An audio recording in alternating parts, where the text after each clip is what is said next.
The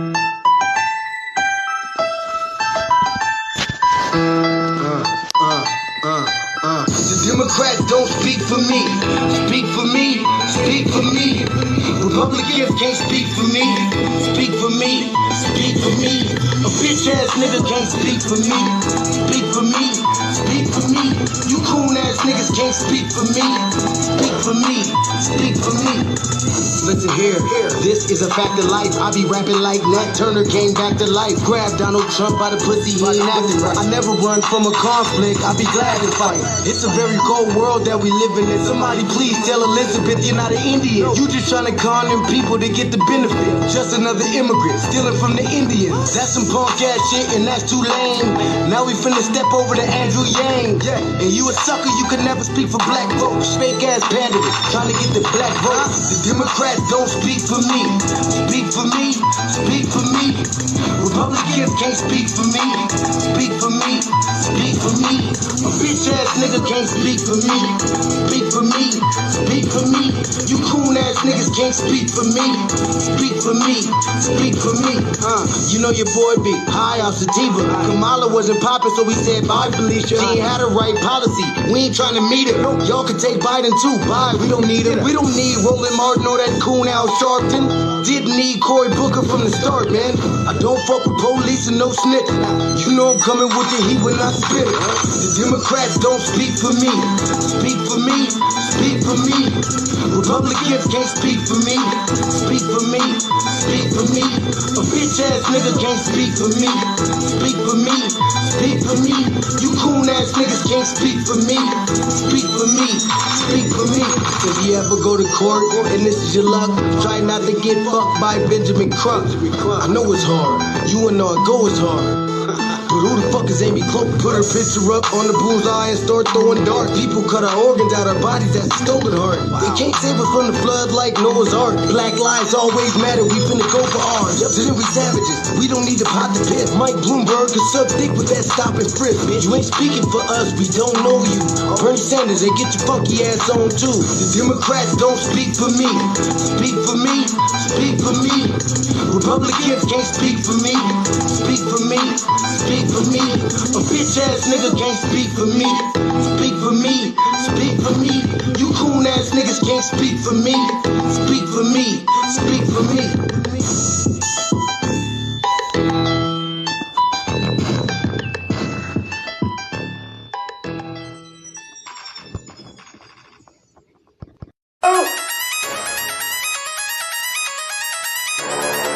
I'm talking about Shawty going crazy. People going crazy in them motherfuckers. Run that shit back, man. But it's nothing. Nothing. Got a woman on the bed.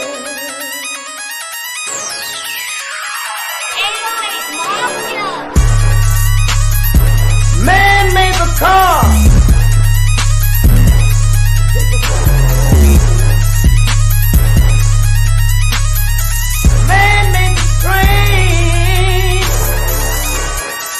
Carry the heavy load.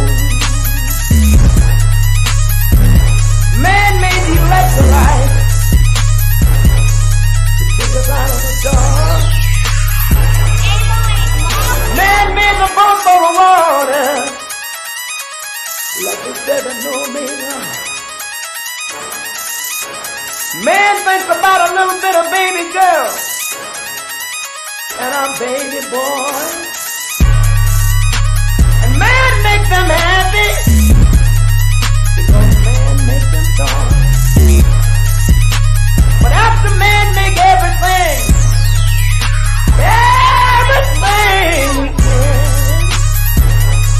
do you know that man makes money?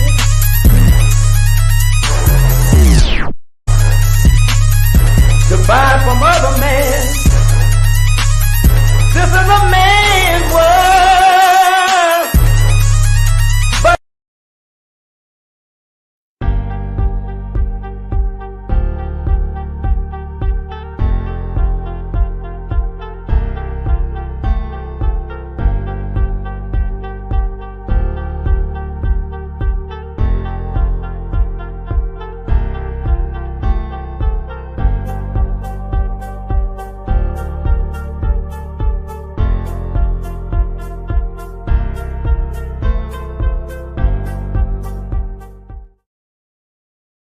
Greetings, Black family, greetings. Thank y'all for tuning in to another episode of the Frontline Black News. I'm your host, Training Coleman. And shit is with us sleep right now. So, hope the bear. And hopefully, Sha'Carri will be waking up shortly and joining us. Do apologize. We were supposed to go on last night. It didn't end up happening, so we're on now. So, thank you for tuning into season 4, episode 12, part 3 of the Frontline Black News. I'm your host, Training Coleman. And we'll be discussing several things. The first thing is we got an update on the California reparations situation, the task force, and what all came from that. So I'm going to update you on that. Then we got damn Democrats again. They are trying to do the fear mongering. Democratic lawmaker strike back after Republicans said it's unfair for Asians and Latinos. Oh, so now they want to try to get on the side of the new black media. So taking the Jamal Bowman, one of the squad that answered back to that suspected white supremacist Latino in California, who said that we didn't deserve it. They weren't going to pay reparations. They shouldn't have to pay reparations. They didn't have nothing to do with slavery and all that shit. So some Democratic lawmaker answered back to that Republican said it's unfair for Asians and Latinos to pay reparations. We already know this is coming. All these groups that benefited from the enslavement of our ancestors, all of a sudden, oh, why should we have to pay? So a Democratic lawmaker was brought to tears after Republicans stated it's unfair for Asians, Latinos to pay reparations for the emotional paid political controversy. So that y'all Vice President Kamala Harris says Trump dumb. We want to make that perfectly clear. It's using his cases to relate to Black Americans as offensive. So Ski Kamala is trying to go at the dump now. Then we got an update on the Oklahoma Supreme Court dismissing the reparations claim for the 2 remaining survivors, and they have vowed to take it to Supreme Court. So the update is they're going to actually go to the Supreme Court now, the U.S. Supreme Court with it.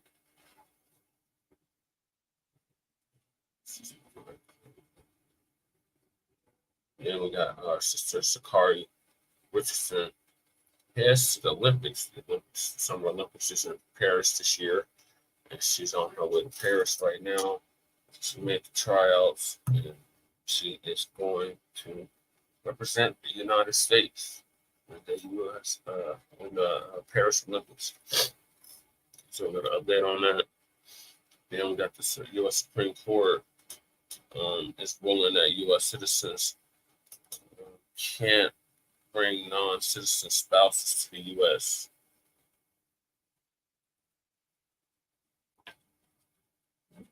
So, great news. Then we got Justice Alito, Samuel Alito has been absent from the Supreme Court for 2 days. The second consecutive day from the Supreme Court session for a second consecutive day. Then we got that bishop in I want to say New York that got robbed while he was giving his sermon. He's been sentenced to 9 years in prison. His name is Bishop Lamar Whitehead. We call him the Bling Bishop. He had all of that bling on, all the gold chains, and gold watches, all that. So he got robbed while he was giving the service. And now he's going to prison. So update on that. And then, of course, we got our unlegal migrant news, our unhoused neighbor news, and our unhoused neighbor sweeps, and our illegal migrant sweeps. So that is definitely stacked. So I'm going to update you on all of that. Thank y'all for tapping in, Grand Risers. Make sure y'all like and subscribe. Look like we got our channel back. They've been striking our channel something serious. Oh, peace, brother Walter Davis. Appreciate you tapping in. So they gave Frontline Black News 2 strikes. They gave the Revolutionary Agenda 3 strikes. So I'm not 100% sure if the Revolutionary Agenda channel might be shut down. And then, yeah, so they've been messing with us heavy, Black family. So make sure y'all share these videos out while you can. So I'm gonna hop right into it with the reparations in California update. So our good brother Tariq Chief, who is in California, did a Twitter space last night, early this morning, and we're gonna listen to a little bit of it. Oh wait, I forgot another subject. There was one more subject that just kind of wanted, because I did city council yesterday, both Denver and Aurora. And Denver is just same old. But Aurora was really turned up for the fact that another unarmed black man was killed by Aurora PD. And there's been a dissent decree that the Attorney General, Phil Weiser, had put in effect like 2 years ago. And still, 2 years later, black people, especially unarmed black men, are getting killed still in the sundown town known as Aurora, Colorado.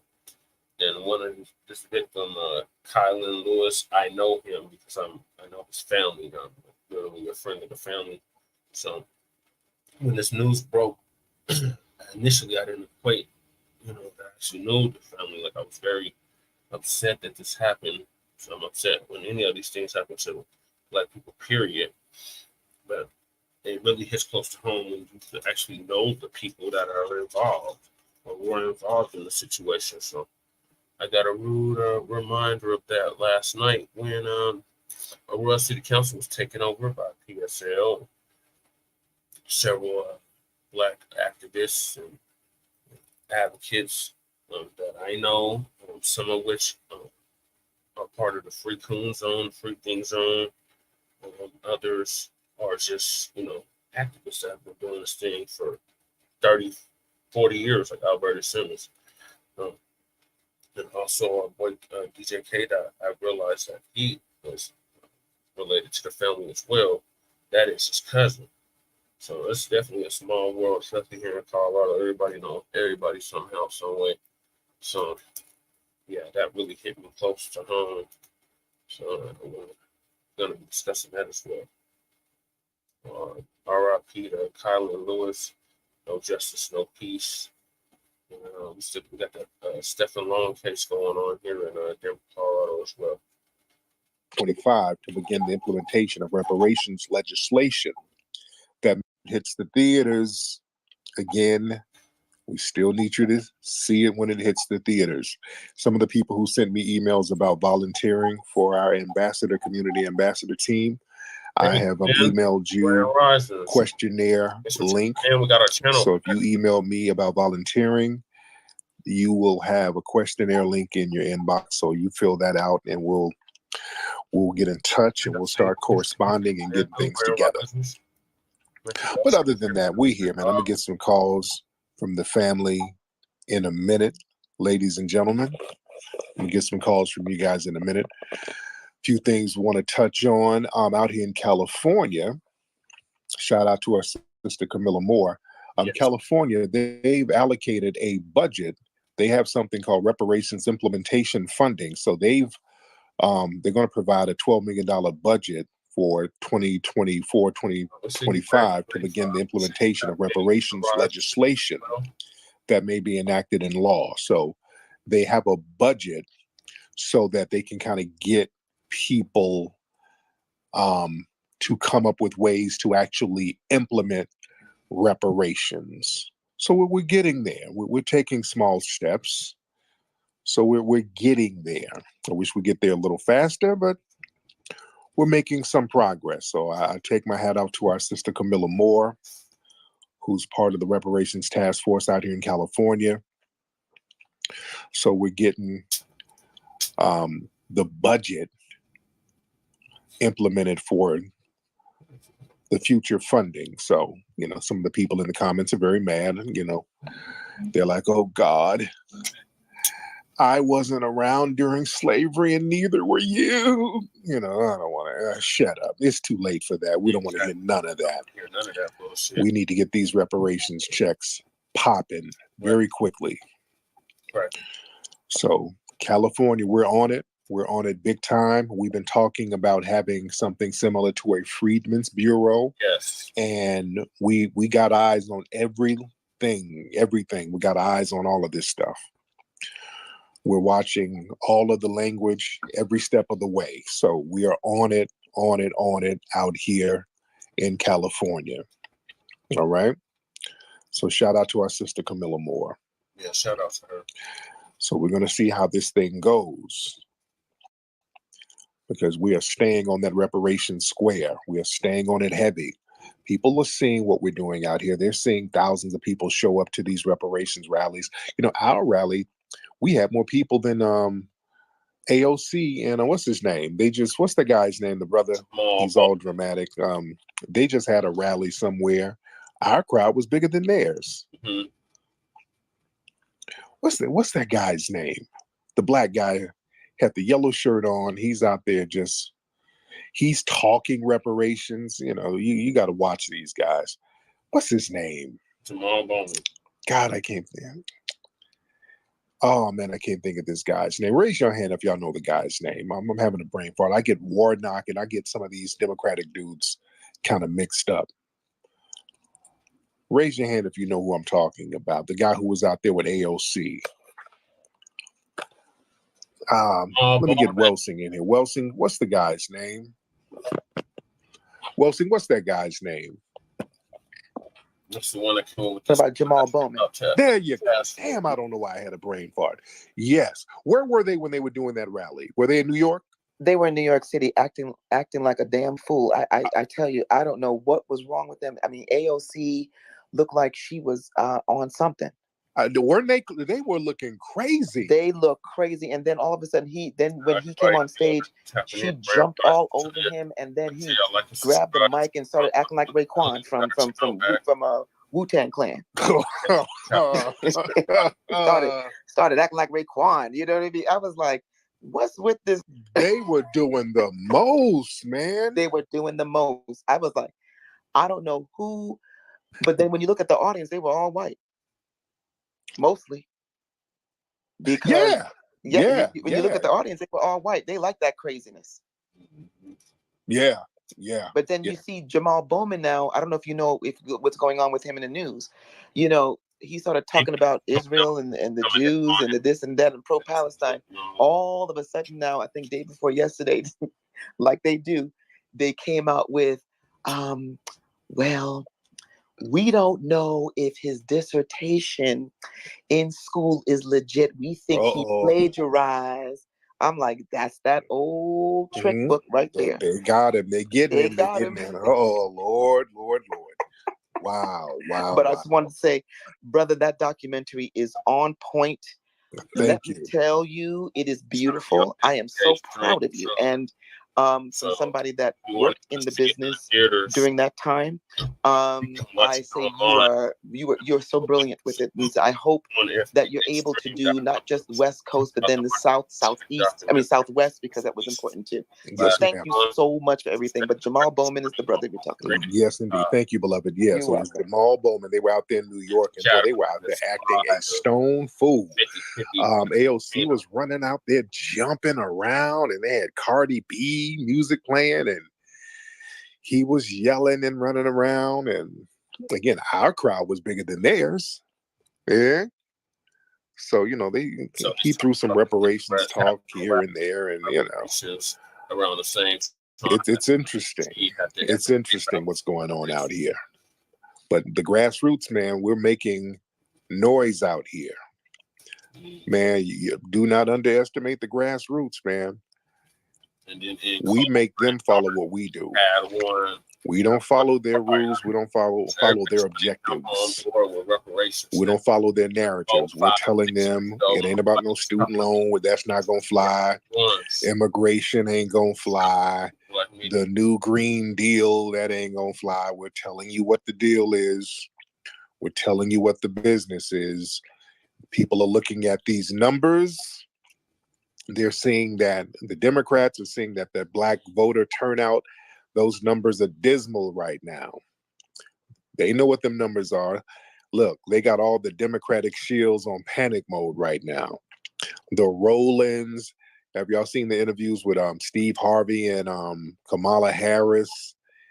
They got all the Democratic shields out here. Let me tell you something. They got them in our spaces too. We got Democratic shields up in these spaces. Y'all see them all on TV. They're up in these spaces too.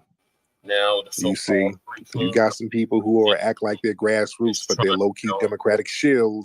You better be careful. You got to watch that. They're all over. You understand? They're all over. You got to watch, folks. You better believe they're going to be in these spaces, in these grassroots spaces, because we're making a lot of noise out here. Yeah? So it's interesting. This election season is going to be real interesting. All eyes are on us. The Black community, all eyes are on us right now, ladies and gentlemen.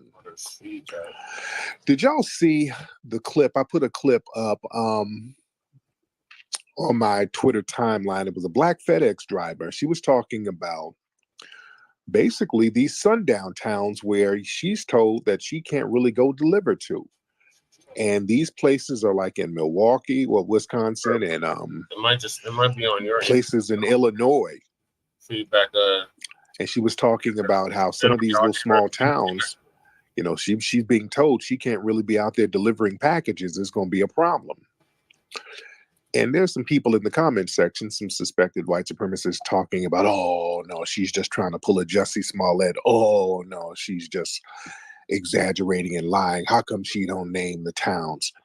Man, y'all, family, y'all know I've been talking about these sundown towns for 2 decades. Yep. Sundown town right now. Sundown towns are absolutely real.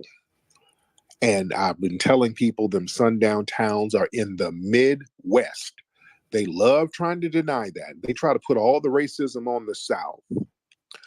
Those sundown towns are in the damn Midwest, the North and the Midwest.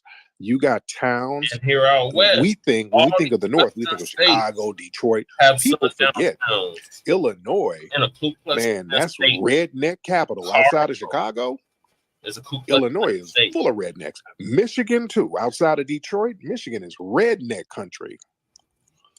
That's where the militia groups be out there practicing. Man, I've been promoting this book for 2 decades. When I did Mac Lessons Radio, some of y'all who remember, I did an episode talking about this book called Sundown Towns. I did that in like 2006, 2007, damn near 20 years ago, telling people about these sundown towns. Meaning towns where these unofficial and sometimes official rules where Black people are not supposed to be in these towns after sundown. There are a lot of towns around this country that has this rule. They used to have them openly. They used to put up signs in a lot of these towns, like, "Hey, black people, don't let the sun come down on you in this town." That's where we get the whole street light thing. Y'all remember growing up? Some of y'all are not old enough, but some of you who are old enough, you remember our parents would tell us, "Hey, man, when the street light come on in the house," because that was the rule in a lot of cities. When the street light came on, it became a sundown town, and the white supremacists, in conjunction with law enforcement, they would target you. You there? And many of these sundown towns were in the north, or it still are. There was a place like Anna, Illinois, and it was named after some white woman, but the nickname, they said Anna means "ain't no N-words allowed." And they had a bell that they would ring at 6 o'clock. And I think they had the bell up until a few damn years ago. They would ring a bell at 6 o'clock to warn the black people to be up out of there. But sundown towns are very real. These towns where black folks ain't supposed to be in. And they sit up and act like they don't exist. Hell, let's be real. Certain areas, when black folks go to certain neighborhoods, we've seen videos of Karens and people kind of hemming black people up for being in certain neighborhoods. Come on, they're not going to act like these towns don't exist. We've seen videos. A black person show up and some random white person is questioning them and, "Hey, where do you live? I've been in town. Who are you coming to see? And Denver, what are you doing here?" And that type of thing. We see videos like that all the time. Denver, like that. You see? Like, what is just that? Like, look at the situation with Trayvon Martin. That was a sundown situation. That's why everybody was on, the dominant society was on code with Zimmerman. The whole thing was Trayvon Martin was in a nice gated community over there where the and it's like, "Hey, what are you doing here?" Valley is like that. And then when Zimmerman lynched him, they're like, nothing went wrong here. Lakewood, as I call it, Joe. Yeah, he was sundown. Inglewood. Because the dominant society, they understand. Sheridan. Hey, when black folks come into our neighborhood, we got to regulate. Glenn. If they, we can go into their neighborhoods, but the minute they come into our neighborhoods, we can do anything we want to with those guys. They shouldn't have been trespassing. Ridge. It was that kind of mindset. Nothing weird about it. It's White Ridge. So we better understand what's going on out here. That's why, man, it's very important for us to get an anti-black hate crime bill going on, too. It's very important for us to get that going. Parker's. That's very, very important. But we got to be on code and be on our square. Danielle, hop on, brother. 5 years I have moved like all these people. Hey, how you doing, brother? I'm good. What's up, Sam? Area. I'm doing well. So yeah, I'm a big fan of yours. I've been following your civil rights advocacy for a long time. And obviously in the spaces, we talk about how anybody with an ounce of morality should support reparations in some shape or form. All 50 states, of course. So given the fact that you have unprecedented amount of knowledge on how the movement has been shaped the past few years and decades, the progress we've been making in legislation being more accommodating to it. How exactly would you, in your ideal scenario, how would you picture the reparations being designed from a structural standpoint and what they would look like? Right. Because really good. I forget who was on the Breakfast Club.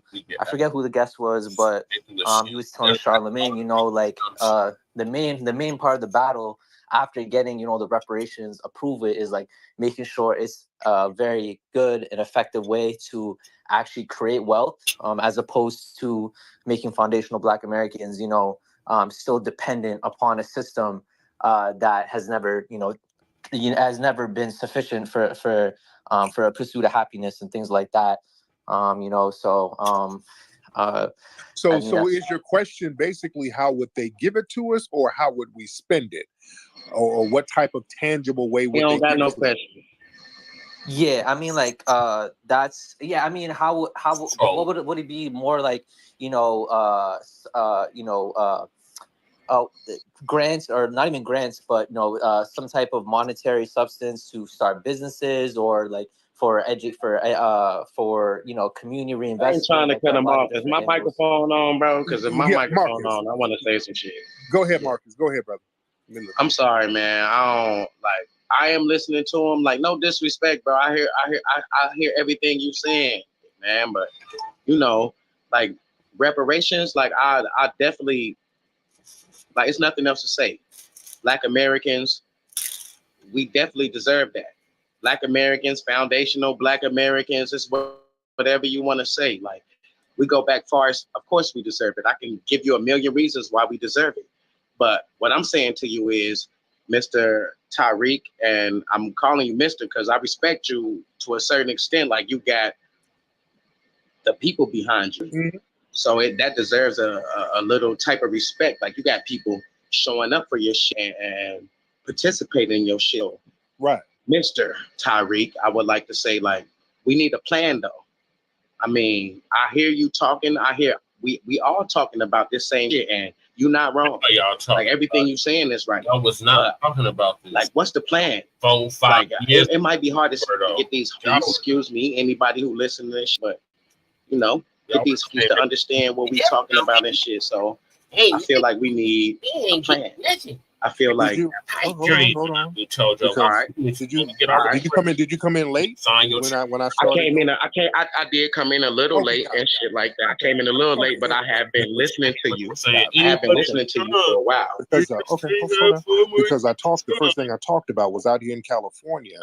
I was shouting out our sister Camilla Moore, who's on the Reparations Task Force. They have a budget that they're allocating to organize the implementation of possible funding for the reparations. So we are making progress out here. For sure. No, I'm not. No disrespect to you, bro. I might have said some things that's wrong, and for everybody that's listening, let me put myself in my place, and like, I'm not here to question you or contradict anything that you're saying, because like I said, I got mad respect for you, just like the gentleman that's on the line right now talking to you. Like, right. It is very, very, very, very much respect to you. I think that you're on the right track, but like, we talk a lot about political, but we never talk about like I don't know how to say it. I don't want to sound like I don't know how to say it. I don't want to sound like cliche and because Huey P. Newton and these is like, they started political parties too, but it was for certain reasons and shit, but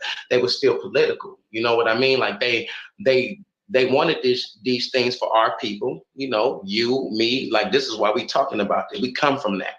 Like, they wanted this for us. They're like, they wanted us to have this in a political way. That's why they modeled they did after a political party. I think they were very political. I think that. Okay, brother. Okay. God, thank you, brother. Okay, brother. Okay, thank you so much. Okay, okay. I don't. The brother's just kind of rambling. Okay. Brother. Okay. All right. Danya, go ahead, bro. Finish your thought, brother. Yeah. So my question is, how exactly? Because obviously we already know reparations are needed. That's without question. And I think a dollar amount is. I think it goes more than just exact dollar amount. Like, obviously trillions of dollars of what we're going to be talking. That's going to be the bare minimum. But do you believe like there should be a kind of like a distribution, like a budget allocation thing, where some should go to education, some should go to funds for entrepreneurship, some should go for, I don't know, like black run healthcare places with the rise in medical discrimination. Well, not the rise, but no, let's make it real plain. Just give us direct checks, just like they do with the Native Americans. Just just make it real. Let's make it real simple, because they start all these programs, and then they're gonna put white people in charge of the programs, and they're gonna start skimming. When they start all of these little programs and all of this stuff, that's when the skimming starts. So no. Let's do direct checks. Let's just make it real plain. Thank you so much. Let's make it real plain. And again, we got plans now. Again, this isn't rocket science. We got plans. We're making this thing very simple. And also, family, listen, man, if you really don't understand Because what happens is a lot of times people just kind of want to jump in the conversation and they don't really know what's going on. They just start saying stuff. We got a lot of just say shitisms going on, man. Everybody just want to get up and say something to be seen. And man, we're making progress here. And this ain't the time. If you ain't really got nothing to say and you can't really articulate what you're trying to say, and you don't really have any input, man, let the people who's really on this speak on it. Right. You know what I'm saying? Because we got that church thing. It's a church thing where we let everybody come up and give a damn testimony, and they just be up there saying all types of stuff. We kind of give a mic to everybody, and then folks don't know what's going on, and then it becomes just a lot of rambling and just going on and on. Listen, there's progress being made. We already know what the plan is. We've set the template out here in California. We made sure the language was right, the legalities were right, who the funds would be designated to. We've been on this thing out here in California every step of the way. You want to see what the plan is? Look at how we've gotten everything worded in California.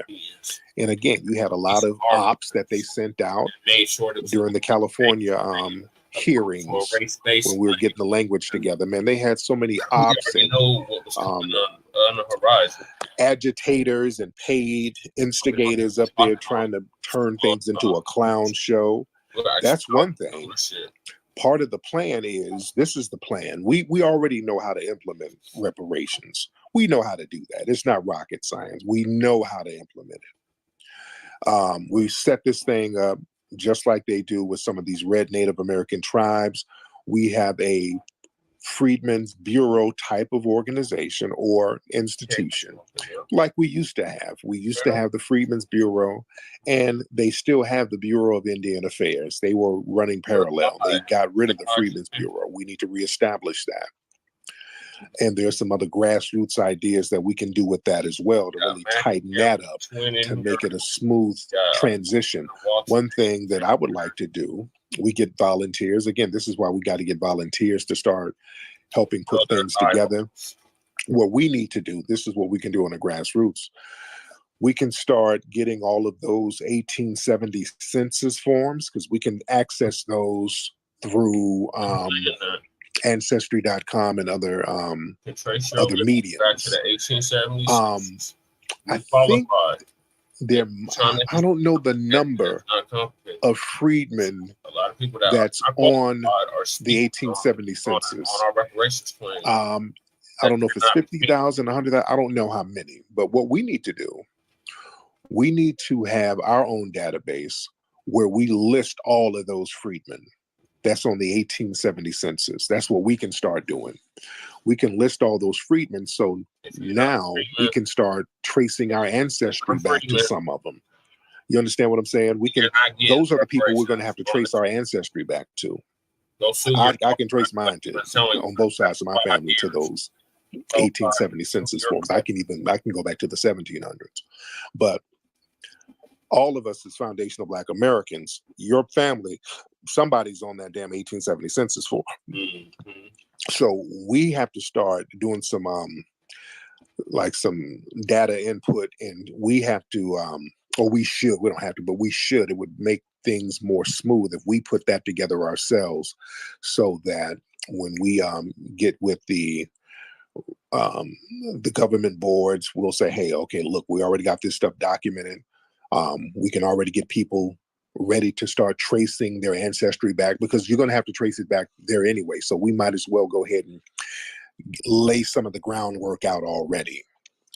But again, it's all about being able to trace your lineage back. I'm all for DNA testing as well. I'm for that too, if need be. But we should be able to be good with the paperwork. My only thing, again, I'm concerned about ops and tethers and $5 FBAs. Somebody coming around saying, "Hey, look, nigga, my grandfather was on a plantation," and then they get some janky paperwork. You know what I'm saying? So I don't want that to happen. But again, it's very easy to do. The plan is very easy. All we have to do is stay on our square, which is what we're doing. We're letting them know we're not going to really move politically until you move politically. You give us a reason to move. See, we're playing a game of political chicken right now. You see? Because see, they're the dominant society, they're not going to move until there's a punishment mechanism. You see? They operate on punishment. If we do things that will crash their party, they'll say, okay, we need to move and do something. If you are a descendant of American chattel slavery here in the United States, a freedman, that's who will qualify for the claim. This is all reparations claim with the United States government.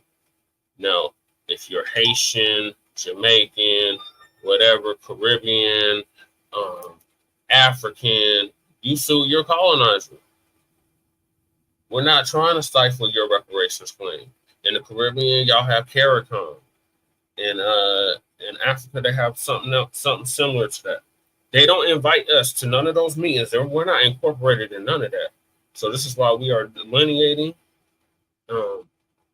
This Pan-Africanism has been a one-sided affair with Foundation of Black Americans, descendants of American child slavery freedmen, towing the line, pulling the banner for Pan-Africanism, while the rest of the diaspora is shitting on us and telling us they're anything but Black, and they don't want to have nothing to do with us, and they get told this at customs when they come through for immigration. So yeah, the fix is definitely in. Like Sha'Carri always says, they gotta get them neo-colonialists off the continent and out of the diaspora. It's a reason why Garvey had to come to the United States to get anything cracking, because he was not able to do nothing in the Caribbean.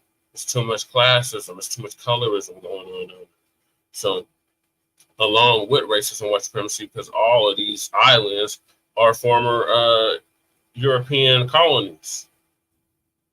And prior to that, there were already Black people here. They don't want to tell us that part. But yeah, that's who's going to qualify, Brother Walter. I hope that answers your question. We need to do something for these people if we're down to crash their party. See, this whole thing with voting for nothing, just vote no matter what, that's the dumbest shit ever. The United States government. And that mindset is getting the hell up out of here. That whole just vote just for the sake of damn voting. Condone. Absolutely not. That's ridiculous as hell. Laws. They'll never do anything for you. They know you're going to vote anyway. They will never do anything for you. Legal.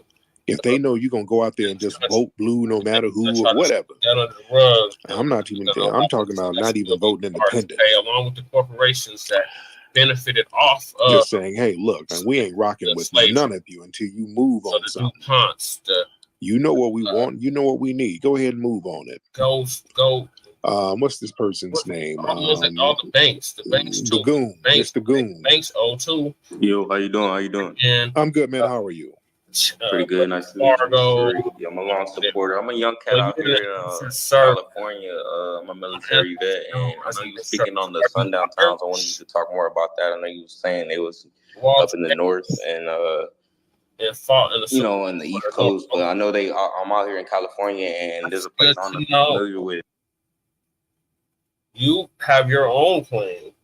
No, you don't even have a claim because you're in a district service. So what you're saying, you descend from the district service. So that means that your people came over here with lint in their pocket, and because they could pass for white, after they paid whatever debt that they owed to England or whatever, because they were brought over here to work to pay off a debt that had occurred in their homeland and somewhere in Europe, if I'm not mistaken, if you're an indentured servant. So after that 7-8 years, that bond was paid, they were free.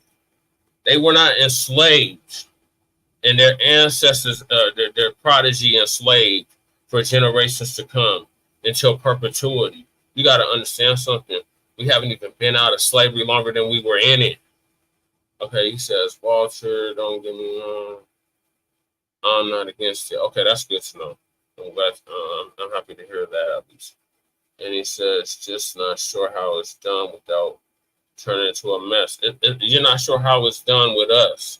But any other group that has been accosted by this United States government, you batted no eye toward none of that. And that's where the hypocrisy comes in. Y'all didn't have none of this vitriol when the Holocaust survivors their descendants are getting reparations. None of that. No vitriol. We got a whole Holocaust going on right here in the hells of North America, but y'all won't acknowledge that. But you have no problem with them getting reparations. Then you got the Japanese that were interned in the internment camps during World War II for 4 years. They got reparations. Oh, senile Ronald Reagan signed that before he left office. The former governor of California. He signed that in the law. Y'all didn't have no problems with that. The Vietnamese who were wrong during the Vietnam War got reparations. Y'all didn't have no problem with that. The so-called Native Americans, these $5 Indians, these Dalrosians is what I'm going to start calling them. These $5 Indians, pale-faced Indians that talk about their Native American. They got reparations. None of y'all other groups had no issues with that. They still getting reparations. They just carved up, Oklahoma, as a matter of fact. They just gave like half of Oklahoma to the Native Americans. Y'all have no issues with that. But now all of a sudden, when it comes to us, oh, it's so complicated. Oh, we don't know how we're going to get this done. Oh, how can we implement this? The same way you implemented it for all these other groups that were accosted by the United States government.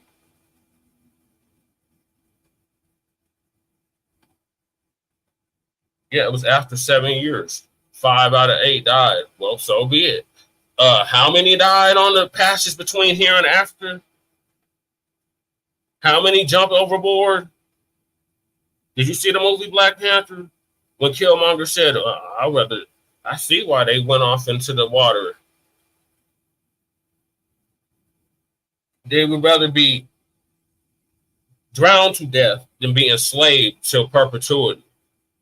And see, they always come with this, oh, you sold yourselves into slavery. No.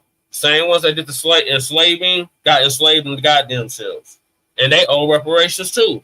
The whole goddamn world owes reparations, Walter Davis. But our claim is specific to the United States government because we are the foundational Black Americans. We are the reason why there is America with a triple K.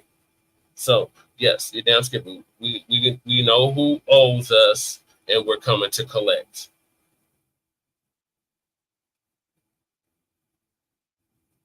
They owe the Portuguese owe them reparations too. If they were smart, like we've been saying, sue your colonizer. You talking about Brazil. Brazil was colonized by who? Who colonized Brazil, Walter? Do you know the answer to the question? It was the Portuguese and the Spanish. That's who, and maybe one other group. Oh, okay. Well, we're just checking because, not everybody's on the same accord. So I appreciate you bringing that up, but we know who owes and we know how it could be implemented. Like it's been implemented for everybody else. Why is it such a problem when it comes to us? Okay.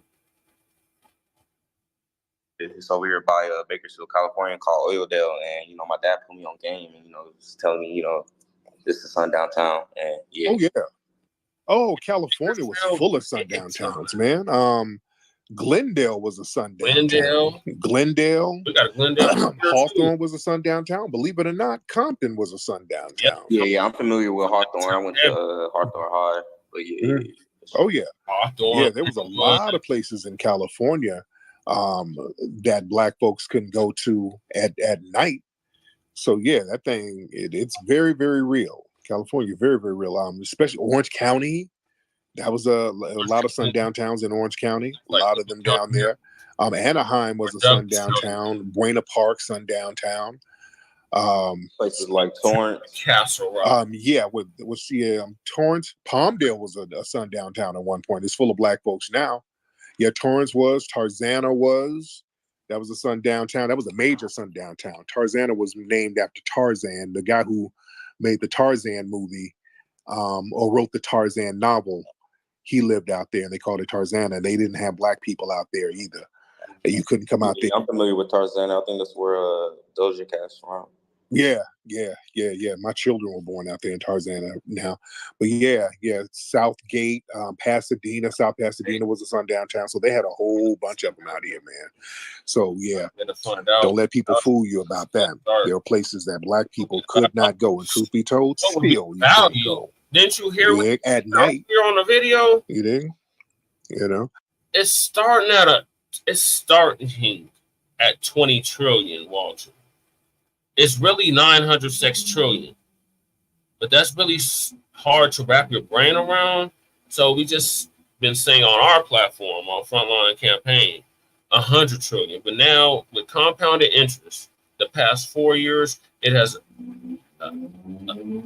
increased to damn near a gazillion. That is old. It's not a handout. This is something that is old, over centuries old.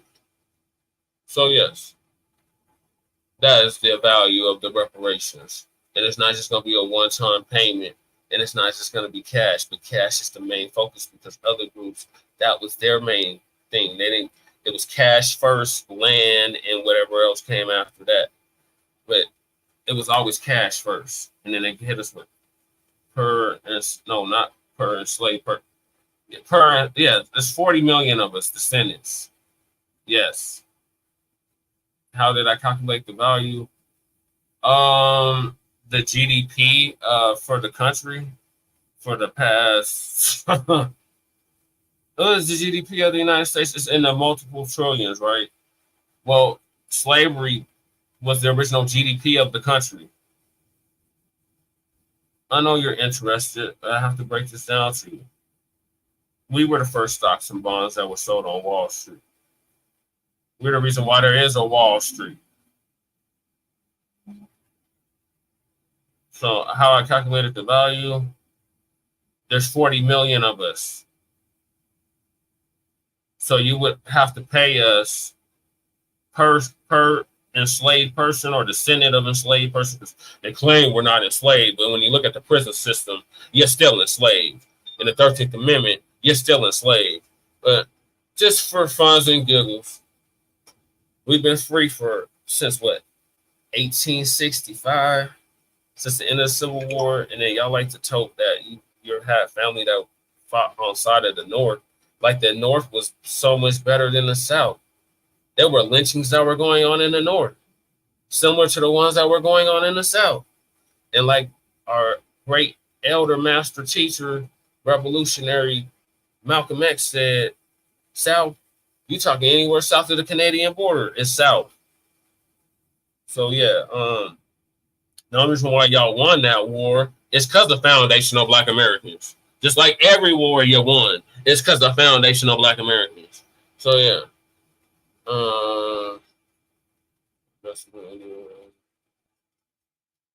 Okay. Midnight, hop on, brother. Wait, I thought I had Midnight in the building. So that would equate to about 3.2 million per enslaved person. 100 trillion.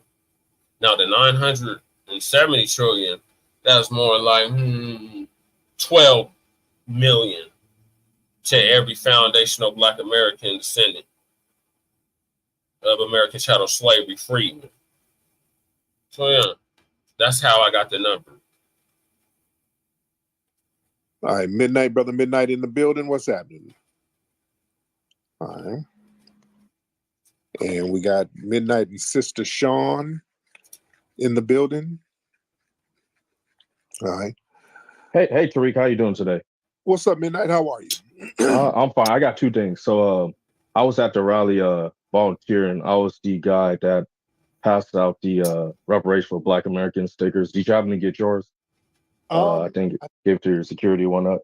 I think I did. I got a lot of stuff is still in my suitcase. A lot of gifts. A lot of people give me a whole bunch of gifts. So I think I still got it. Okay. Yeah, I'll probably try. Okay, Walter says, is there a number of what a slave made in their lifetimes? We didn't make nothing. Are you serious? See, this is why we have to educate you. A slave didn't get paid, but we made our owners how much money? Is that what you're asking? In our lifetimes, the life expectancy of a slave was only what 20, 30 years. So in 20, 30 years, how much did we make the master? Is that what you're asking, Walter? Slaves didn't get paid. Indentured servants got paid, not slaves. Slaves didn't get a dime. Zero. Nada. Zero. Nada. Nothing.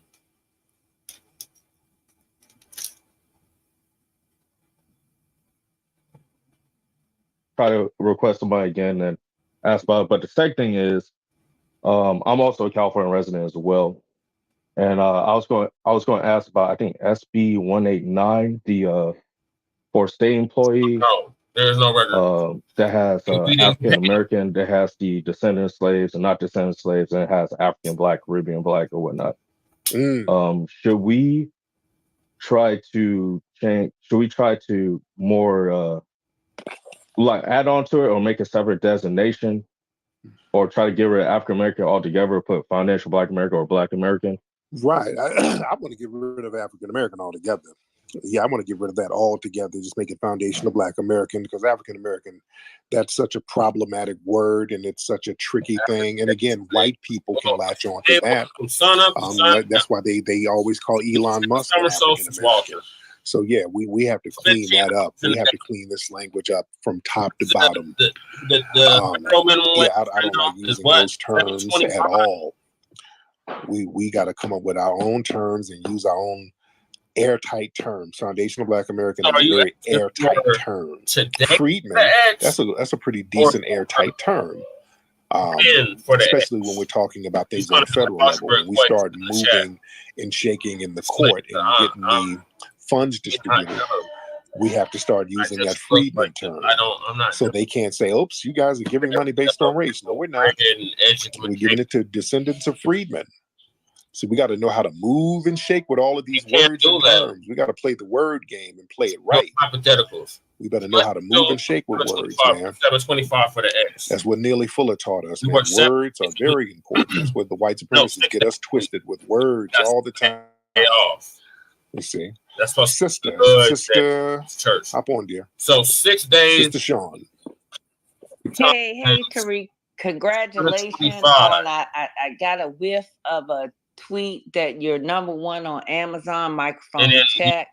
Yes, ma'am. Yeah, well deserved on that. And what I would like to say that I've been a follower of Tariq Nasheed way before microphone check and all that way back. Hidden Colors. Yes, ma'am. Yeah, so you are evolving, elevating, and you are doing so much service to our people, contrary to what people believe. People want to be, instead of microphone check, they want to check your suit and how much your suit costs and all this old bullshit. Okay, let me get to the quickness. Yes, I like this new thing you said, the say shitism. I love that. We're gonna have to. I just listened to that. I mean, I love it. The say shitism. Yeah. So we're gonna have to bling that up. I think you just created that tonight. Yes. So you got a lot of people with a say shitism. Well, yeah. But yeah, I'm gonna talk some shit. I got my say shitism tonight. Here's what we want to. Tariq. We are going live tonight for Shabaka's Black Experience Enhanced. So, Walter, if you would like to talk about this subject on air, there is the number 516-418-5996. And you can press 1 and you'll be live on the air.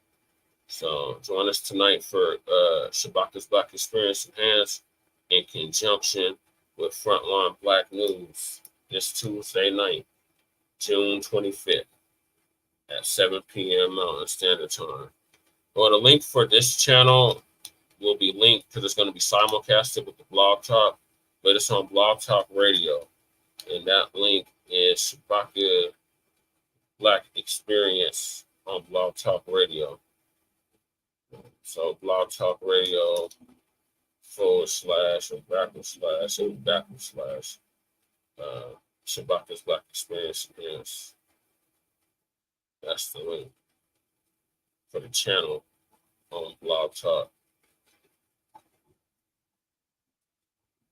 And then the episode has been scheduled, which I believe it has been. It's just popped right up. So join us tonight. There's the number again, 516-418-5996. Hold on, brother. Hold on. Okay. What I wanna follow up on, this is freestyle, so I hope I'm not stepping on toes. But here's what I want to put out to the people. So you said 1870 census. I hope if you're following Tariq and if you're on code, you know that we are under attack in a major kind of way. So it is very, very important for everybody to get their paperwork straight. Yes. Get their stuff back to the 1870 census and hire somebody to do your genealogy. There's people out there. I know Dr. Randy Short does it. He did it for me. Yeah. He did it for me. Let me tell you something. Somebody laughing, but I'm not laughing. Don't worry about it. Let me tell you why this is important, family. In historical precedent. Pacific, it would be 6 p.m. If you're in the Midwest Central, it'd be 8 p.m. And if you're on the East Coast, it would be 9 p.m. your time. When we had major movements, right? And when we were gaining ground as a people, all of a sudden, all across the nations, courthouses all of a sudden burned down and courthouse records. Okay, family. Right. Get your information now. Every time we gain ground, precedence, when we were putting the pressure on these folks to give us our economic reciprocity and restitution. Where are you from? Where are you from? Where are you from? From Africa. Hold on. I'm not from Africa. I'm FBI. I'm a Negro freedman. I'm from Washington, D.C. And I'm not, shut the hell up. I'm talking to Tariq, not you. That's number one. And I'm talking to my people. Get your shit before they burn the records down. You're not from Sudan. Hold on, hold on, dude. Hold on. I'm gonna get you in a second, dude. Calm down. All right, go ahead, sister. Yeah, so I just want to tell the people. I'm talking to you and to my people. Get your shit before they burn the records. Yes, all ma'am. right. So back in the day, they burned. Thank you, beloved. Let me. Yams, what do you have to say? You cutting everybody off. What do you have to say? Hey, brother. Hey, man. You know, I understand your standpoint. Why won't you debate Myron? That's all I gotta say, man. Really? You cutting us off for that? Brother. Really, dude? That's nothing to. I've already defeated those guys. I've defeated the guys that was. Why can't you debate them? I've already did. I've already destroyed your boy. Another debate. You did. I did. And everybody, I've already spanked them. Okay. So I'm not here to just abuse people. I've already beat them. I'm not going to abuse them. Okay, so how much are the reparations for real, though? Okay, now, why are you concerned with black business? It's been a big talking point. You know, you brought it up. Right. It's a talking point with black people, something that we're going to get. Why are you concerned with it? Well, you're getting all the Section 8s, all the food stamps. No, that's your community, yeah, he's sir. definitely playing. No, that's not me, sir. That's your community, sir. Absolutely not, brother. Yes, it is. Yes, it is. We don't. I wish I got some damn Section 8. Okay. So why is the sister over here talking about Myron's from Sudan. getting all them reparations and shit, bro? Right, because we're old. We're not. We didn't flee like you, sir. I'm old too, brother. No. What are you owed? I'm 30. Yeah. What are you owed? Not are you old? What are you owed? I'm an immigrant. I pay my way through. I know you're an immigrant. Why did your family flee from your homeland? None of your business, bro. Well, yeah, it should be your business to go fix it up. You're right. It ain't my damn business, your failed homeland. It should be your business. You should handle business. Oh, okay. So your business. So why do you think it's hold on. Handle your homeland business and stay out of ours, sir. Right. Stay out, brother. I don't think I need to be paying my taxes towards y'all. Sir, you fled over here. You fled over here, and you're eating off of us. What kind of nonsense is that? Right, bro. My best friend's black. What you talking about? Don't give a damn. Kind of you fled over here, and you're eating off of us. Do you think we want to keep feeding you fleers? Do we want to have a flea market every damn day? You think we want to keep feeding you guys? With your little disrespectful self? Turn your mic on. I don't have you muted. Turn your mic on. Bro, I ain't gonna pay you shit, dog. No, the government is. No. You are fleeing tether. The government is going to pay us, sir. You think Joe Biden's gonna pay you, yeah? Hey, the government is gonna pay us. Hey, what are you talking about? Yeah. No. Slow down. You're getting very emotional. Yes, the U.S. government who owes us, they are going to pay us, sir. You there? How much money? Enough so that you don't. Enough? What's enough? Enough so that a fleeing tether like yourself don't live next door to me. Stop near me, bro. Enough. Come on, man. Enough so a musty fleeing tether don't live next door to me. That's how much, sir. You understand how that works? Yams? You feel me? But anyway, Yam, stop whining about me spanking your buddies. Your buddies got beat, they got spanked, and that's what it is, man. You got to accept that. Sometimes you got to accept. You know, mine owned your ass, bro. Come on, stop it. Stop lying to yourself. That's not going to make it better. Just accept defeat. Sometimes you got defeated in your homeland and you fled. Your fellow tethers, they went up against me. I spanked all of them, 20-1, and they got some of that FBA energy. You understand how that works? And I know you're salty about that, but that's okay. Your buddies got spanked, and y'all gonna pay reparations. Ain't that some shit? Nah, I ain't gonna pay you shit, nigga. Yes, you are. And stop trying to be slick. Stop trying to use ebonics and racism at the same time. Now, when you gonna go? Bro, you're racist. You're racist. No, stop it. When you gonna go back to your homeland and fix that up? I will next year. No, you're not. Where you from? South America somewhere? I kind of hear South America. Yes, absolutely. What part? Argentina. Argentina, boy, they sent them Nazis down there. No wonder you sound like you sound. Yeah, they had. Bro. They had all them Nazis down there. Bro, stop muting me then, man. Okay. Come on. We're trying to have a good space, right? No, sir. You're just doing tether babble right now. But anyway, thank the black people down there. Bro, you got spanked. Hold on. Dude, you better thank the black people down there in Argentina who created the culture. Then y'all kicked the black folks up. The black people, yeah. Yeah. Ango, all of that stuff. That was the black. What'd you guys do for us, though? That was I'm talking about the black people who were down there in Argentina that y'all kicked out. Y'all did an ethnic cleansing down there. You dig? And then you had to. What y'all do for us? And then you had to flee anyway. Ain't that a bitch?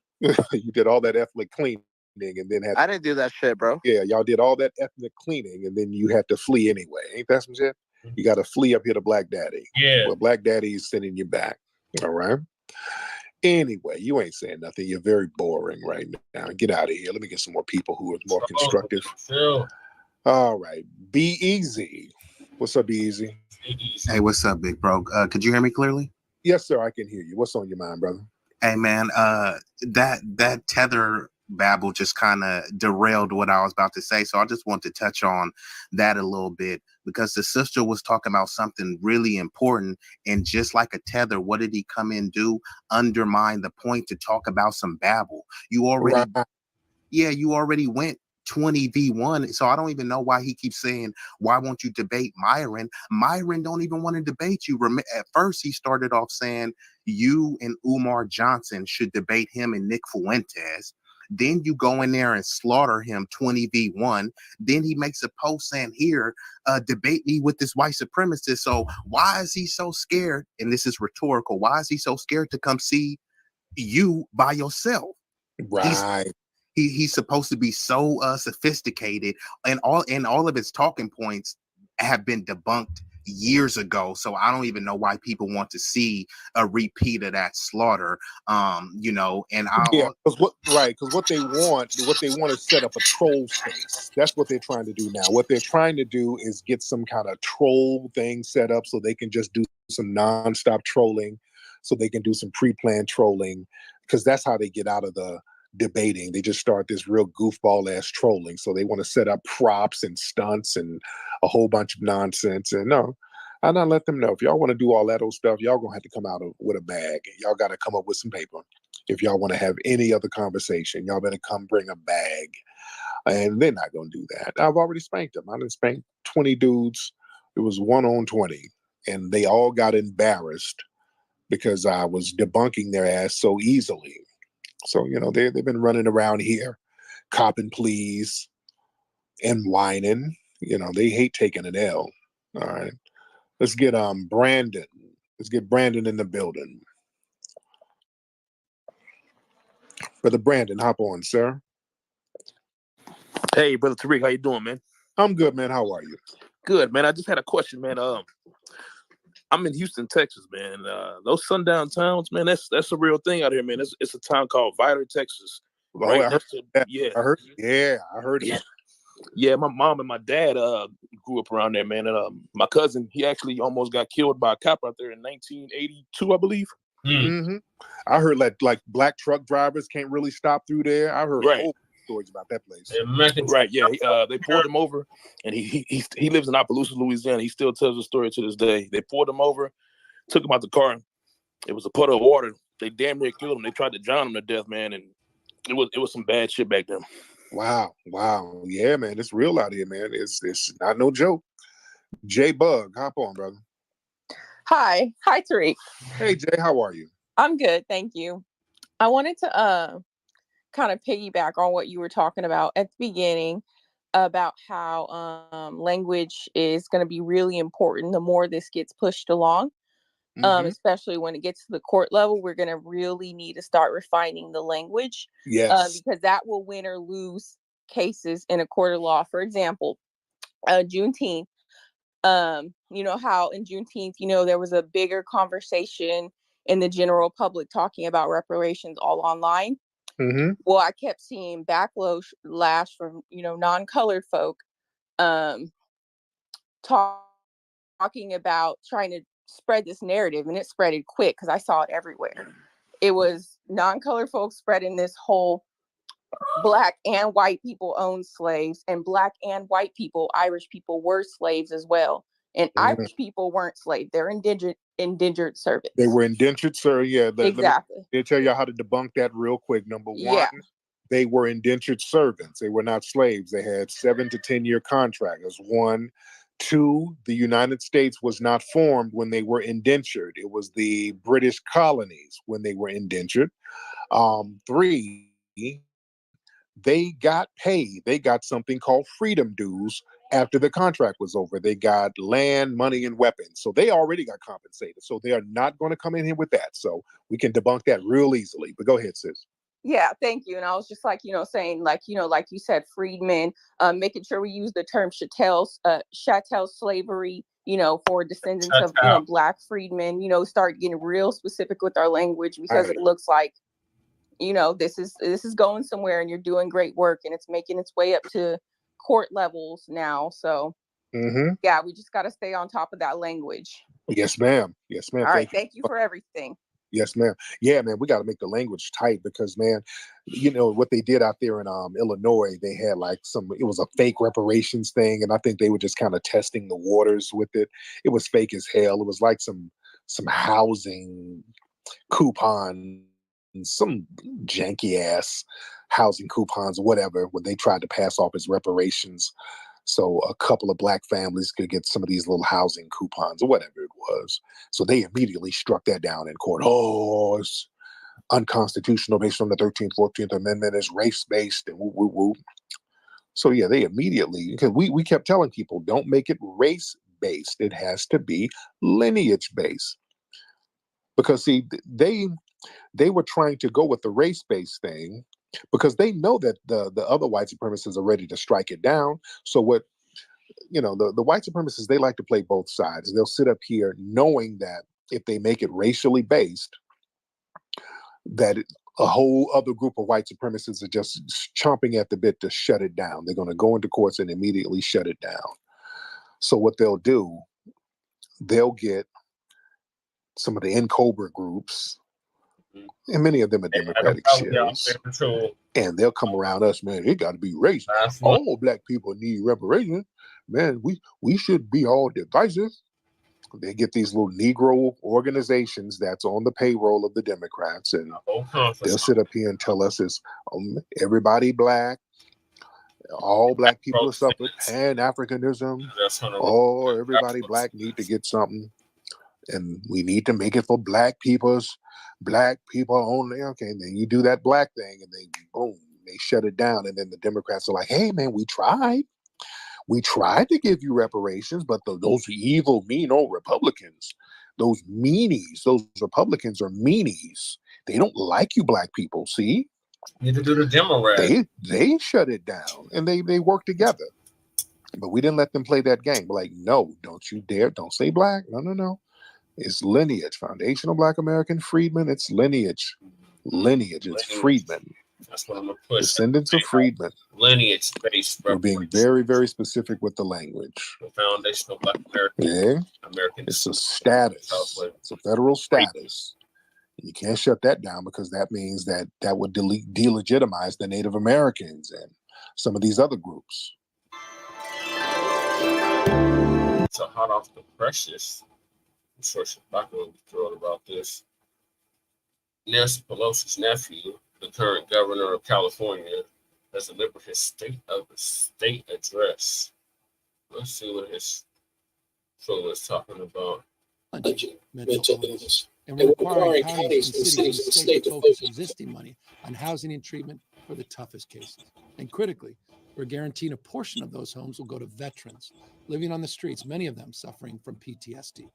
All of this while never compromising on our nation-leading efforts to improve youth destruction of 1939, when American blood and mass deportations and detention camps.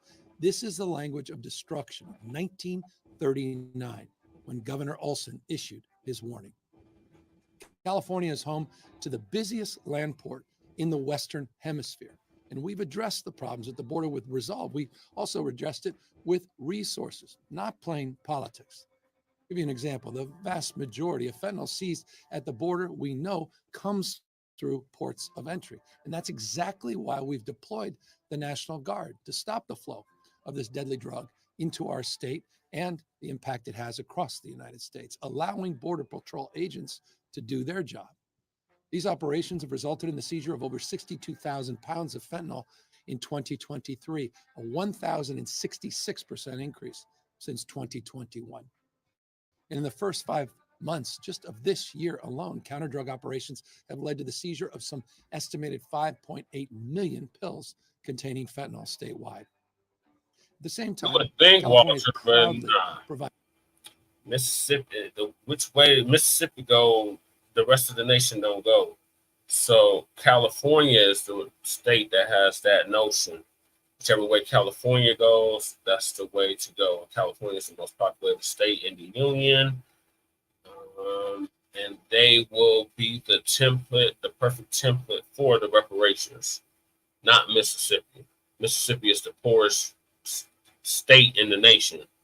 So no, California, just by population alone, is the richest state in the nation. So they're the ones to go at it for the reparations trial, if you will.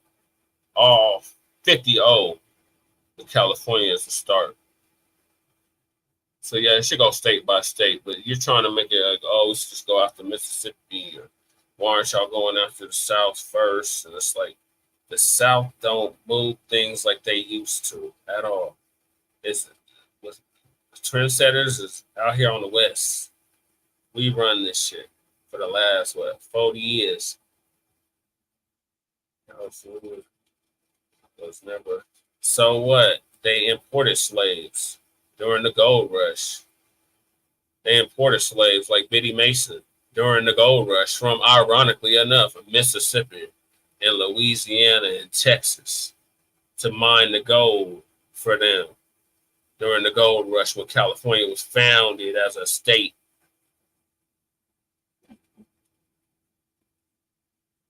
It was supposed to be a free territory. It really wasn't.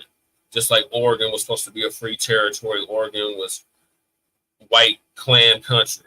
You could not live, if you were anything other than white, you could not live in Oregon, just north of California, ironically enough. So y'all have this notion that the states out west were somehow in line with the Union soldiers. No, they were not. These were outlaw territory, free territory. If you could get to California, you were supposed to be free. But the way the laws were set up in the state, it was reminiscent of Mississippi type laws. Any slave state, any so-called non-slave state, because all the states somehow, some way played a part in slavery. So no, not just any slave state, any other states. They all had partook in slavery in somehow, some form. So no, they still doing it in the prison system, in the prison industrial complex. That's still going on to this day in all of these states that you're naming. So yes, state by state, and California is a good start, not Mississippi. You used the wrong example. You should have used Texas, Florida, Virginia, not Mississippi. Do better, Walter, while you're at work. So Gavin Newsom is delivering his bullshit State of the State address, and it's already bullshit. The first 2 minutes of listening to it, it's already bullshit. I wish my folks from California would chime in and let us know exactly how bullshit it is. Provided humanitarian assistance and temporary shelter to migrants and their families along the border communities, easing the burden to local cities.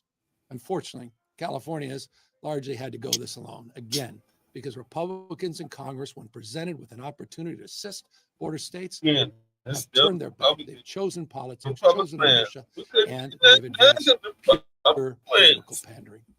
When it comes to America's homeless problem, California's detractors have similarly offered nothing but rhetoric, moaning and casting blame. No state, by the way, has done more as California in addressing this pernicious problem of homelessness plaguing cities and towns, not just across the state of California, but across the United States. Too many politicians for too long have ignored this problem. When's the last time you went? Remind you, just as an example, when I got here in 2019, there was no state homeless plan. There was no significant investment. Sure, there was a $500 million contribution one time made to local government, but there was no expectation of anything in return, accountability.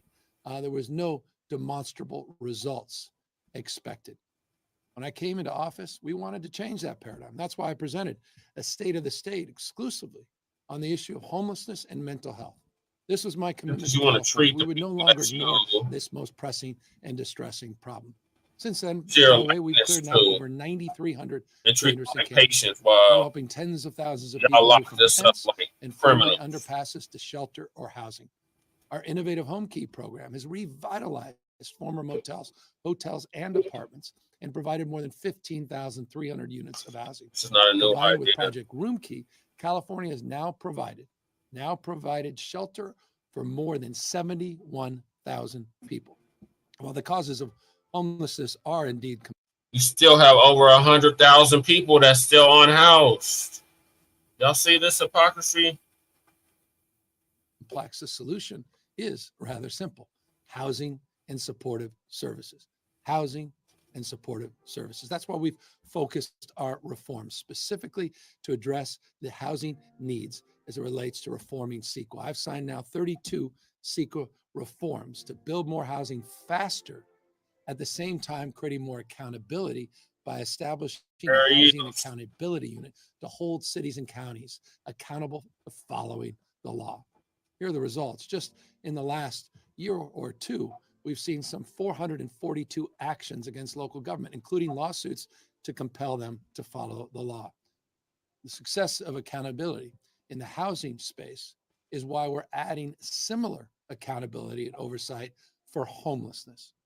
We're requiring cities now and counties to account for how they spend taxpayer dollars to get people off the streets and sidewalks, out of tent, and into Social Security benefits to so long as there are people living outdoors, so long as people are suffering from bipolar disorder, schizophrenia, paranoia, self-medicating with drug or alcohol addictions, our work clearly is not done.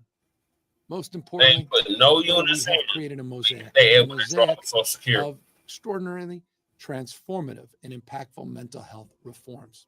Started with a new paradigm of thinking, Care Court, a nation-leading effort that provides treatment and housing for people with the most serious untreated mental health challenges. This is critical to help exhausted and financially stressed families that have been trying to help relatives, loved ones stuck in the dark and unimaginable pain, suffering so often alone.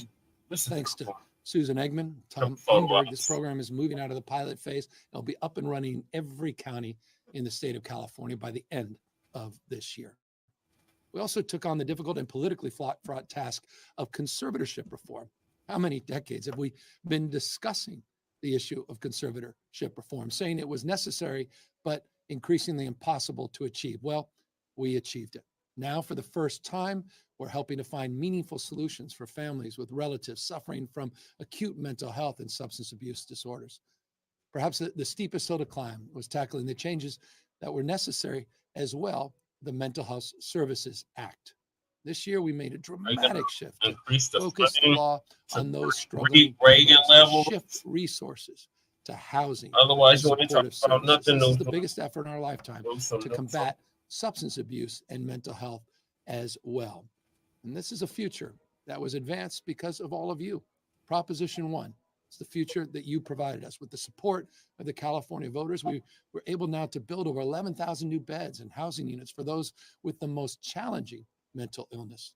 And we're requiring counties and cities in the state to focus existing money on housing and treatment for the toughest cases. And critically, we're guaranteeing a portion of those homes will go to veterans living on the streets, many of them suffering from PTSD. All of this while never compromising on our nation-leading efforts to improve youth mental health, with more school-based health professionals, new mobile apps, and platforms like Saluna to engage more kids earlier in prevention and screening. Think about a world in which we did nothing about this crisis, when we fell prey to the cynicism, negativity, and the rhetoric, and just rolled over and said it was simply unfixable. The same, by the way, is true of the red state approach to crime. They couldn't be more divorced from reality. Their entire crime agenda narrative is about diversion and distraction. They create fear and division. Meanwhile, people are gunned down at higher rates in Republican states than in Democratic states. Eight of the 10 most violent murder states in America are red states. Even cities like Jacksonville and Memphis have significantly higher homicide rates than cities like San Francisco and Los Angeles. But that's not what you hear. Instead, you hear wall-to-wall right-wing media coverage about lawless blue cities and blue states. In fact, California's violent crime rate is about half of what it was in the 1990s, 1992, a lower homicide rate now than 29 other states, including Florida and Texas. And property crime, as an example, in San Francisco is down 32%. In Oakland, where the California Highway Patrol, in partnership with local law enforcement, we've seen a decline, a remarkable decline, 33% in crime. This is because in California, we take public safety seriously. We take it as a problem to solve, not just a flog on cable news. We didn't wake up to this yesterday. Beginning in 2019, we funded local police and prosecutors specifically to go after retail theft, not by defunding the police, but by recruiting, among other things, 1,000 CHP officers. But we're not satisfied until we get the job done. And to do that, I recognize we need to do more to clarify existing laws. And while it's true that California has some of the toughest felony theft thresholds in the nation, we need to do more to go after professional theft rings more forcefully. We look forward to advancing this package of reforms this year.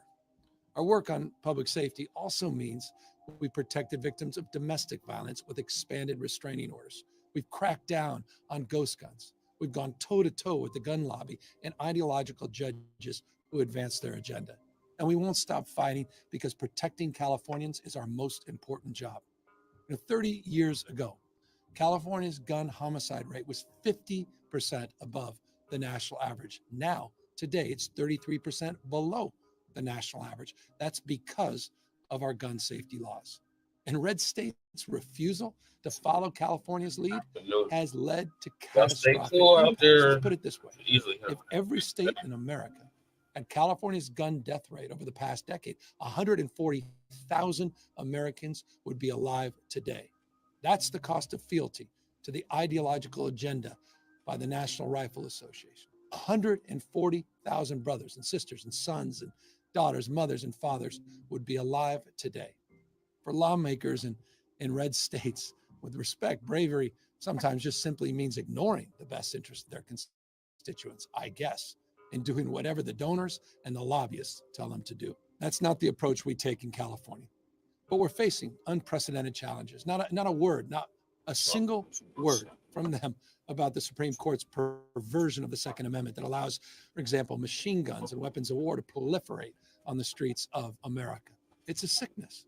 Just a week ago, as a proof point, Republicans in the United States Senate refused to even outlaw bump stocks, the same so-called accessory that a gunman in Las Vegas used to kill 60 people, wound over 400, and dislodge over 1,000 rounds in just 11 minutes. That's why the states, with respect, are less safe. Catering to big business and the rich is also why red states tax their lowest earners far more than California does. Those red states punish you while you're struggling, but give you a free pass when you're wealthy. Here's the truth. Republicans will never tell you. California's not a high tax state. Conservative states, this is a fact, conservative states tax their poorest residents, people struggling with 2 jobs, hospital bills, and childcare at a higher rate than we tax our wealthiest residents. You pay a higher percentage of taxes if you're poor in Texas than you do if you're wealthy in California. It's about who you're fighting for. In California, you don't have to be profligate to be progressive. We understand how to balance budgets while protecting working families, children, and the most vulnerable in our state. Thanks to our partnership with Senator McGuire and Speaker Rivas, we just passed the first ever 2-year balanced budget, a disciplined approach that keeps California on strong fiscal footing. And while the right wants to strip away protections for working families, we built this economy by valuing the dignity of work, cherishing family time, and honoring labor unions. You shouldn't have to be a CEO to live a decent life. And in California, you don't have to. The California spirit means working hard and being rewarded with a paycheck that meets your needs. All of our progress on higher wages and better benefits for working people is not just about the hourly pay. It's about building a future. It's about dignity. It's about respect, where everyone is included in our growth and inclusion. We're a state that gives a damn, for example, about fast food workers, and proudly so, who are predominantly women, working 2.5 jobs to get by. And because of the leadership of the California legislature, these hard workers finally got a raise and job security that they deserve. And by the way, the companies themselves get a more stable workforce. California is a tentpole. We're the tentpole of the American economy. 16% of all of our nation's job creation last month came from the great state of California, because we value our workers and we value our workforce. But it doesn't end at a paycheck, because costs are still too high for too many people. Our most persistent challenge remains affordability. The issue that defines more issues in more ways and more days remains housing. An added stressor, of course, these days is not just the cost of housing, it's the cost and availability of housing insurance. And we're tackling that with more urgency now than ever, moving reforms and new laws quickly to stabilize our insurance market. But homeowner insurance is just one part, we know, of that larger affordability puzzle. For families, we're also doing a lot more. California policies are putting over $17,000 back into the pockets of families, offsetting the pressures of inflation, cost of groceries, childcare, and so many stresses that people are struggling through. We proudly offer a young child tax credit, an expanded earned income tax credit for working families, 5 days of paid sick leave, 8 weeks of family leave. We've created, with the legislature's support, over 120,000 new childcare slots. California has also taken action to protect the student's right to learn and a teacher's right to teach. In California, we don't just dream about a future where everyone has a chance to get ahead. We aren't passive bystanders. We're creating a new grade, a brand new grade to give Californians an early start, pre-K for all, fully finishing the job by 2025. We're also building thousands of community schools with wraparound services for students and families. Students will be able to get free meals, behavioral health, family support, as well as high-dose tutoring. We're also finally fulfilling the vision of before and after school, as well as summer school for all, investing billions of dollars to make it universal. Around the state, we're deploying literacy coaches to thousands of schools. And next year, all kindergartners will begin routine screenings for reading difficulties, such as dyslexia, so we intervene as early as possible. These K-12 reforms are some of the most transformative reform policies in our state and some of the most significant happening across the nation. We built a future where everyone can have access to community college for free. And we're ensuring more residents than ever can gain admissions to the University of California and the California state system. All this took commitment and lots of investment. But the payoff is big. Thousands of young Californians accessing the greatest public higher education system in America. Here's a simple question for Republicans. If California is such a failed state, why are 4 out of the 7 most valuable companies in the world based here? Why does the Bay Area remain the top-ranked region in the world for venture capital? We've got more business startups in California than any other state in America, and among the highest average wages than any state in America. We've added 63,000. Talk about a wealth factor. Did not factor in the cost of living, though. We have one of the highest cost of livings in the nation. We've added 63,000 new millionaires in California since 2019. And within the last few weeks, we learned yet again that California has retained its place as the 5th largest economy in the world. We've achieved record-breaking tourism, and our population is growing again. All of these facts fly in the face of the California haters who want to tear us down because they know our success is a spotlight, respectfully, on their own failures. California doesn't look away from its toughest problems. We embrace solutions that work and work for most people. Just look last week. We accomplished something that was seemingly impossible, reforming the Private Attorneys General Act, or PAGA. It's a complicated, thorny issue that for decades eluded compromise, bringing rational reforms and important labor protections at the same time, sensibly managing responsible concerns from small businesses. It's easier to address simple problems, but that's not the California way. I'll give you another example. California embracing big, complex issues without flinching. We're in the middle of the largest dam removal project. I know, Max, some 400 miles of historic river, and doing so, restoring a historic way of life that has sustained this state for thousands and thousands of years. We fast-tracked the construction of the first new large-scale above-ground water storage project sites in over half a century.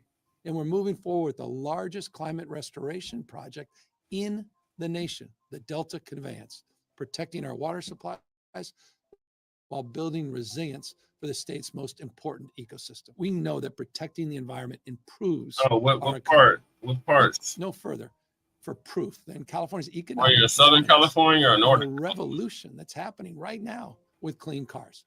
California is home to 60 zero-emission vehicle headquartered companies, now one of our top exports. The global EV market simply would not exist but for California's clean air. The regulatory environment has been an accelerator for investment, creating certainty and unprecedented investment opportunities. We're creating jobs in whole new industries as we fight climate change. That's California innovation. That's California innovation in action. And we're moving forward in the face of oil-funded politicians all around us that are lying to us. They're trying to say that a clean economy somehow is a bad economy. But we're not asserting that. We're proving them wrong. We have 6 times more clean energy jobs than we do fossil fuel jobs. At the same time, we're holding big oil accountable for their lies and accountable for their price. Hold you accountable for your lies. We're suing them, yes, for defiling our planet. but also defending ourselves from their profit-driven greed, drilling their oil rigs next to houses and playgrounds and daycare centers. And we're operating the world's fifth largest economy on a carbon-free engine, 90 days since March alone, proving that clean future isn't only desirable, it's achievable. And even under these attacks, we're writing our history as an epicenter of global innovation. Let me give you one more potent example. California is transforming an empty former mall in Los Angeles into a research and innovation hub. Which is on the bar, driving in every day. At the site, scientists, engineers, and researchers are helping solve some of the world's greatest challenges, from the frontiers of quantum computing to cutting-edge immunology research. We're also home to NVIDIA, founded in Sunnyvale in 1993. It's now the world's most valuable company. As they grow, like so many companies like them, they're nurturing a startup ecosystem that will prove to be perhaps the most fertile in economic history. It's no mistake that California is the epicenter of what is called the fourth industrial revolution, artificial intelligence. In fact, 35 of the world's 50 most exciting and largest market cap companies in AI are right here in California. Across the spectrum, California, it simply has no peers. Name an industry, and California dominates.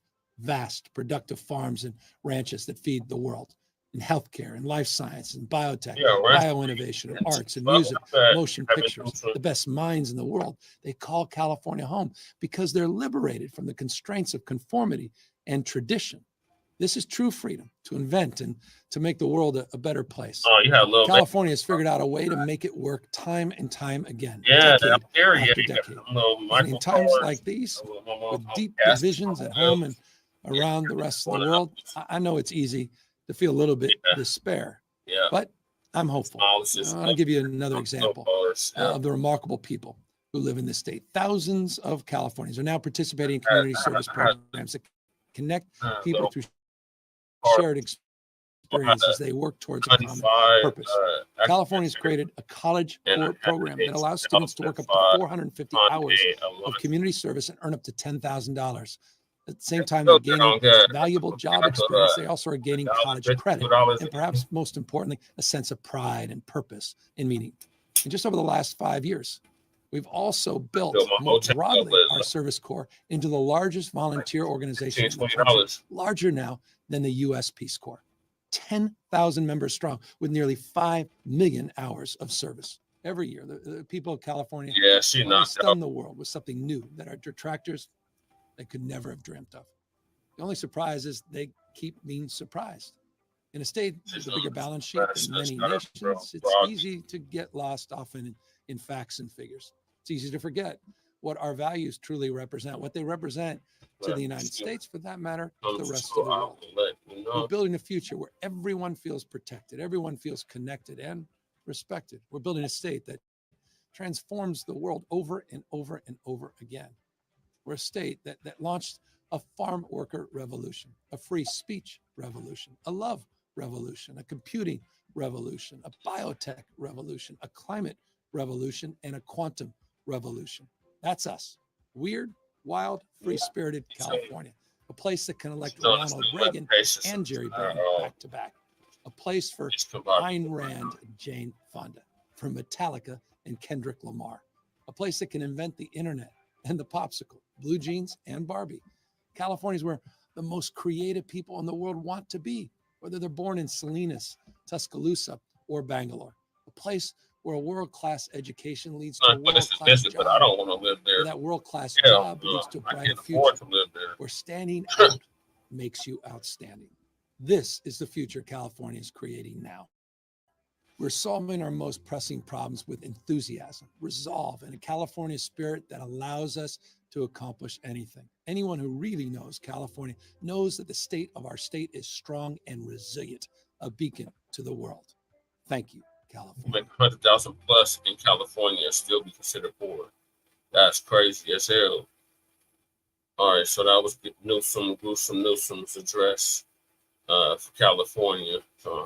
If you're from California, please feel free to chime in and debunk 90% of what the hell he was just talking about. But moving along to the next topic, And on that note, is that you, Jay? Matt just asked about you. Just coming to in and out.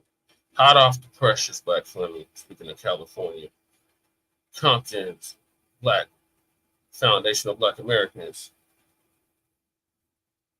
the ones in the They Not Like Us video, say they're not vote. They are voting for Trump because Biden hasn't showed us anything. Shout out to Sister Demetria K. She's gonna give us a quick update. Smack dab in the middle of election season, where President Joe Biden is trying to keep his seat in the White House, and former President Donald Trump is trying to regain his seat in the White House. And so y'all know us Black Americans, yes, us, hello, how you doing? They want our vote. Now let's talk about the Democrats. The Democrats know that they are losing the votes of Black Americans because we are sick of their stuff, right?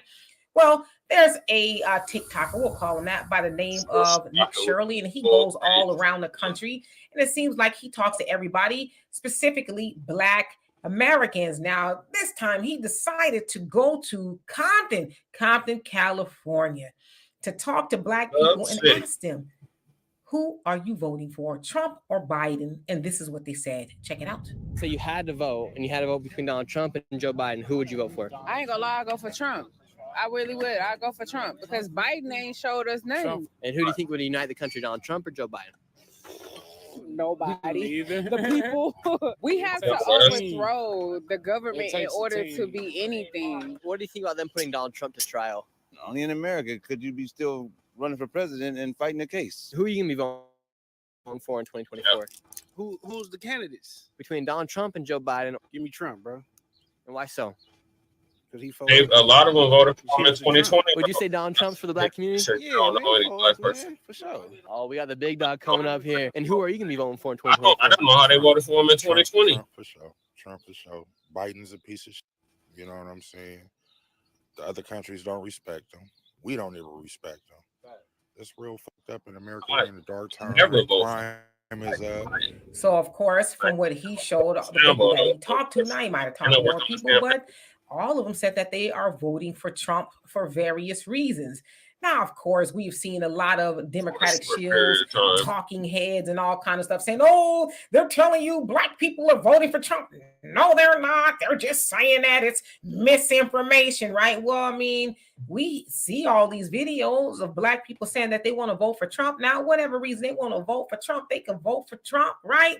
Because as the Democrats say, democracy is in danger. Well, democracy means that you have a say so. So if they want to vote for Donald Trump because he's orange, that's their right to do that. Okay. So they feel for whatever reason or another, he would be better. And it's not just the people in Compton, it's a lot of Black people, Chicago, New York, all over the country. It's like, you know what? I'm tired of voting for the Democrats because the Democrats have not done nothing for us, and they're not going to do nothing for us. All they want to do is get us to the polls by any means necessary. When I say any means necessary, I'm talking about the twerking, the fish fries, the everything you can think of, right? Even strippers. Yeah, get the booty to the polls. To the polls. For what? We ain't getting strippers polls, no pun intended, to vote for more of nothing, right?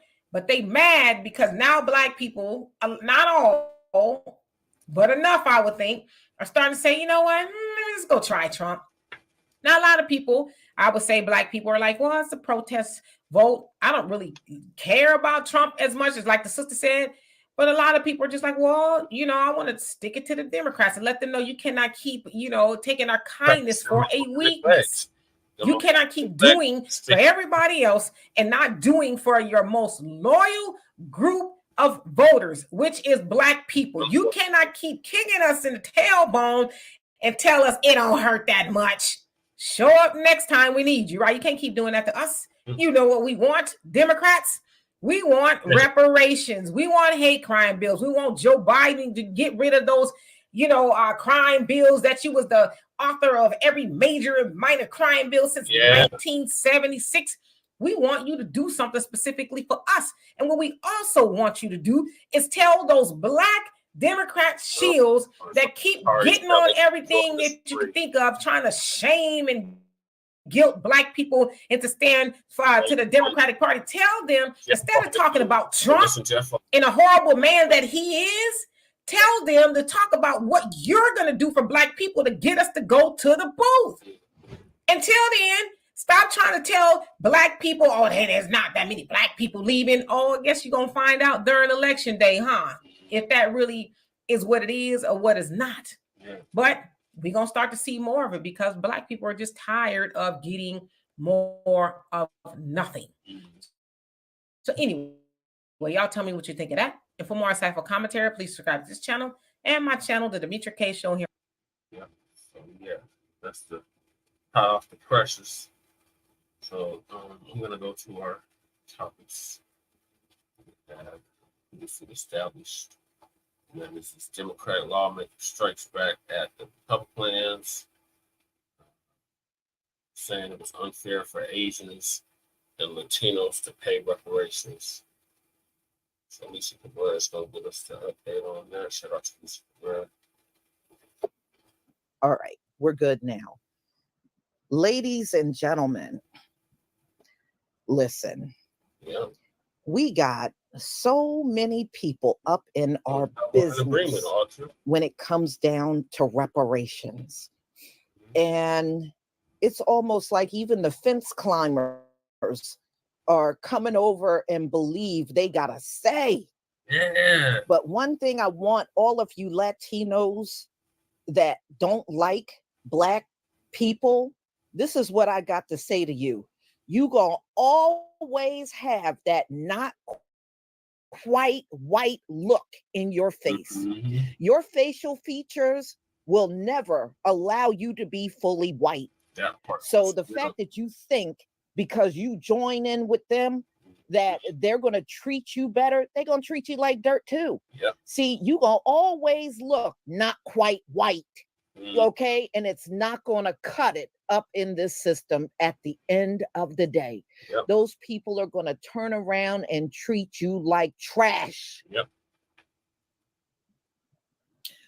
So you can go on with that, oh, I'm going to agree with the white people and I'm white and all that. You can go on with that mess, but reality is going to hit you right between your eyes. Yes. Okay, your facial features, you can never get rid of. Nope. Period. You ain't cutting it. And either you're going to look all the way like them folks or you don't. And y'all never will. You will never all the way look like them. The vast majority of you never will. So you can join in and agree with them all you want. It ain't going to do you no good at the end of the day. And if you don't believe it, go look at how many of these folks with farms treated those migrants. They treated them like trash. That's why so many of them would just up and walk away and abandon these people with their farms, and then they would end up losing. There it is right there. Out during the harvest. They didn't have enough people to harvest the crop.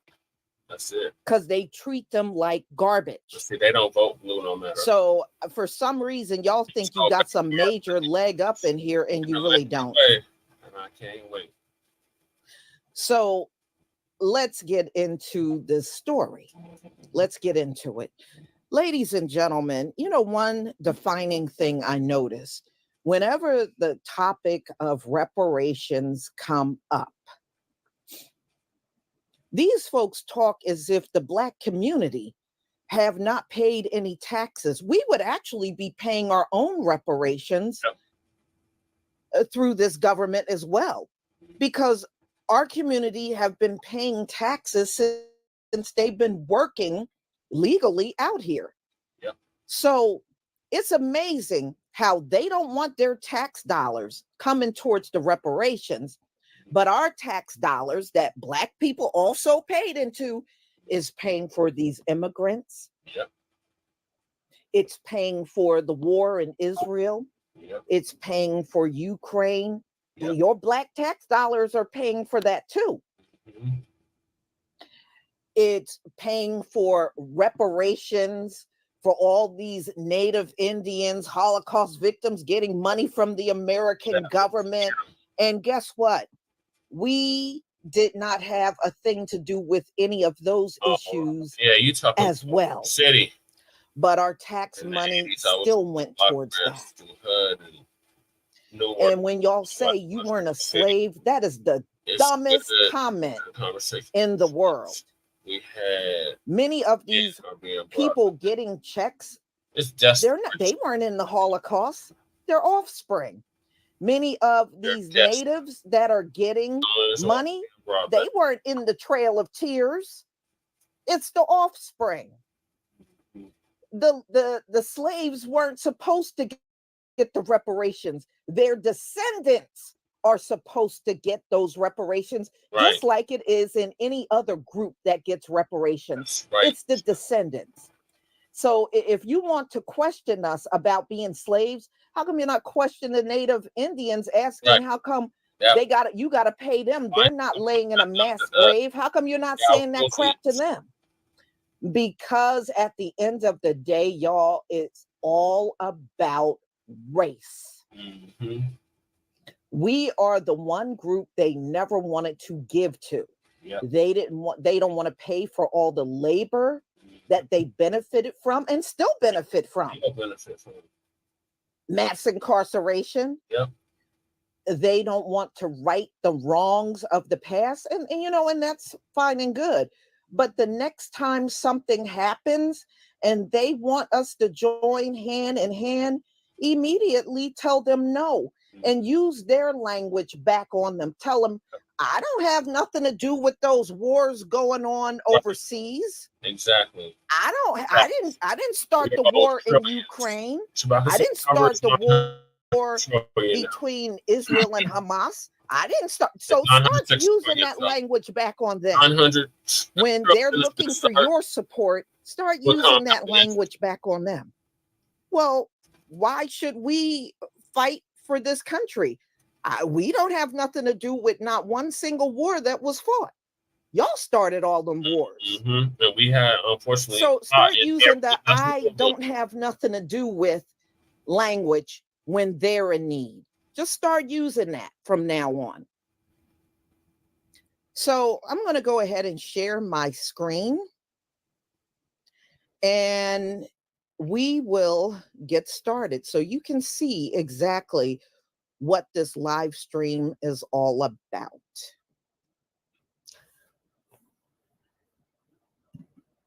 It's amazing. Everybody wants our help. But then when we need our reparations, they're very vocal about being against it. So I'm going to be very vocal about not being there for them when they're in need. And I'm going to be very vocal about it. Of coming to Washington to get our goddamn check. Right before he was unalived from us. Okay, please give me a 1 if you can see my screen. Give me a 1 if you can see the screen. 19. Thank you. All right, let's get started. Memphis, Tennessee. To be honest, I'm concerned about the proposal to help facilitate the distribution of reparations. Economist consultants from the task force reported the total amount could be as much as $800 billion. $800 billion. More like 800 trillion.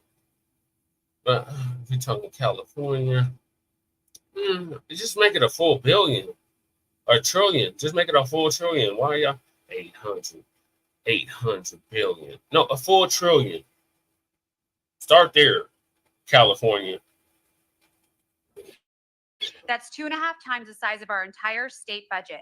To pay for that, you'd need a major tax hike, unlike anything this state has ever seen before. I recognize and acknowledge the painful part of our history. The pains of our past should not be paid by the people of today. The majority of our state is Latino and Asian, making up 55% of our population. Allowed you to come here. Most of them, like me, are first, second, or third generation immigrants who had nothing to do with slavery, discrimination, Jim Crow laws. You benefited from all of it. It is fundamentally unfair to force these people to pay for this, and because of that, I will be opposing today. You benefited from it, though. Yeah, I just want to thank our Republican colleagues for coming to committee today. You still benefited after boycotting the previous committee. It's really important to go on the record and formally oppose reparations. Shout out to all the viewers. Make sure y'all share this video. Other questions or comments?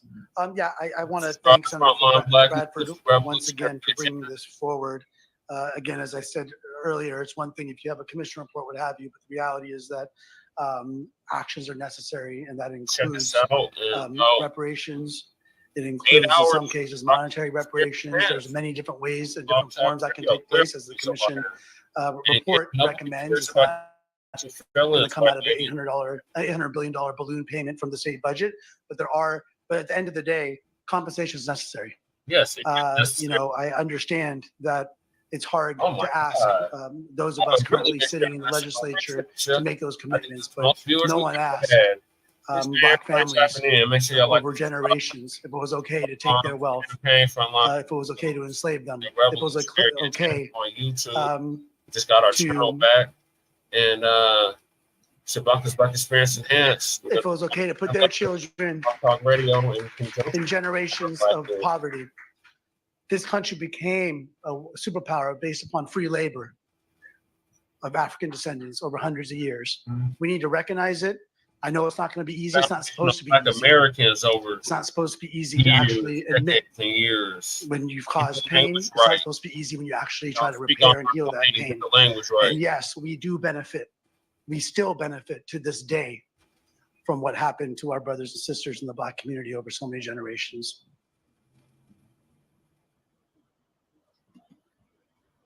Y'all believe him before y'all believe us.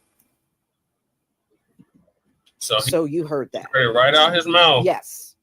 They still benefit. That was a Latino woman. And like I said, see, these folks are trying to please their white handlers. That's what this is all about. So they see them as the winning team, and that's the side they want to be on. Yep. And that's fine and good. But that's why they claim white on all. What they don't get, and what all of them don't get, is we've paid those tax dollars too.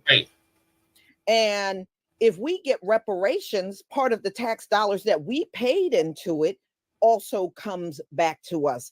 These folks didn't pay taxes by themselves, but they talk to us as if they did. And besides, why are we constantly having these I'm not going to pay reparations conversations anyway? That comes from the government. These people that are up in your face, they talk like this is stuff that's going to come directly out of their pocket. Everybody that got reparations, the government paid the reparations. They didn't knock on your door and ask you to give to a reparations fund. But some of y'all talk like that's how it's going to be. I even had one say, oh, well, it's going to be harder for Black people. Oh, okay. Exactly. So you're saying you're going to go out of your way to make life even harder for Black people. That just sounds like a bunch of racist talk. That's what that sounds like.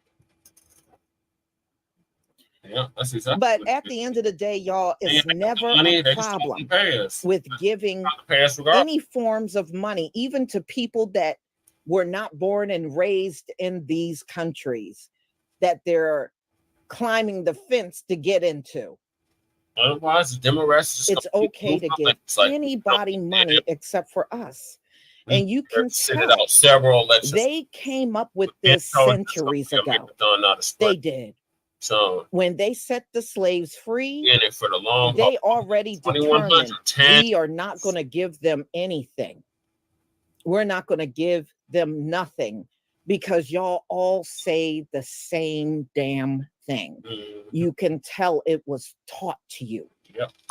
Because they've been indoctrinated with that bullshit. But at the end of the day, every time something happens, where's the Black community? Why aren't the Black people helping us? The cake's been Why are the Black people so quiet? 5 years. We're not caping for your other groups. Them days are over.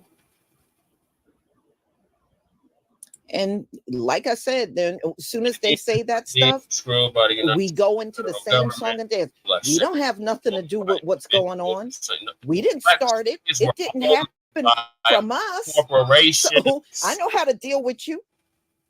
I know how to deal with all of you. Prison and migrants, complex, citizens, all of these that own individuals in cell blocks. So, you can't expect a devil to want to right their wrongs when we know they were bred to be evil. No, that's just a stalling tactic. Ain't no hurt. And if you're bred to be evil, you're never going to have a heart. So, we ain't worried about that block of ice you call a heart to change. We know it won't. You have no problems paying them. You can't teach a demon to be good. It's going to be difficult. So, ladies and gentlemen, you hear what she said. Now, she is what, a second generation Latino? And why are immigrants in our business? That's what I want to know. Why are they all up in our business? Get you some business. If you didn't have nothing to do with it, this should not be a topic for you to be weighing in on. Why are you all up in our business? But you see, ladies and gentlemen, the illegals, the naturalized, and the stolen land citizens all agree on one thing. Anti-Black hatred. They all agree on one thing. And like I said, that you weren't a slave. I don't know where y'all must have pulled that one out of your ass. That's stupid. I can say that about any group that got reparations and still get it to this very day, that they weren't the same people that went through anything, but their descendants. That's what reparations is for, the descendants.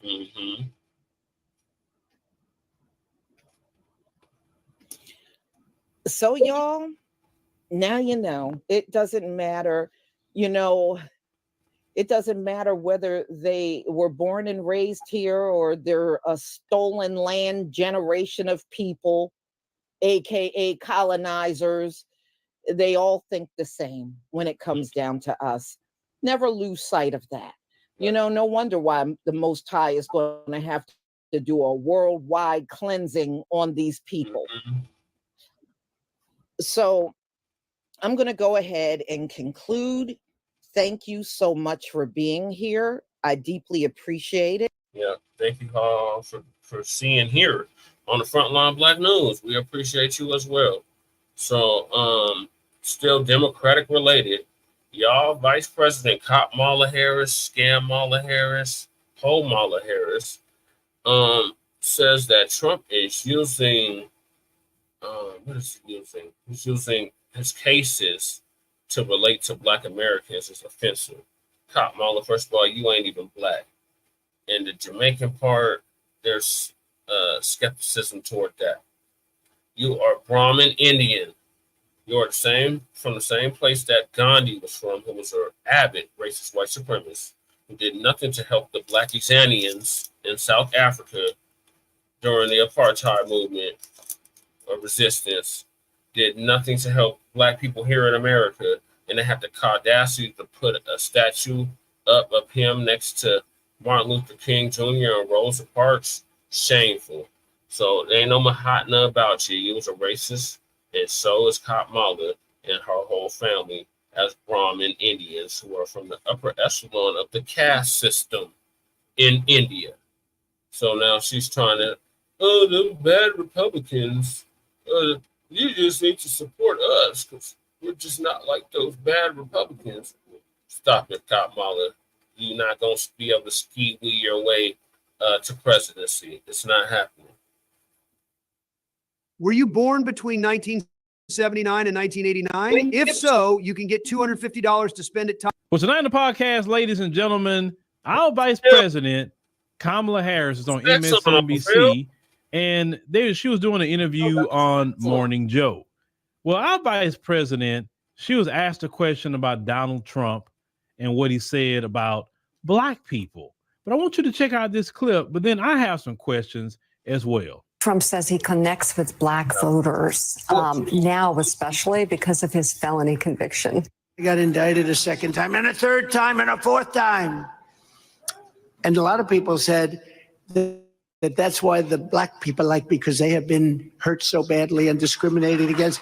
He also says that he's not a racist because he has a lot of Black friends. Yeah. Your thoughts? How many times have you heard white people say that dumb shit? I'm not racist. I have Black friends. I have Black family members. I have Black siblings. So the slave master. That don't mean that you're not no less a suspected white supremacist. You can still be, you can lay down with us, whatever. You still could be a suspected white supremacist. You get out that bed or whatever, and you go right back to white supremacy as usual. So nah, y'all not gonna be able to get us with that dump or any other rest of y'all that try to use us as an excuse to justify your anti-Black hatred. Well, on the first point, as connected to the second point, it's insulting. Yeah. It's yes, that's what it is. Insulting for a number of reasons, including he has reduced a whole population of people down to a sum total of what is in his mind who they are, and he's wrong. All right, so Kamala says that when Donald Trump tried to say that, hey, you know, since I got these charges and all of that, you know, I can relate to Black people. Now, I'm support Kamala on this one 100%. What Trump said was very dumb. It was very ignorant. And that does not relate to me as a Black man. Not at all. Does it relate to some people? Sure. But not all Black people in America. So I'll completely agree with Kamala on that what Trump said was wrong. It was ignorant and it was offensive. We all agree there. But places like MSNBC only talk about offense to Black people when it comes to Trump. They only talk about racism if they can put it on the Republicans, as you clearly see. Mika Brzezinski sit up here and talking about Trump and racism and things like that. They don't talk about the things that the Biden administration has done to Black people. So let me say, okay, so Trump said what he said. Now, are you more offended with Trump saying what he said? Or are you more offended by this? So I'm not going to sit here and say I'm going to do something that's only going to benefit Black people. No. I'm more offended. Okay. So our vice president said that she's not going to sit there and only say she's going to do something for Black people. I'm more offended by that than what Trump said. Why I'm more offended by that? Because you're telling me you're not going to do nothing for Black America whatsoever when you be in a position of power. And she has stuck to that. On. They dancing. Her and Biden stuck to that. To me, that's more offensive to me. That's offensive to my children. That's offensive to my aunties, everybody in my family. Right. It's offensive. Right, Uncle Phil. Let's get to something else that's offensive. You have a problem figuring out whether you're for me or Trump and you ain't Black. That's also offensive. So you mean to tell me that I got to vote for you as Joe Biden or I'm not Black? Last time I checked, my birth certificate said I'm Black. Yep. I've been living this Black skin my whole doggone life. Yep. Why does who I choose to vote for has predicated my Blackness? Right. But see, that was offensive. Yep. Completely offensive. Because it's saying that I own Black people politically, and if you don't vote for me, you're not Black. So you vote for Trump, you're not Black no more, obviously, according to what they said. And that was extremely offensive to me, way more than what Trump just said to me, because y'all doing policies to actually hurt Black America. That's offensive. Yep. What about this? When Black Americans came out to vote in the election, did Black Americans get a hate crime bill? This video is more offensive to me than what Donald Trump said. because Black Americans for 400 plus years. Hell with this commercial, like and subscribe to Frontline Black News and the revolutionaries have been saying we need an anti-Black hate crime bill. We need protections. And when people just start putting hands on a couple of Asians during the pandemic, they give them a whole hate crime bill. But Black Americans who have suffered every kind of terrorism in the United States of America, we don't get a hate crime bill, even though we did not see the Asian community in long lines voting for Biden in the election. We saw Black Americans voting for Biden. We had Boule Martin out there crying because he saw how many Black Americans was in the line and the Democrats had promised him some money if you could deliver the Black vote. That's why he was crying at the time. But Black Americans voted and the Asian community benefited. This is offensive to Black Americans way more than what Donald Trump had to say.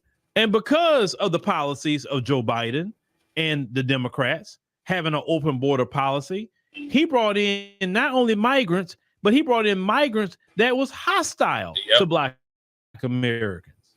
Now, do you remember this footage that we covered last night out of Chicago? This is also something that's very offensive that Joe Biden and Kamala have created. More money for you. You want? When I say you, no more money for you. Bye bye, bye bye, bye bye. Bye bye. No, you bye bye. Got here yesterday. No more money for you. I mean, they always want to tell us something. It's lazy. You lazy. You lazy. Ladies, that video was offensive to Black Americans. Why? Because Joe Biden created that climate where migrants can come over. They get very uppity. They get attitudes. They feel entitled because Joe Biden has prioritized migrants over the American people. That's more offensive to me as a Black American and to my Black American community than what Trump had to say. Because see, Trump run off of his mouth. That doesn't affect me on a policy. What the Biden administration and Kamala has been doing has affected Black Americans in the area of policy, have been taking resources away from Black America, have taken protection away from Black America. Their anti-Asian hate crime bill is supposed to be the anti-Black hate crime bill. See, they do policies that's offensive to Black America. I don't care what Trump say. He can say whatever he want to say, as long as he's not putting no policy against my community. It's just bottom line. So how could you sit up here and talk about what's so offensive? You know what I'm saying? But you're not talking about how offensive it is, how y'all done policies all these years that hurt and harm Black Americans. And then what's also offensive, you do nothing for Black Americans. You do for everybody else. Then you want to circle back around right before election time. Black America, you have to help us save democracy.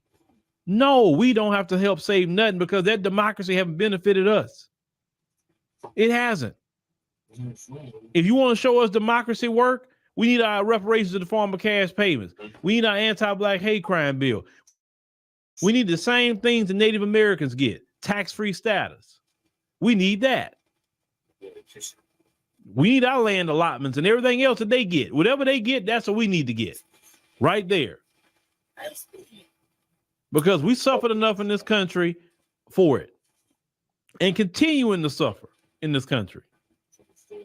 So that's offensive that you come in our face at election time, come in our churches, sitting in front of Black men, trying to talk to Black women, all this stuff you're doing, trying to convince Black people to come out there and vote for you when you have been offensive the whole 4 years you've been in.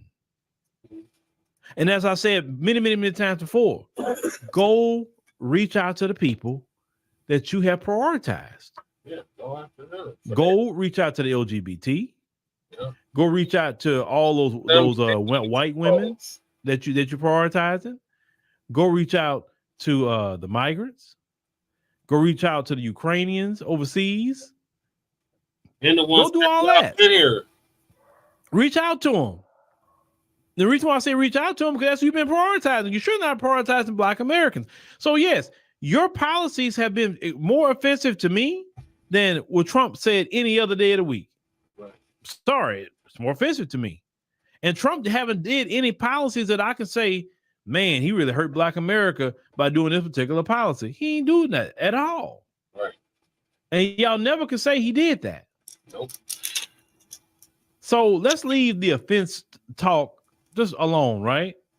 You still not saying what you're going to do for Black people. But I'm proud of Black Americans because y'all pressing them. Every time they come in your face, say, hey, what you doing for Black people? And they say, well, we're doing this for minorities. I don't know what minority is. What's that? What you doing for Black people? Well, you know, people of color. What is people of color? I don't know what that is. What you doing for Black people? Well, underserved communities. What's an underserved community? I don't know what that is. What you doing for Black people? You always say that. What are you doing for Black people? Get them up the field. Well, you know, discrimination. We're doing for people that get discriminated against. I don't know who those people are. What are you doing for Black people? That's where it has to go. Black people. Yeah. Well, we're doing something for Black people. LGBT. I don't know nothing about that. I'm talking about Black people. What are you doing for Black people? And if you're doing something for Black people that's LGBT, fine. That's no problem. They Black like me. What are you doing for Black people? It's just that simple. When you cut off the minority talk, the people of color, the underserved communities, you know, all of these little terms they use, urban communities. What's urban? I don't know what urban is. What are you doing for Black people? Every word they use and I say you, cut them off. Yep. Well, we can't just do something for Black people. Well, you can't get my vote then. Right. That's just bottom line. But it's more to it than that. We got to play the game. I'm not here to play no game with you. I'm not a child. I'm grown. What you gonna do for Black people? If you're not gonna do nothing for Black people, leave me alone. Right. Don't waste my time. That's right. But what about if Trump get in there? What about him? He was in there before. I'm here talking to you. That means I survived Trump, right? Right. And I survived another 4 years of Trump. So what? The Trump get in there. It don't bother me. Right. I'm good. Right. You can't throw Trump in my face. Right. Project 2025. I don't care about that. We've been living Project 1865. Right. We've been going through it ever since after slavery too. Right. How about that? And during slavery, we've been going through it. We've been going through it. Scared about nobody. Project 2025. Who cares about that? So what? That just get on my nerves. I see Black people. Phil, you don't know what they're gonna do. Project 2025, Phil. Like, aren't you a descendant of a slave? You dealt with the worst of the worst. Right. The worst of the worst. Unless they're going back to that, what they were doing during chattel slavery, which they're not. And what are you scared of? And even if they tried that mess, I'm like, look, it ain't happening here. Right. Right. I'll fight to the death before I ever let them do that. Right. Can't stand all these scary Black people. Let the Democrats just convince you don't want that to happen. Like, man, I don't care what these people do. Right. What you doing for Black people? That's it. That's the conversation. What are you doing for Black people? Because I'm offended at all the things you did during your administration. So you'll come in my face. You can't use no other community. What are you doing for Black people? Period. If you can't do nothing for Black people, you don't have to. That's no problem. That's no problem. Scurry on. Because I got a nice couch to sit on. Right. I got some popcorn I need to order for that night. Matter of fact, I am gonna order popcorn for that day. I'm gonna order one of my favorite popcorns out of Chicago, and I'm gonna make sure I got my. I'll show y'all if you know how you sit down and chill your nerves, eating your popcorn, watching results. Know what I'm saying? You ain't listen. Don't let these people. You don't owe them nothing. They ain't done nothing for you as a community. That's why you owe them nothing. So please, if you want to talk about who offends us, it's the policies that has harmed Black America. That would offend us, not something stupid that Trump said. Right. How many single family? I was just commercial, like it's started from Black News, Black News. Grand Risings, Lady Che. What are your thoughts on Ski Kamala Harris trying to use Trump's rhetoric against us to try to get us to vote no matter who? Okay, so Vice President Kamala Harris says that Trump using his court cases to relate to Black people is offensive.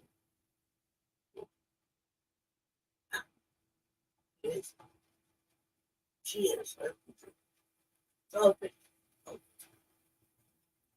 I didn't see it from his game. Oh my gosh. And then prior to that, Democratic lawmaker I know, I just can't. Just say, my parents and stuff. went off on that old girl that we story on a week ago. That said no reparations for you. One of the Democratic lawmakers, a fellow Latino, went in on her and covered that, and then I played Gavin Newsom's State of the City, State of the State address. Anything about anything.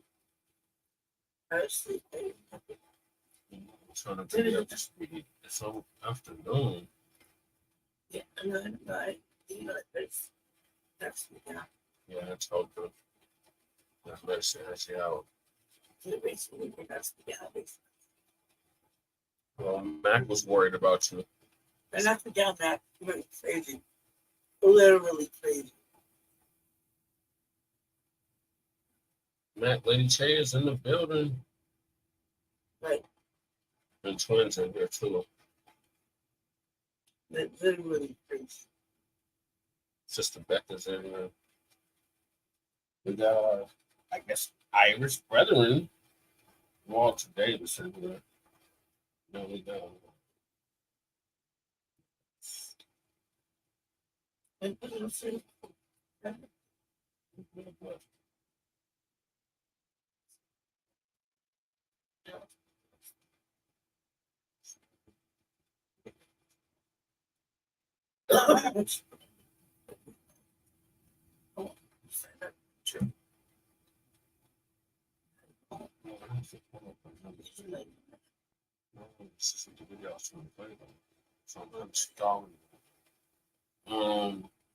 Houses.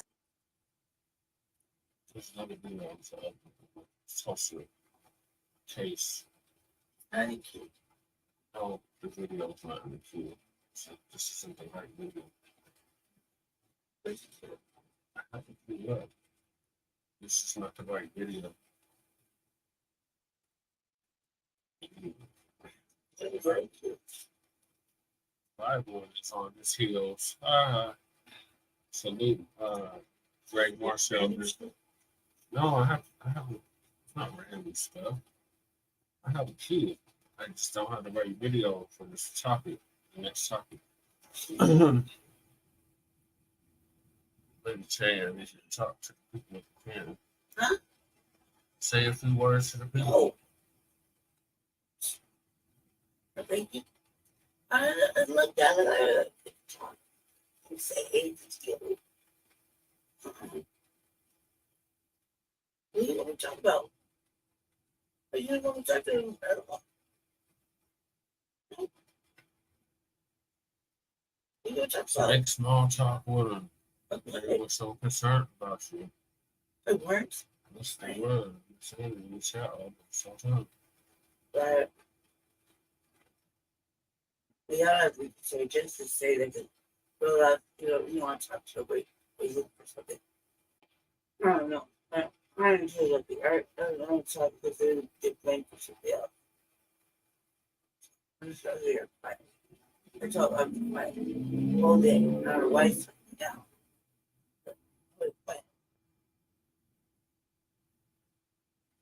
The medicine made me crazy, but I don't know if that's what they say. But she have to, yes, sir. Like, my wife talking to him. I don't know what we watched. I just told you. I know, but I didn't see it, so I don't know what we watched. I don't even know about the last topic. Here, find this video. I'm looking. That's cute. She was already up. It's done. She was already done. Oh, good. It's not the right video. Well, That is the next topic. That's what I'm trying to put a video up for. No, let's keep that topic. Go to the next one. I can't skip it. So it's an update on it. So they are going to take it to the Supreme Court. The Oklahoma Supreme Court. Take it to the actual U.S. Supreme Court. They are. That's the update. Who is they? The descendants, the survivors. The descendants. The two remaining survivors of the Tulsa Massacre. Somebody is acting clueless right now. The same ones that we did the story on Sabaka's Black Experience Hands, Frontline Black News. Them. They're taking the case to the Supreme Court, the United States Supreme Court.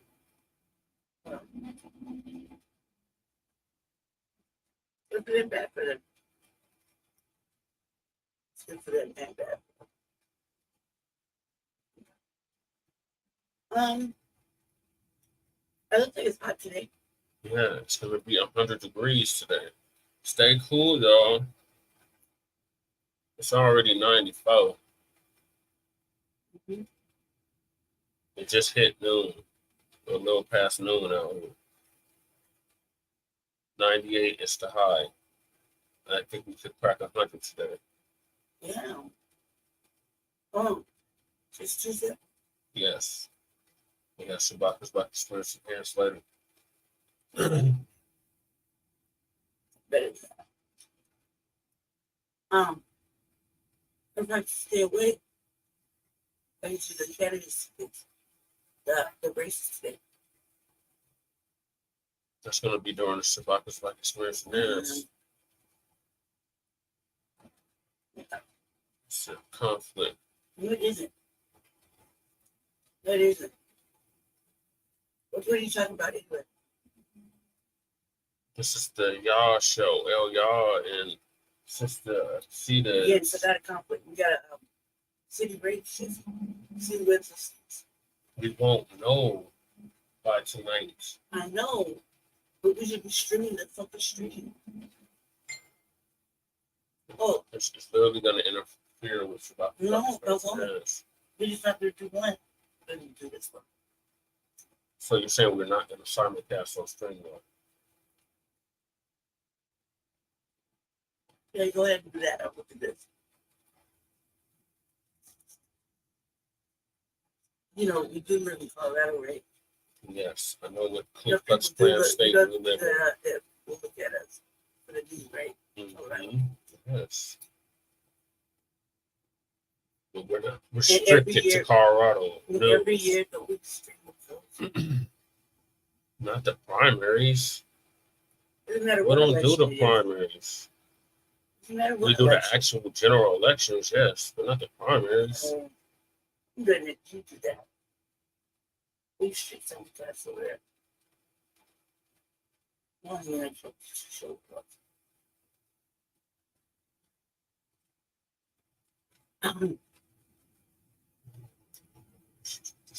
It don't matter. I don't think it's on there anymore. Did they take it down? No. Oh, watch it. Well, we watched it.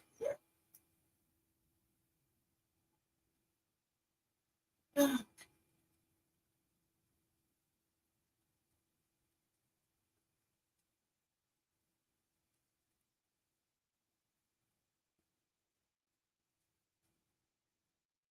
Just put up the shoulder. Yes, we will.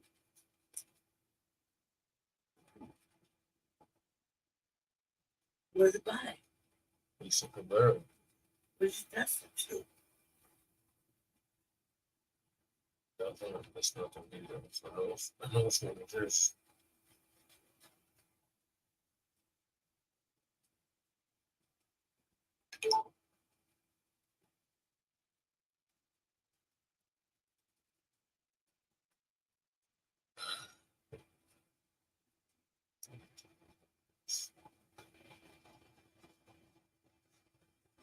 So y'all like multiple things at the same time. He gets the little curse over videos actually wanted to see. I didn't get the shit. Oh, you missed it. You don't have to listen to the playback. This is probably our most explosive show ever. Mm-hmm. So I'm going to move us to the next topic. But the update is they're going to take it to the Supreme Court, U.S. Supreme Court, so stay on the lookout for that. Max said, Grand Risings, Lady Chain.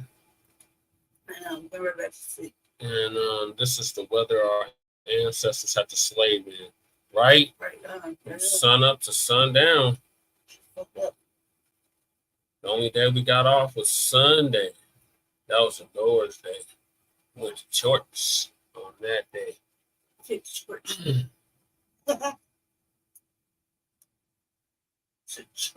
Mm-hmm. So the next topic is Sha'Carri Richardson. Shout out to our sister Sha'Carri Richardson. She heads to Paris for the Olympics. The Olympics is taking place next month in Paris, and she had qualified, so she's going to be representing for FBA on the world stage. So salute to her. So Lisa's going to give us the update on that.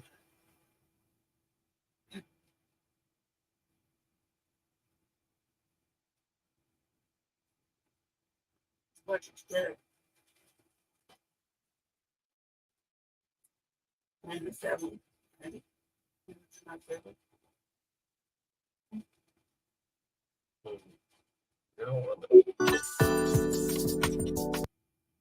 Please.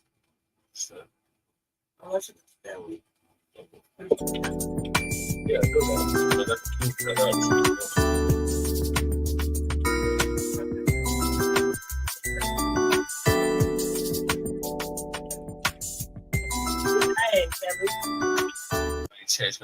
Transform your hair with hair growth products by 12 Tribes on Earth.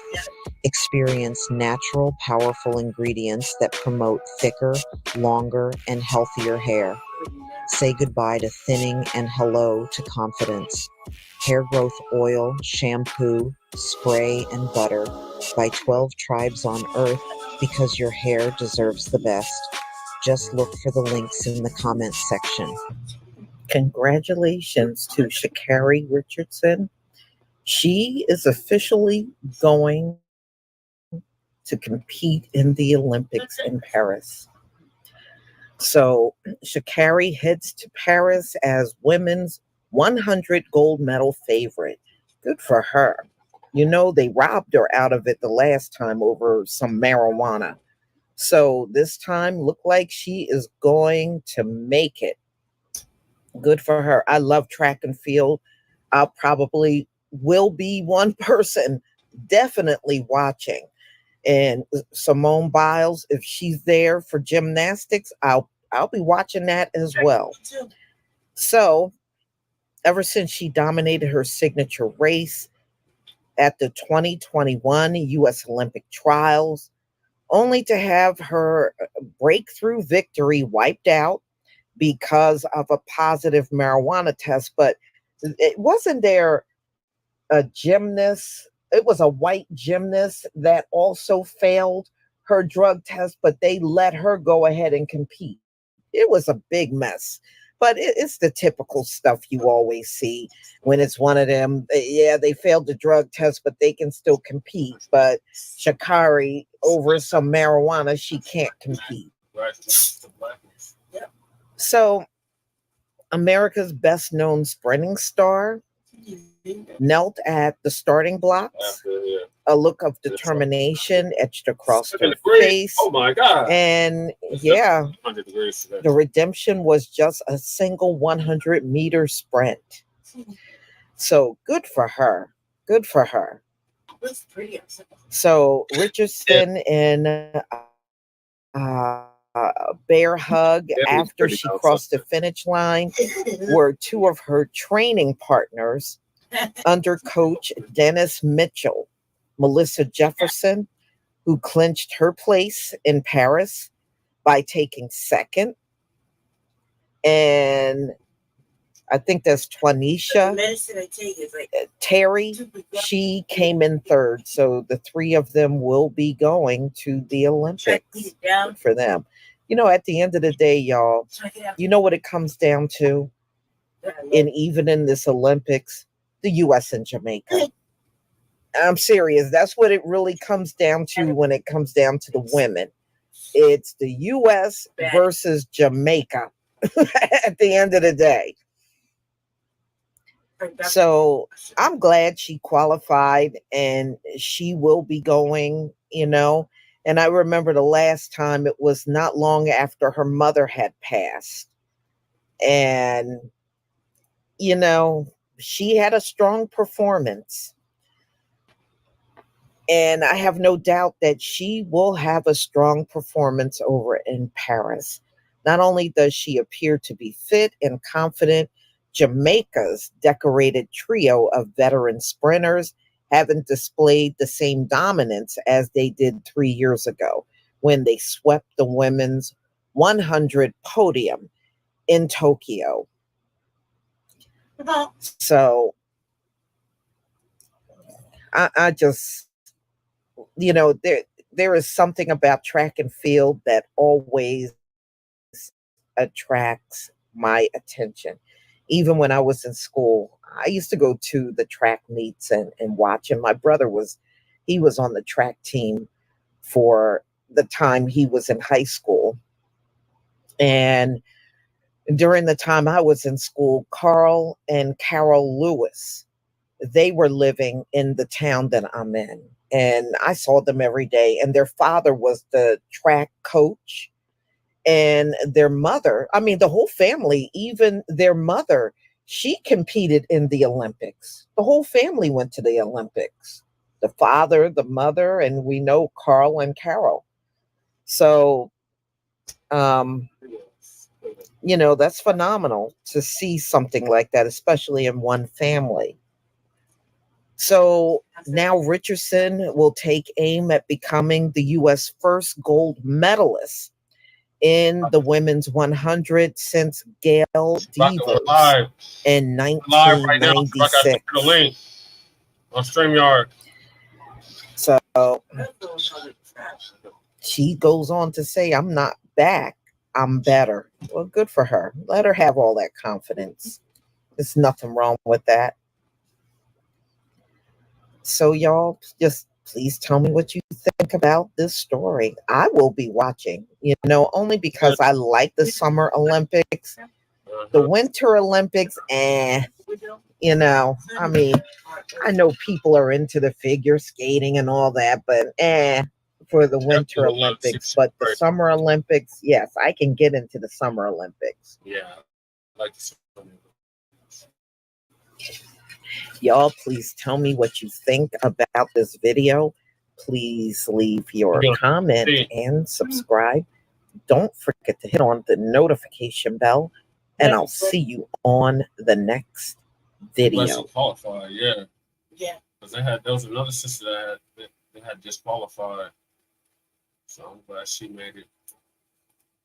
Any other thoughts on this? I'm glad they didn't let her play. That's how these motherfuckers are. They said anything should have been out. And so moving along to the Supreme Court. Once again, with the demon conniving selves. Their bride selves. They've been bribed. They've had, and it's supposed to be the upholders of the law of the land of racism and white supremacy.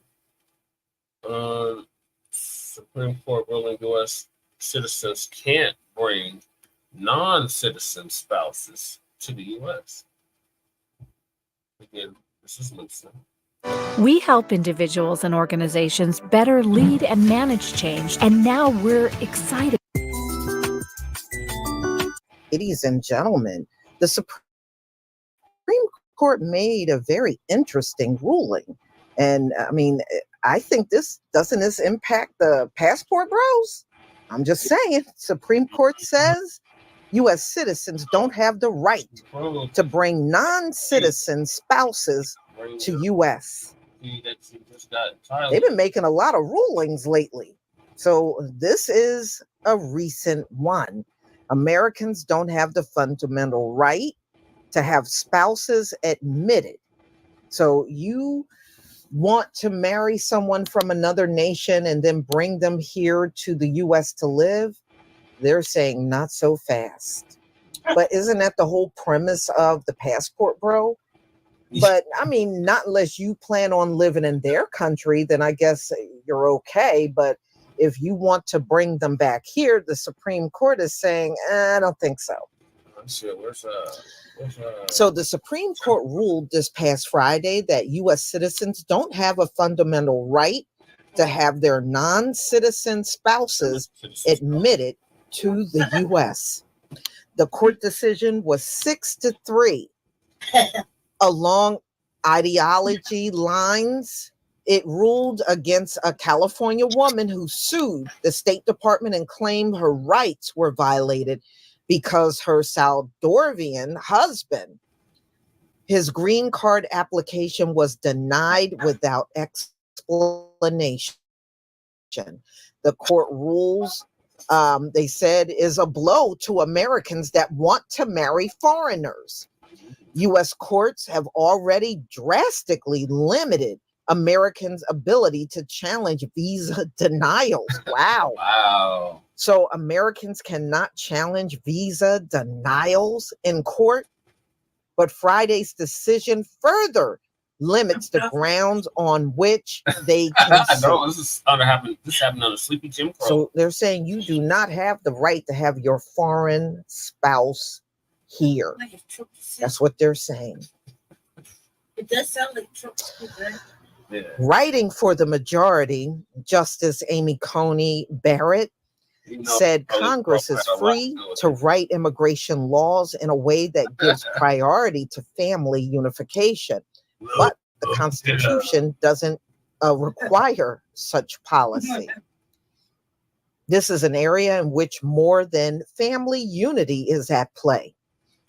Other issues, including national security and foreign policy, matter too, Barrett wrote. The Biden administration had urged the court to rule against the couple, a move that angered some pro-immigration groups. Okay, so there was a case brought by Sandra Munoz, a U.S. citizen living in California who works as a worker rights attorney. So in 2008, she met her husband, who is from El Salvador, and he's a citizen, of course, in his native land. He was living without authorization in Los Angeles. So married in 2010, had a child together. She eventually sought a visa for him during the final stage of their process in 2015. He was required to travel from Los Angeles to the U.S. consulate in El Salvador for an interview. He has been stuck in El Salvador ever since. The State Department denied his application, citing a statute that allows the U.S. government to turn away applicants who could be engaged in illegal activity. The department didn't provide an explanation for why it believed he might be breaking the law. Later, years of litigation, the government disclosed that the consulate's office found that he might be a gang member because of his tattoos. You don't say, cuz. And, so her husband submitted a declaration that he's never been in a gang and that the tattoos were expenses of his intellectual and deeply held Catholic faith. Wow. Munoz alleged that the government had violated her fundamental rights to live with her spouse in her country of citizenship without affording her due process. The U.S. Ninth Circuit Court of Appeals in San Francisco ruled for Munoz in 2022, saying she possessed the liberty interest in her husband's visa application, and that the government therefore owed her at least an explanation for denying it. The High Court reversed the ruling. Barrett wrote that Munoz had no legal interest in the visa application of the third party, and that her husband, and as a non-citizen overseas, has no right to federal court review of the U.S. consular visa decision. Catholic Rosary. So the U.S. government is pretty much saying, we don't want your foreign spouse here. That's what they're telling her. And the Supreme Court is pretty much saying it's legal. It is not her right to have her foreign husband here. That's how they ruled this past Friday. Yeah, we need to discuss that. That's how they ruled. Sha'Carri, you missed it. We had like 20 tapping in.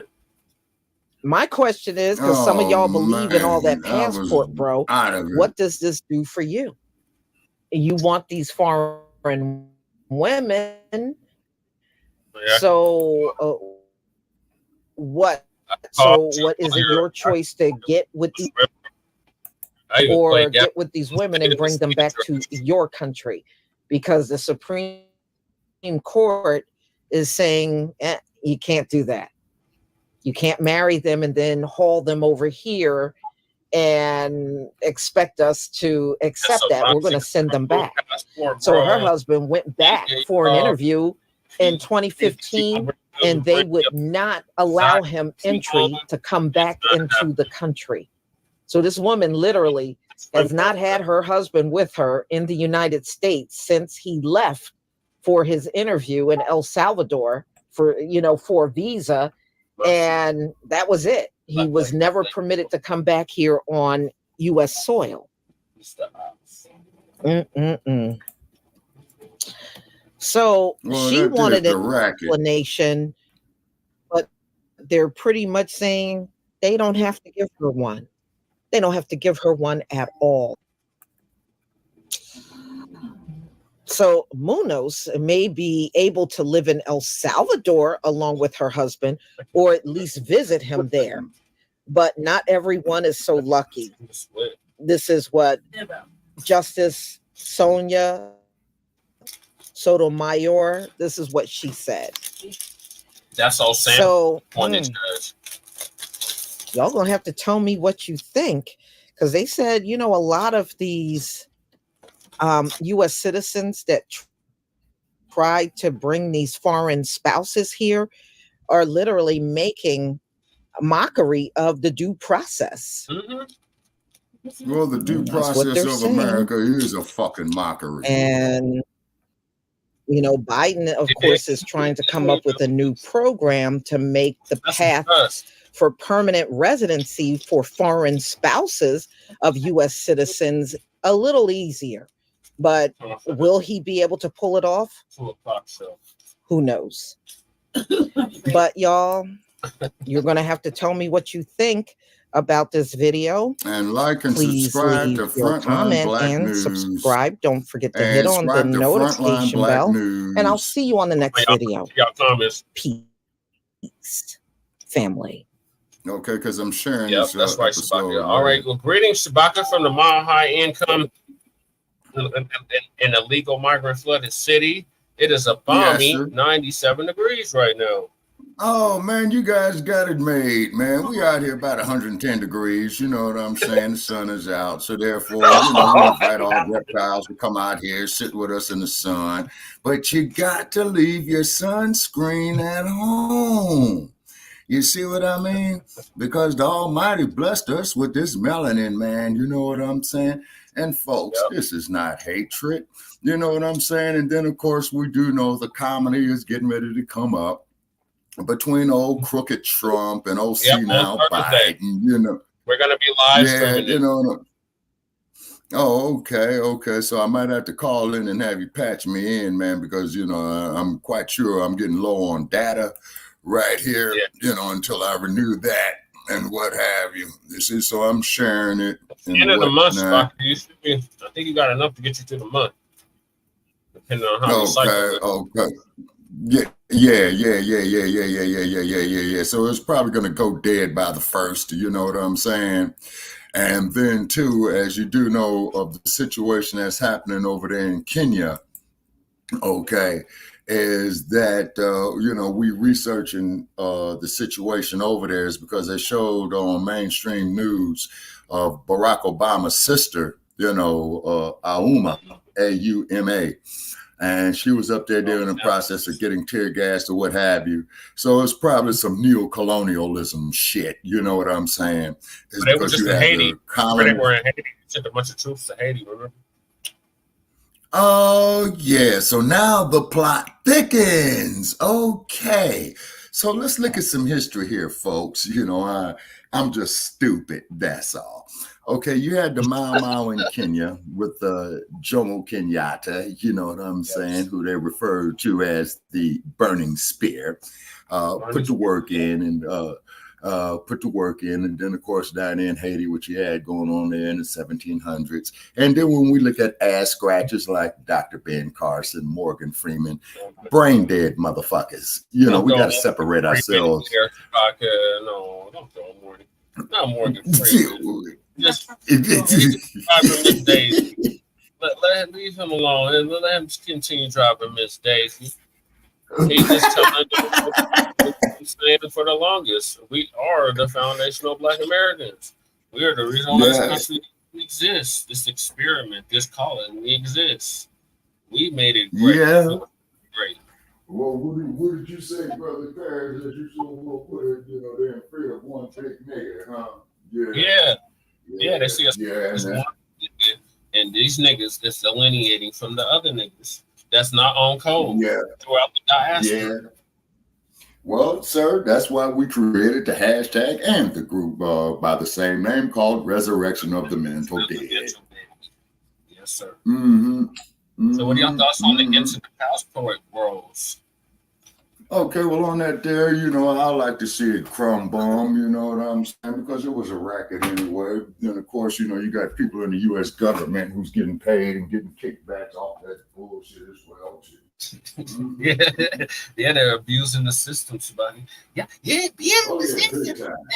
Pipping the system. That's their president. Well, keep in mind, sir, ladies and gentlemen, that the American social order has been pimping us ever since the days that we were brought here. They've been pimping us the days of the civil rights movement. They've been pimping us, you know, ever since the Reconstruction era. You see what I'm saying? So we just look like some big asshole, you know what I'm saying? Like Sarah Bartman, you know what I mean? And no disrespect to Ms. Bartman's memory, because that was most definitely a human rights violation. But isn't it incredible? Those disgusting French, though, Sha'Carri. Those were disgusting French. Those bastards. That's going to be here. That was them. Yes, sir. The French, the British, the Belgians, the Dutch. As far as I'm concerned, that is one great big peck of wood. You know what I'm saying? Okay, it's because they all are in cahoots with each other. You get ass scratchers and gossip bosses who will sit up there, oh, you boss, you boss. You know, your Uncle Tim Scott's, Barack Obama as well. Thomas Rose, you know, and things of that nature there. And then also, too, Brother Paris, not getting off topic, and it's very, very important that we start getting better organized. Related to Sha'Carri, so. Okay, and you saw the latest on Henry Louis Gates, right? Oh, what happened to Skip Gates now? Okay, yeah, let me see. There's some here that this ass scratcher man said. Now, here we go with all this advertisement again. I'm trying to see if I can pull a story up. Okay, something about that Henry Louis Gates made some startling discovery. Okay, who knows? He probably found out that he was a black man after all. Okay, hold on. Let me pull this trick up. And Dr. Gates, your sorry ass is welcome to give us a call tomorrow night as well, too. Okay, how do you spell Lewis, man? L-O-U-I-S. Okay, Lewis. Okay, this clown's name is Louis Henry Gates, right? Yeah. Okay. Lewis Gates. Oh man, now here we go with this AI fucking up with us again. Oh boy, AI, yeah, one of the biggest mistakes of technology. They're gonna start blaming all their racist antics on AI. Lewis Henry Gates. Okay, pulling up something here. Okay, and once the fuck again, we getting every damn thing but, okay, it's something about his startling discovery about his roots. Okay, so in other words, he's probably discovered that he was an African after all. You know what I'm saying? Okay, some more fucking advertisement. Damn. Now we got his website right here. And then, man, finding your roots. Henry Lewis Gates, fuck you. Now look at who this asshole is sponsored by. And this here will tell you everything. Johnson & Johnson, AARP, the Ford Foundation. Yeah. So therefore, with him, having these individuals sponsor him, he's going to sit up there and tell them what they want to hear. Okay. All righty. I'm having a hell of a time trying to find this story. Okay. So Brother Che, please make a note on it. Okay. This is because, like I said, it's going to everything but. You see, this is why I cannot stand this damn artificial intelligence shit. You know what I'm saying? Okay, and what have you, because they're pulling every goddamn thing up here, but you know what I'm saying? When is my Every fucking thing but. Fuck the commercial in its ass. Pay us, motherfuckers. You know what I'm saying? And I'm tired of you putting this bullshit up here. Okay, yes, sir. Okay, Brother Che. Samuel, can you hear me? Yes, sir. Supreme Court Justice Samuel Alito absent from Supreme Court session for second consecutive time. Okay, who knows? Maybe he's partying it up with Stormy Daniels. You know what I'm saying?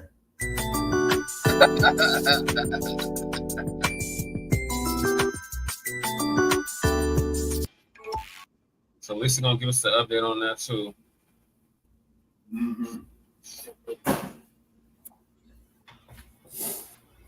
Ladies and gentlemen, can you imagine you not show up for your job for 2 days in a row? You're gonna get fired. What would happen? But when it's dumb folks, there's always exceptions. There's always this, he had something going on. Oh, it was important matter. Well, yeah, whatever.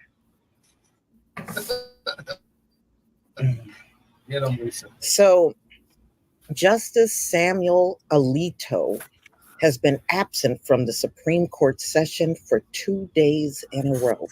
Is it unusual? According to what they're saying, yes. Yes. This is not the norm. Justice Samuel Alito was not present on Friday as the Supreme Court handed down opinions in the courtroom. The second day in a row, he has been absent. Alito's absence, for which the Supreme Court has not provided an explanation, is unusual because it's the end of the term, and the justices have issued 9 opinions over the last 2 days. Maybe he didn't want to be there. Instead of issuing an opinion, issue a warrant for his goddamn arrest. Shit, ain't that what the fuck they do to us when we don't show up in court? One of the opinions on Friday, including upholding a federal law that bars guns for domestic abusers, rejecting an argument pressed by gun right groups that the prohibition violated the Second Amendment. Alito has been in the news recently for controversial flag displays outside of his property, including a U.S. flag that was flown inverted outside of the justice's home in 2021, and another flag was displayed during the January 6, 2021 attack on the U.S. Capitol that was flown outside of Alito's vacation home in New Jersey. So what, y'all got a turncoat on the Supreme Court? Yeah, I guess maybe he think this is the time he should be a rebel. The Supreme Court is corrupt anyway. You got Clarence Thomas taking all kinds of gifts from a billionaire, and now you got Alito just kind of going rogue. Wow. So y'all, I don't know what to say about this one, but I don't think in my whole life I ever heard of a Supreme Court justice that did not show up for work. Not more or less one day, but 2 days in a row. Interesting. So this one's a short but sweet video. Please let me know what you think. Ladies and gentlemen, please leave your comment Like and subscribe to Frontline Black News. Lisa Cabrera with your fine ass. And I'll see you on the. Okay, I just got an article pulled up here, Brother Che. Okay, the president of Kenya, okay, who is currently William Ruto, or Ruto, R-O-T-O, so which means is that President Kenyatta is no longer the president there, speaks during an interview in Seoul, South Korea on June 15th, 10 days ago, in Seoul, South Korea. So keep that in mind, ladies and gentlemen. Okay, he says that recent events marked a critical turning point in how the government responds to grave threats to their national security. What it is from what I understand, is that the people over there protesting attacks that he's trying to impose, I believe. Today's attack on Kenya constitutional order has resulted in the loss of lives. Okay, see, now this is the problem, ladies and gentlemen, with a goddamn neo-colonialist. He's on puppet strings. You know what I'm saying? He might as well be up there in blackface and be zippity-doo-dah, zippity-day. I got plenty of nothing and nothing's plenty for me. Well, anyway, today's attack on Kenya's constitutional order has resulted in the loss of lives, also destruction of property and desecration of institutions and emblems of their sovereignty. Well, first place, Mr. President, you are not a sovereign nation if you are a damn neo-colonialist. You are a motherfucker who is on puppet strings to the ones, you know, who colonized your nation. Now, this is the difference, people, between colonialism and neo-colonialism. Let's look at it like this right here. The plantation system, as Malcolm said, about the house Negro and the field Negro. Or the field hand. Field Negro. Yes, sir. The house Negro is the neo-colonialist, is because he's the one who refuses to run away. Let's escape. The neo-colonialist is merely sitting up there saying, man, you must be crazy. From this good master, what's better than what we got here? The Yasser Boss syndrome, ladies and gentlemen, is most severe. So therefore, a motherfucker like me, like Brother Che, and all pro-black folk, or what have you, you know, they look at this. Yeah, exactly. They look at us as that we're evil and that we're racist and all this sort of type of good shit. But we control no banks. We control no police departments. We don't control no major manufacturing or high technology. You see what I'm saying? So we are in no position to implement any type of racism. And I want to make that perfectly clear, by the way. Racism. At least 5 people. Make that perfect. Yes, sir. Yeah, what do you call it? RWS. Yes, sir. At least 5 people were killed after Kenyan police fired live rounds at the demonstrators in Nairobi on Tuesday. And I'm quite sure that Jomo Kenyatta is turning over in his grave. Okay. As outrage swelled against a controversial finance bill that has sparked widespread protests. Ruto did not address the bill in his speech. I wonder why. I assure the nation that the government has mobilized all resources at the nation's disposal to ensure that a situation of this nature will not recur again at whatever cost. So in other words, the one that's protesting this bullshit, just like the Negroes who was running off the plantation, you want to lynch them, castrate them, and what have you, just like they did down in Oklahoma. Yep. Where a group of white men was trying to sodomize a black male, and then his mother had went there, you know, to assist her son to prevent this here happening to her son, and he was lynched with his mother.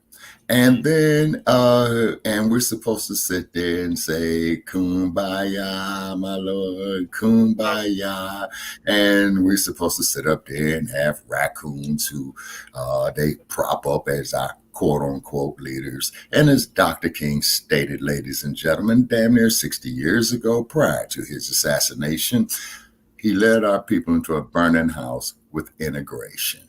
So there's your problem right there, ladies and gentlemen. You see what I'm saying? There's your problem there, right there. And then also, too, Brother Che, I want to mention that we will be going live tonight on Shabaka's Black Experience on Blog Talk. That is, if they don't fuck up our algorithms again. Okay, we have a very, very special guest, Sister Headset Shoot. Call in. I guess his family's from Ireland. He said his family are indentured servants. We were going back. Okay, well, the dude from Ireland and his indentured servants, okay, please let that individual know that what he's speaking on this platform is non sequitur. It does not compute, because what contradicts that is that look at all the slave names to our people of Irish descent. Well, not Irish descent, of Irish slave ownership. McLaughlin, McWilliams, O'Neill, as in Shaq. Okay, McDonald, okay, McDuffie, McCovey, you know what I mean? So, dude, you and your indentured servant shit, man, you could take that elsewhere. You are on the wrong platform. We deal with the Black experience from the beginning of time to 10 minutes. That's his original comment. This is the comment I was referring to. Okay. And so therefore, so this basically has stated that Ruto in South Korea told Kenyans that his government will provide a full, effective, and expeditious response to today's treasonous events. And also 14 minutes ago, okay, off a Cartoon Nazi Network, United States and United Nations officials condemn violence in Kenya and urge police to show restraint during protests. Well, okay, it's a mess over there. The United States State Department condemned the violence today in Kenya. We urge restraint to restore order and provide space for dialogue, said State Department spokesman Matthew Miller at a press briefing. We mourn the loss of life and injuries sustained and offer our condolences to the family who lost loved ones. No, we offer condolences here at Frontline Black News. You sons of bitches in Washington are sitting up there probably manipulating this situation to see what other resources that you can go and take. The United Nations Secretary General also called on Kenya's police and security forces to exercise restraint. The spokesperson said Antonio Guterres, the Secretary General, is deeply concerned over the reported violence that we have seen and saddened by reports of deaths and injuries, including those of journalists and medical personnel. As we say anywhere around the world, it is up to authorities to ensure those rights are respected and deaths at the hands of security forces be fully investigated, Dujarric said. At least 5 people were shot dead after Kenyan police fired live rounds at demonstrators in Nairobi during protest over a controversial finance bill. Okay, Cartoon Nazi Network states that it witnesses police beatings and arresting paramedics in the capital city of Nairobi. CNN witnessed Kenyan police beating and later arresting paramedics who were helping injured persons in Nairobi. People, don't you see what's going on here? What happened here, Spotty?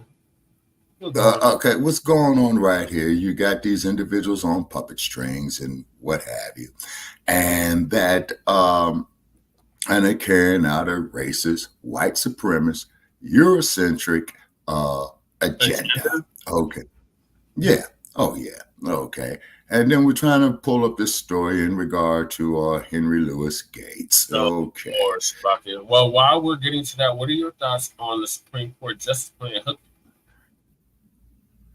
Twice. Okay, on the Supreme Court. Okay, Samuel Alito not showing up for work. Mm-hmm. Well, they need to retire his ass, man. You know, he's probably over there with Stormy Daniels. Maybe he's over there hunting, biting. Was it Reagan that appointed him? George Bush, who appointed him? Clinton? Okay, I think it was either Reagan or Bush Sr., I think, yeah. Mm-hmm. Oh, Daddy Bush. Yep. Yeah, I think he was appointed by Papa Bush, but I'm not sure. Okay, and if anybody has any information, please enlighten us. Okay, and then let's see, Henry Louis Gates. So, the next topic. Yes, sir. The bishop. Remember the bishop that got robbed, and while he was giving a congregation sermon to his congregation. He's been sentenced to 9 years in prison. Okay, and where was this at? New York. Okay. So the bishop was up there pulpit pimping, right? I feel like I'm dealing with what seems like a never-ending stream fuck of emails. The commercial. Family has helped me be way more efficient with my time. Fuck the commercial. Fuck the commercial. Okay. Okay, and I'm still trying to find out about Henry Louis Gates here because it was up the here. One that had all that jury on. He had all that jury on, and some armed gunmen came into the church and robbed him at gunpoint. All his jury. Okay, and took all his jewelry and stuff like that. Yeah, took his wife's wedding ring. Okay, well, is it a possibility that this individual might have had a loved one who put all their financing into this church and he did not come through with it and what have you? Okay. That's a very strong I'm still trying to find some. Yep, and I'm still trying to find out information about this. I'm going to play the video of Bishop Lamar. Yes, sir. That free coon zone is supposed to go on in about an hour or so. And Lord knows we can't miss that. It's the primary today, Sha'Carri. So the Democrats and the Republicans, they're going to find out who they're going to send to the general. Oh, okay. Let's see here. Stealing from a parishioner at his church that was reaching out to him for assistance in buying a real estate with $90,000. And instead, he pocketed the money and tried to act like it was a gift from her. I mean, most people do not give $90,000 gifts, okay? So Bling Bishop Lamar Whitehead has gone from wearing ice to being put on ice for a long time. The famous flashy Brooklyn pastor who once bragged that Mayor Eric Adams mentored him was sentenced to 9 years, in prison on Monday after a jury found him guilty of stealing a parishioner's mother's retirement fund and other crimes. Well, they should have beat his ass. The convicted fraudster, known for wearing designer suits, gaudy jewelry, and driving a Rolls Royce, sported tan jail garbs in Manhattan federal court while giving a rambling speech in which he claimed to have remorse for his you just sorry you got caught. That's all. Whitehead didn't take responsibility for swindling them. The judge didn't buy his mea culpa. I don't see any remorse for your conduct. This is Judge Lorna Schofield. This is what she told Whitehead before delivering his fate. You don't seem to have an appreciation for the impact of your crimes, or in some ways, the facts.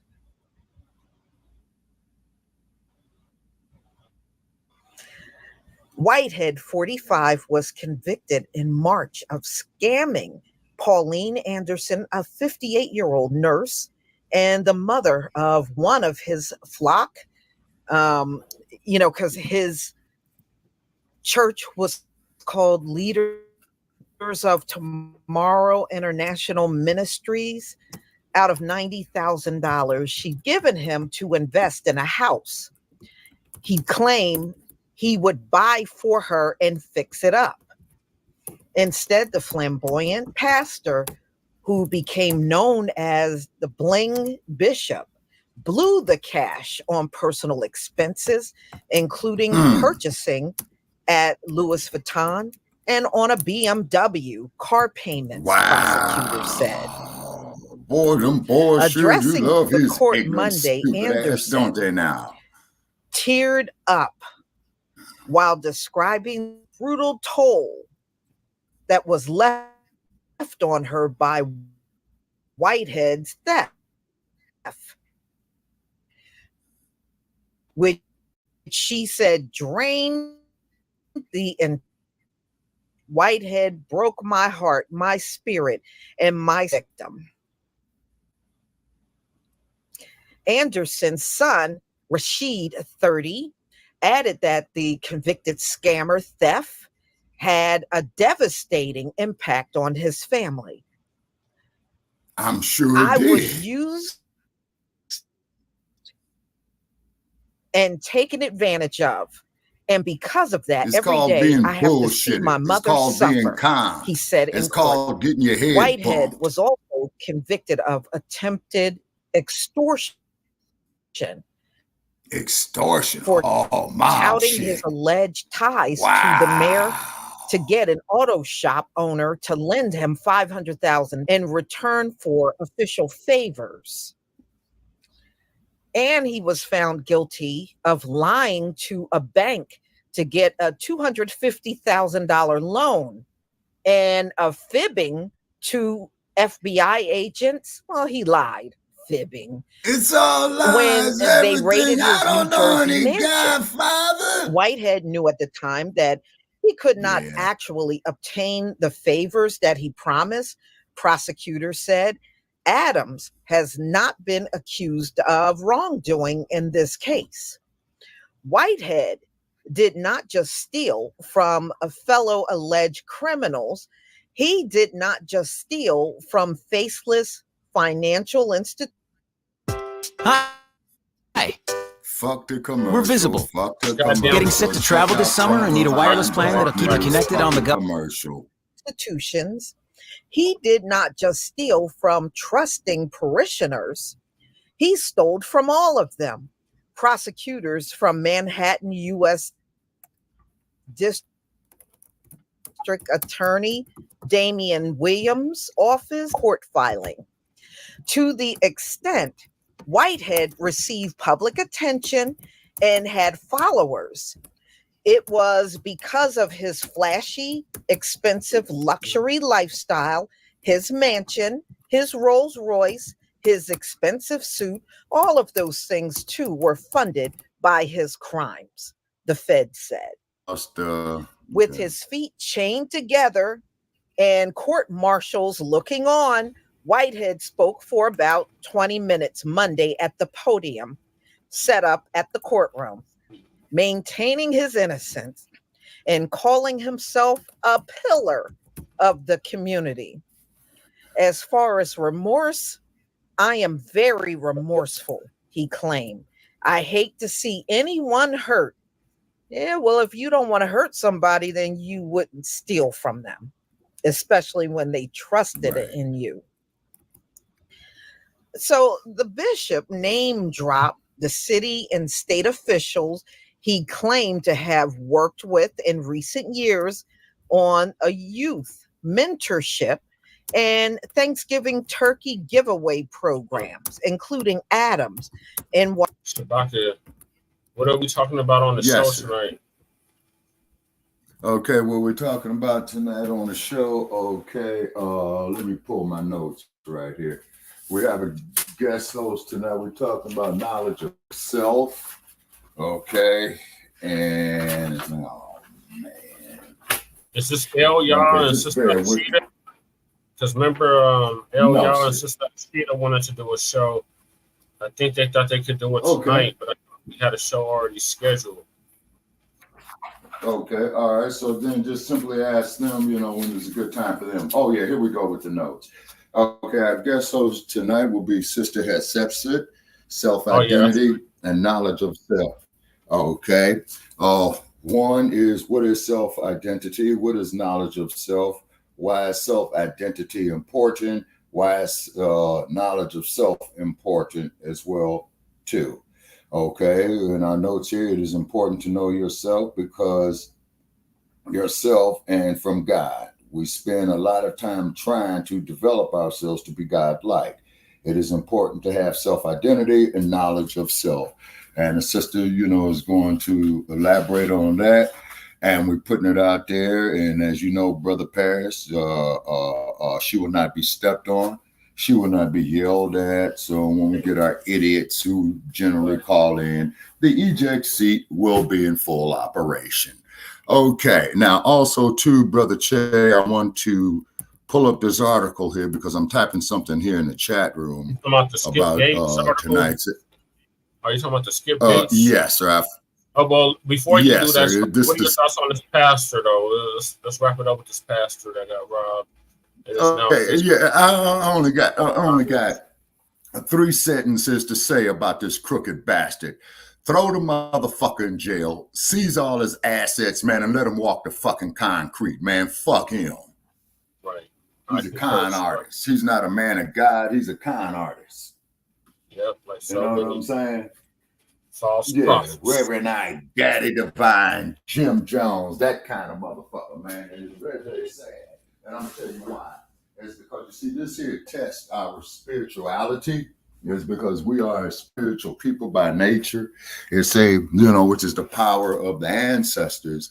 And this is why the white man had did so much to fuck our minds over, is because he was afraid of our spirituality. Lies, deceit, deception, disease. That is from the Eurocentric individuals. Okay, now, Skip Gates, I'm getting to the crux of it. Okay. All right. And ladies and gentlemen, and please prepare yourself, for this self-hatred. Okay. Skip Gates says that his grandfather was so white looking that we had called him Casper behind his back.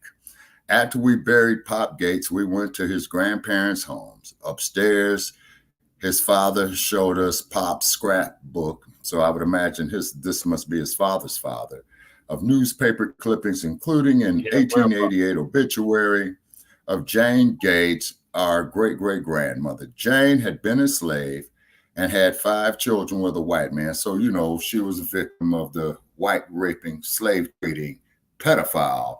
And we want to make that perfectly clear. Now, whose identity that she took to her grave. The next evening back home in Piedmont, West Virginia, he took out his composition book and interviewed his parents to trace our family lineage back to Jane. The box for my great-great-grandfather's name remained blank. Okay. In Piedmont, an Irish-Italian paper mill, we first lived in a small house at the base of a hill. When he was 4, we rented a larger house from our white physician. Okay, underline that, people. we rented a larger house from our white physician. So this probably was the beginning of Margaret Sanger's shit. You know what I'm saying? Blacks weren't allowed to own property in town then.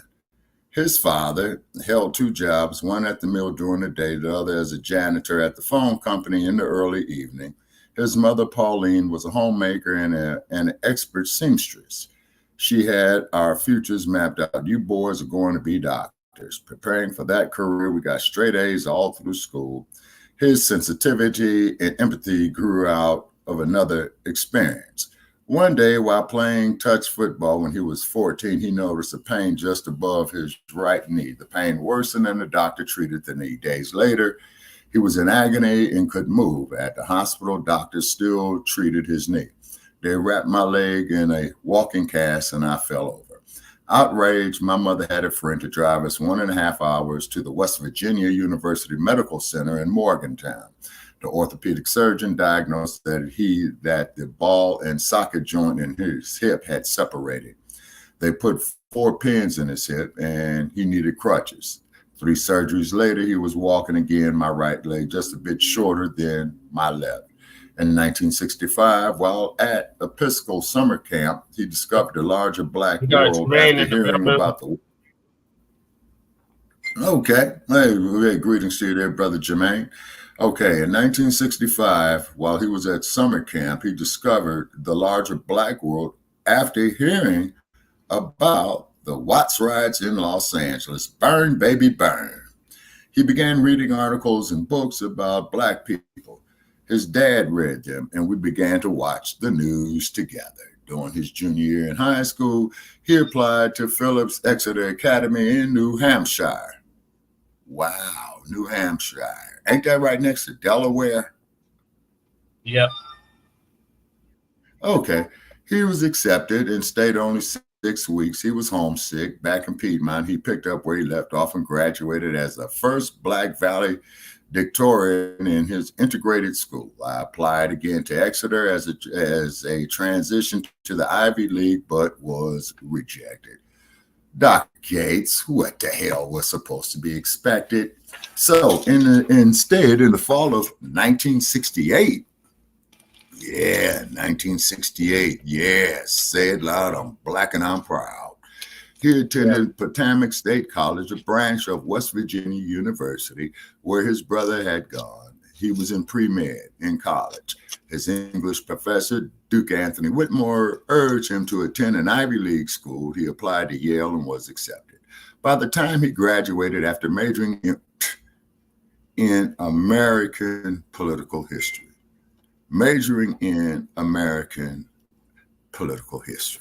Oh, wow. The miseducation of the Negro is real. Damn. He had serious doubts about med school. To give him time to think, he applied for and received a Paul Mellon Fellowship and studied English literature at Clare College at the University of Cambridge in England.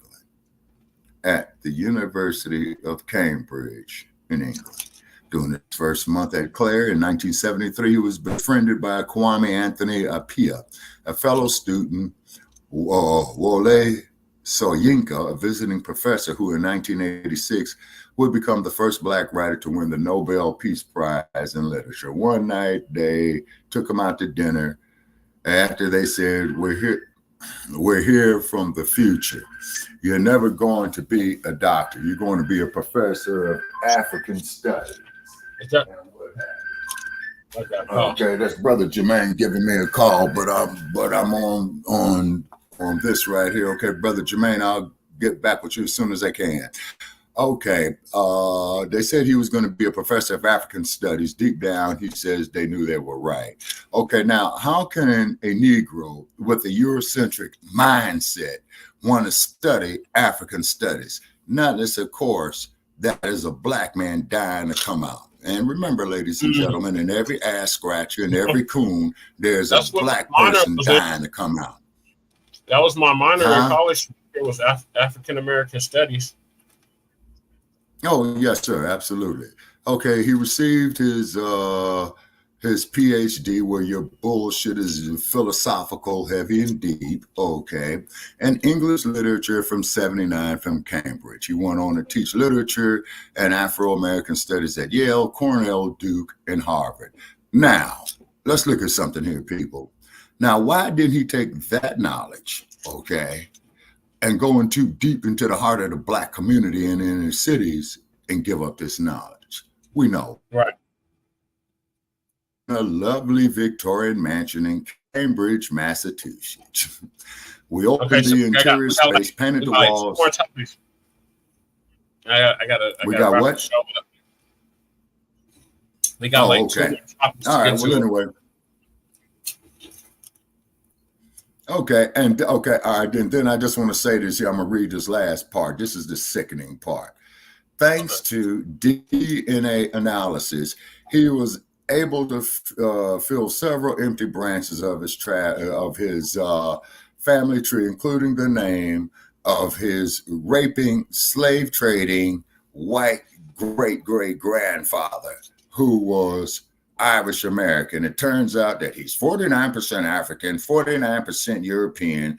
Everyone has a surprising past. Henry Louis Gates, go fuck yourself. And you can call us up on that one, Doc. Can't stand an ass scratcher. Another fucking Morgan Freeman. You know what I'm saying? Hey, Jermaine, what's going on? Morgan Freeman, no. Then you gotta put Smokey Robinson in there too. Because Smokey Robinson said the same thing. Oh yeah. Okay, you know what, Brother Che. Okay, Brother Che. I did see that interview with Mr. Robinson, and I was very disappointed in Mr. Robinson saying that. But however, I grew up on Smokey Robinson sounds, and rhythm and blues damn sure ain't from no fucking Irish. It ain't from no goddamn English. It ain't from no damn Dutch. That's from the continent.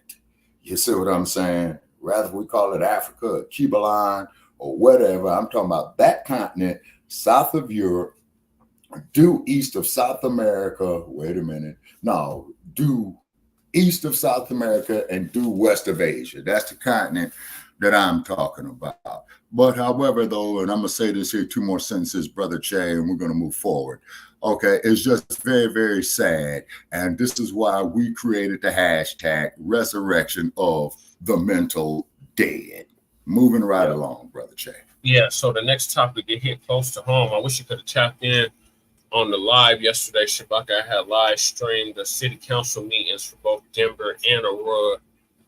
And okay. Denver, it was kind of exciting, but Aurora was on lit. And it was on lit because APD has been still getting away with killing unarmed Black men. And I just learned last night that one of the victims of APD was my homeboy's brother that I used to go to school with back in the 2000s. So he got killed. Yeah, condolences. He got killed similar to how Mike Brown got killed, with his hands up. So his hands were up and the police shot him anyway. Yep. So that's murder. Yeah, state sanctioned murder, and there's a consent decree that's been in effect for the past 2 years, and it ain't stopped nothing since the consent decree. Now the murders have gone up of unarmed Black men in the city, the sundown town of Aurora. Oh, yes, sir, because these white police officers know is that the system, regardless at the federal level, the state level, county level, or municipal level, is geared to protect them. You see what I'm saying? That's why they need to end qualified immunity of these bastards, because they swore to uphold the law. And they're hiding behind badges. So these are nothing more. Yeah, go ahead. So Kai was on Jeff Bart's show a week or 2 ago, and I didn't make the correlation until last night when I was live streaming the meetings that I actually knew these people. Like I actually knew them. Like it's one thing that, you know, you don't want nothing like this to happen to any Black person in America, period.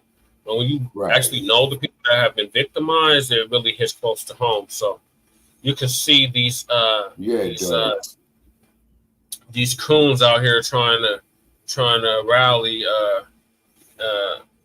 off the misfortune of this family out here. I don't like the chasing that they're doing. They wouldn't have been showing up any other time. But I know this brother that's speaking right here, Kai. I went to school with him. He's his brother. Why did no one tell drivers about this new rule? All right, if you're currently insured, I'm never going to get to see. So they had a protest last night. They had a protest last night at the city council meeting in Aurora, and it was very live. It was very live. Like they had to go there. They went to recess about 3-4 times. Okay. So this is the local news media, ABC News, 7 News. They're gonna give us the quick update, and then I was going to play.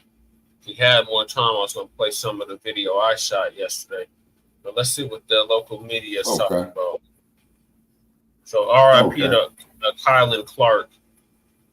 I knew your brother. We used to go to school together at the old Emily Griffin. And, your death was as a victim of racism and white supremacy is not going to go unnoticed, and we're going to get justice for you and several others. And reporter and attorney Jessica Crawford. Monday, the family, friends, and supporters of KILYN Lewis, an unarmed Black man who was shot and killed by Aurora police executing a warrant last month, gathered at Aurora City Council to demand accountability. Family, friends, and community leaders gathered outside the Aurora Municipal Center Monday, raising their voices in memory of KILYN Lewis. Say his name. Preparing to speak their minds and their hearts at the Aurora City Council meeting. We need to start fresh because right now we're just full. This county is full of racism. KILYN Lewis's brother, Kiowa Lewis, carrying this photo. I just wanted to take a picture one last time with the person that I love dearly. No judgment, no nothing. I just had to realize that I'm never going to get to see my brother ever again. Standing warrant in connection with an early May shooting that injured a man. It occurred near East 48th Avenue and Colorado Boulevard in Denver. According to an affidavit obtained by Denver 7, the victim may have been legally blind. Critical incident. Last week, Aurora police released edited body cam video of the police shooting from May 23rd. It shows members of Aurora's SWAT team driving up to Lewis out. Keyword, folks, edited. Of a condominium on South Ironton in Aurora. The video then shows Lewis moving his right hand out of view of the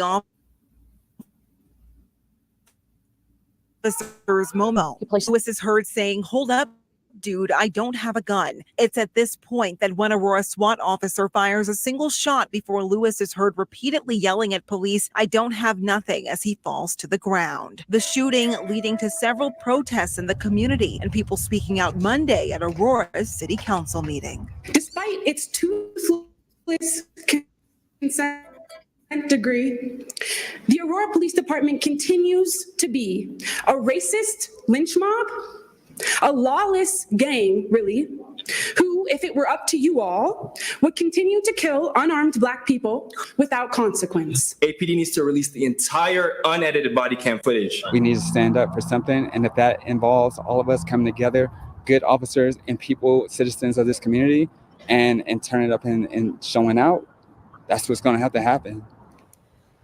And as we said, Lewis's family plans to sue the Aurora Police Department. The 18th Judicial Critical Incident Response Team is the lead on this investigation, and the police department also conducting an internal administrative investigation. Oh, we investigated ourselves and found nothing wrong. No, we're not. This is a new day. No, you're not gonna keep doing this shit. No, hell no. That mug, he should be easily fired and put in prison, thrown under the goddamn jail. To hell with a charge. Get his ass convicted. Make him walk the concrete like the rest of us. Exactly. So that's one video. Yeah. Here's another one. I'm not going to get to the unhoused neighbor news, unfortunately, because almost time for Jeff Fart. And we do have breaking now into the newsroom. Angry uproars tonight and disruption at the Aurora City Council meeting following the death of an unarmed man at the hands of police. Your reporter in Aurora, Tori Mason, spoke with the wife of KILYN Lewis last week after body camera footage showing her husband's death was made public. Well, this happened back in May. Officers approached him with a warrant for first-degree murder, and the body camera shows police command him to get on the ground. Lewis then takes a few steps, places his right hand behind his back, out of view. When his hand comes back into view, you see him holding an object, and that's when one of the officers fired a single shot. It was later determined that object was a cell phone. Tori Mason continues to follow this story for you, joins us tonight. And Tori, you were inside the city council meeting tonight, so what happened?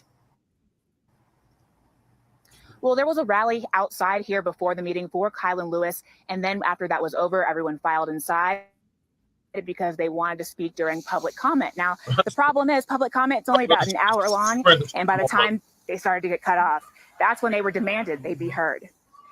A community angry at the situation gave their opinions to the council. They're here for KILYN Lewis. He was unarmed when he was shot and killed by Aurora police last month. The Lewis family is demanding justice. They say they want the officer who murdered Lewis in jail and fired. That was his cousin. No. Not only fired, have his ass walk the fucking concrete safe for about 35 to life. There shouldn't be no reason that we got to come in here and shut your meeting down in order for y'all to listen. It shouldn't take that. Now, after a recess, the council came back and voted to give them another 30 minutes to speak. They left peacefully, and the council continued with their meeting. But the family says this won't be the last time you hear about KILYN Lewis. They plan to keep coming back to these meetings. We're live in Aurora. Tori Mason covering Colorado First. I know you'll stay with the story. Tori, thank you. Yeah, and once again, man, this stuff here, keeps happening again and again and again. And like Dr. Paul Tonight, Anderson said, this is why they bring in these migrants. Was held in front of the Aurora Municipal Center in support of KILYN Lewis. A man shot was unarmed when Aurora police shot him, mistaking who says her son was by many in the community. Even as a kid, generous, giving, kind-hearted, loving, and he loved to do things with family, friends, and even people he didn't know. He was always heartwarming, that spirit. Police shot Lewis while attempting to arrest him on a warrant for first-degree attempted murder. Lewis's family says they want the officer who shot him arrested and plan to sue the Aurora Police Department. And sue the cop personally. Yeah, and sue the cop personally. Get his goddamn pen, get his house, everything. Right. All that, because the taxpayers should not be paying, for these people's murder, for these murderers with these badges. You see what I'm saying? Yeah. Now, where's Uncle Tom, Dr. Skip? Yeah, and where's old Henry Louis Gates on this one right here? Oh, that might be my white grandfather, you brain dead, ass scratching, miseducated Negro. Miseducated fools. That's the part that's sad, man. Those cops need to be under the jail. They need to be in prison with no parole. All their damn assets need to be seized. Bank accounts, retirement, pension, credit union holders. I'm sorry, Curtis Mayfield. Uneducated fools from uneducated schools. Yeah, that's the problem. You see? And then when you look at Brandon Johnson, you know what I'm saying? Mayor of Chicago, he was getting Eric Adams, $1,000 of campaign funds on haircuts. I can't tell. This whole fucked up. Yeah. Bad. That is really, really bad, And then down there in Shreveport, Louisiana, according to our source there in Shreveport, Yeah, Louisiana. I told the brother that he can bring that up on the show tonight. It's been wild. Okay, all right, yeah, sure. Let's get to this real quick, Sha'Carri, while you're here. Yes. The Oakland Juneteenth shooting. We're hosting. Oh my God! Yeah. I need to get feedback on that. That's in my sector. We're going to be talking. And this afternoon, we're learning some new details about the shooting at Lake Merritt during a Juneteenth celebration that happened last night. People were shot and another person was severely assaulted. There was an illegal sideshow that involved about 20 cars near Bellevue Avenue and Grand Avenue. And now police are telling us one person got out of a car and attacked a person in the crowd, which then led to more fighting and then gunfire. People in the crowd allegedly were starting to punch officers while those officers were trying to provide aid to the victims. We understand none of the officers were seriously hurt, but one of the victims now tells us what happened during those terrifying moments. I seen one individual, actually a couple individuals, but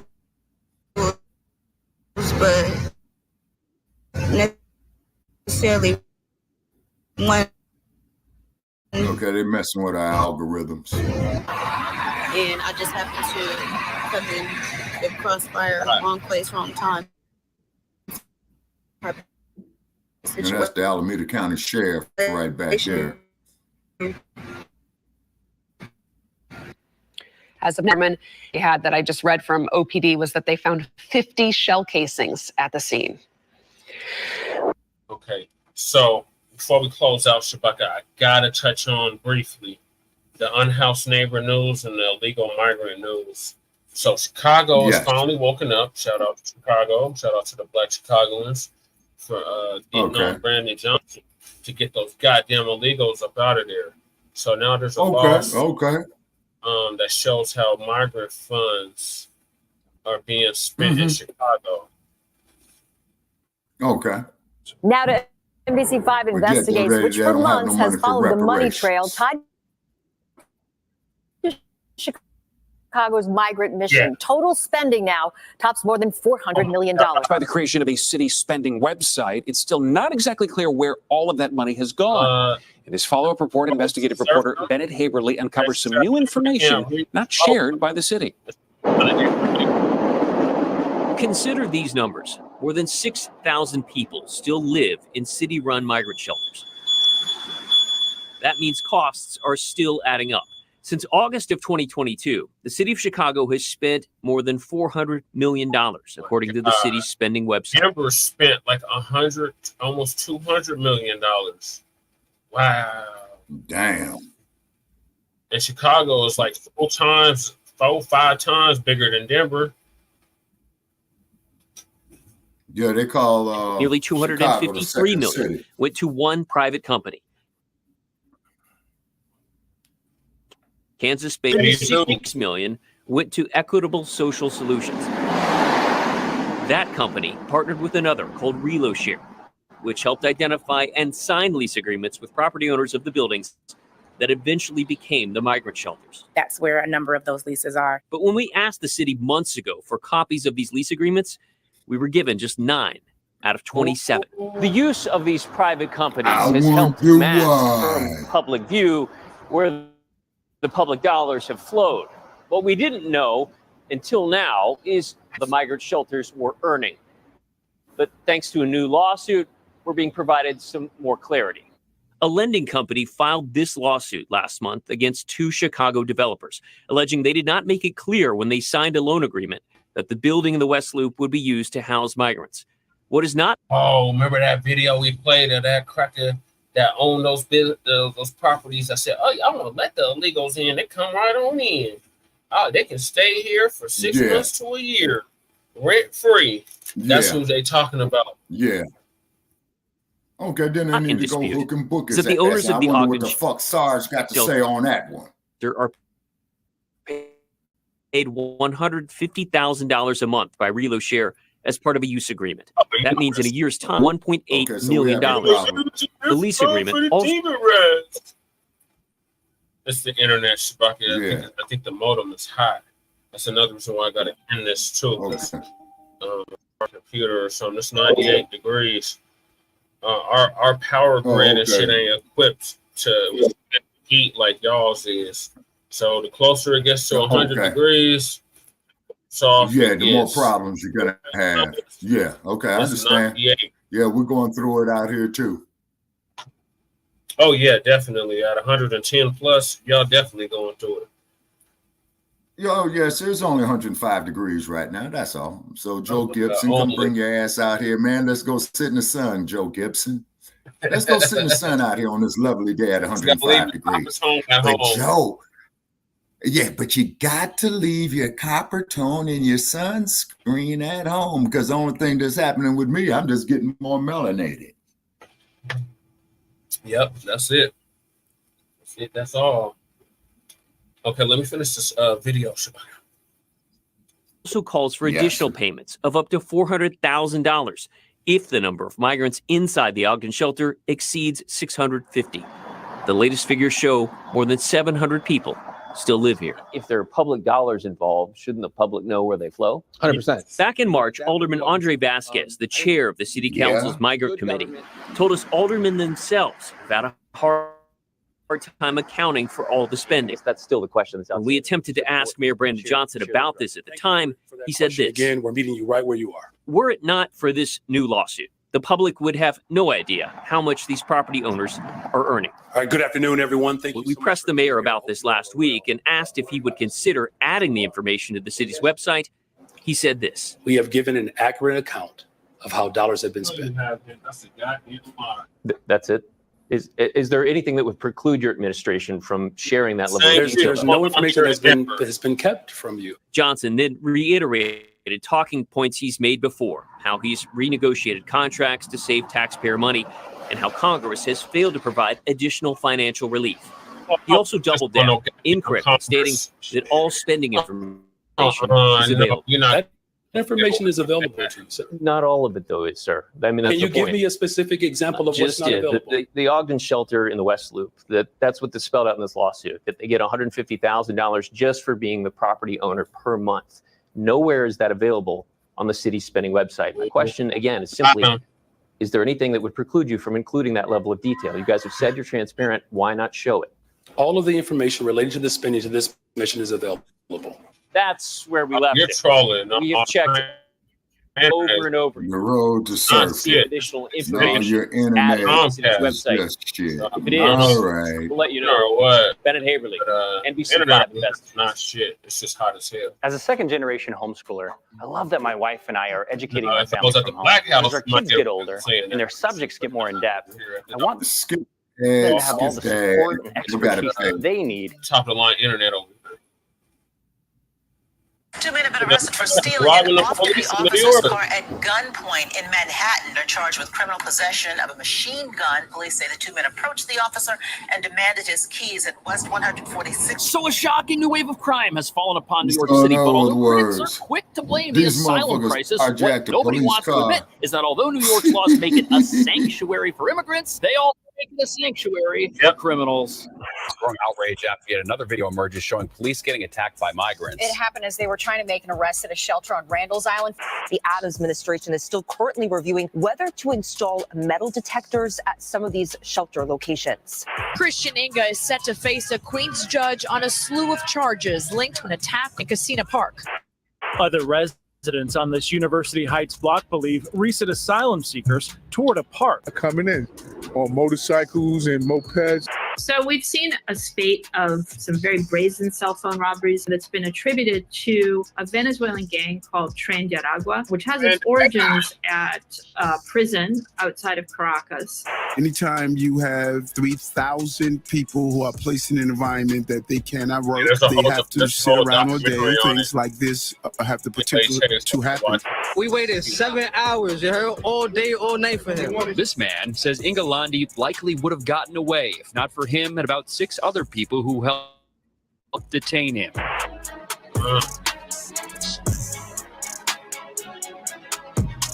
Crime is now so bad in New York, some are now calling for a repeal of its sanctuary city status. But what nobody's talking about is that even if you take away every single one of the city's sanctuary policies, you're still stuck with a justice system that makes this place a sanctuary for criminals no matter where they're from. A haven, so to speak, for violent gangs to roam our streets on mopeds, stealing phones and purses, where you'll also find open-air theft markets operating in front of the very stores crooks are stealing from, and where if you get in trouble for anything, you can assault the police and be released without bail. Just like the 6 asylum seekers that shocked the nation with their attack on the NYPD late last year, an attack we now know has emboldened every criminal in this city. And we're not just talking about asylum seekers. Over 200,000 of whom have come to New York, most with the intention of obeying the law and starting a new life for themselves. But right now, the city still has a shelter population of around 65,000 people, all of whom were promised jobs, but are now trapped in tiny hotel rooms in America's most expensive city, which is no excuse for crime, certainly, but it doesn't need to be because the justice system here makes excuses for criminals every single time they get arrested. And no matter what crime someone commits, 9 times out of 10, the district attorney's office will drop or downgrade the charges until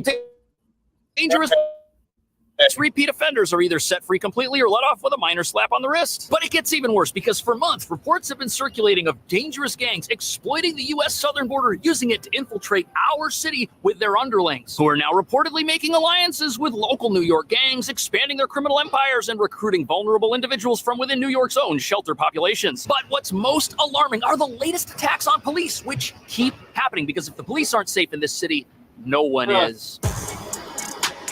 Man, motherfuckers ain't safe with the police in the goddamn city. The police do not have no legal obligation to protect you.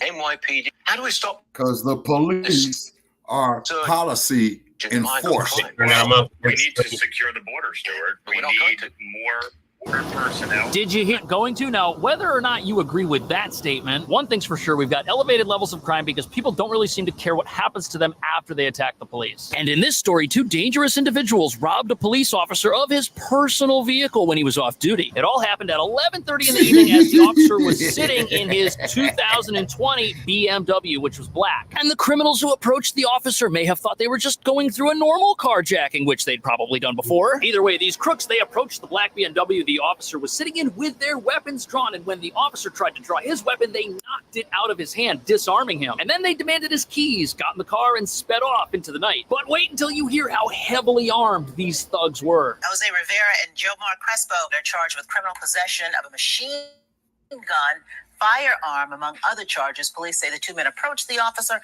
and demanded his keys. Did you hear that? These criminals had fully automatic weapons. That is a level of firepower, a force multiplier that puts the entire city in danger that the police may not even be able to defend against. In fact, we're talking about a level of armament that might require a military response. Now, although the criminals in question gave information stating they were from Connecticut, the New York Post has revealed that they are actually recent immigrants from Venezuela. And apparently these guys have tattoos that link them to dangerous Venezuelan gangs. But that's not all. Apparently the names they gave to police might be fake. Apparently they told police they had left their IDs at home, which is pretty convenient since their plan that evening was to go on a crime spree and steal vehicles at gunpoint. But after stealing the officer's black BMW, the car itself was found just a few blocks away from where the robbery happened.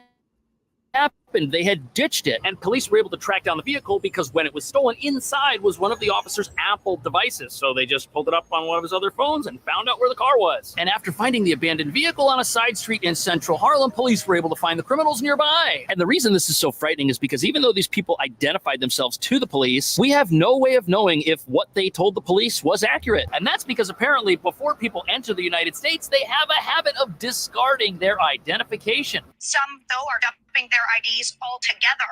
I have come across piles and piles of discarded documents on the U.S. side. This is happening before they're even apprehended by Border Patrol agents. Now, the idea here... Now, look, there could be many reasons why someone would want to get rid of their ID before entering the United States. After all, not everybody who's come here wants to join a gang and commit crime. And many people are under the impression that coming into the country without any ID means you get a clean slate because the authorities have to record whatever you provide to them and hope that you've done it honorably without lying. But apparently this type of system is being exploited by a small minority of people who wish to come here and do something other than live the American dream. There are criminals who have it in their best interest to sneak into the country and make their way to sanctuary cities, where they can live for free while living a life of crime by taking advantage of the generous safety net offered to the less fortunate by cities like New York. And they're able to do this because so many people in other parts of the world are living in such dire circumstances that they'll do anything to get into the country. And the last thing they want is for their name to pop up in some database that links them to somebody who they're not, or for their country of origin to be the reason they can't get into this country in the first place, which is a huge problem because even though most of the people entering the country don't wish to harm us or the police, the next person on our list did something even worse than a carjacking, and they never should have been in the country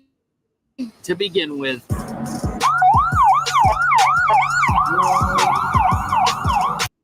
Hello, friends. Big change. Back in 2016, I told you to buy Bitcoin at 400. The world called me mad. I said it would hit 20.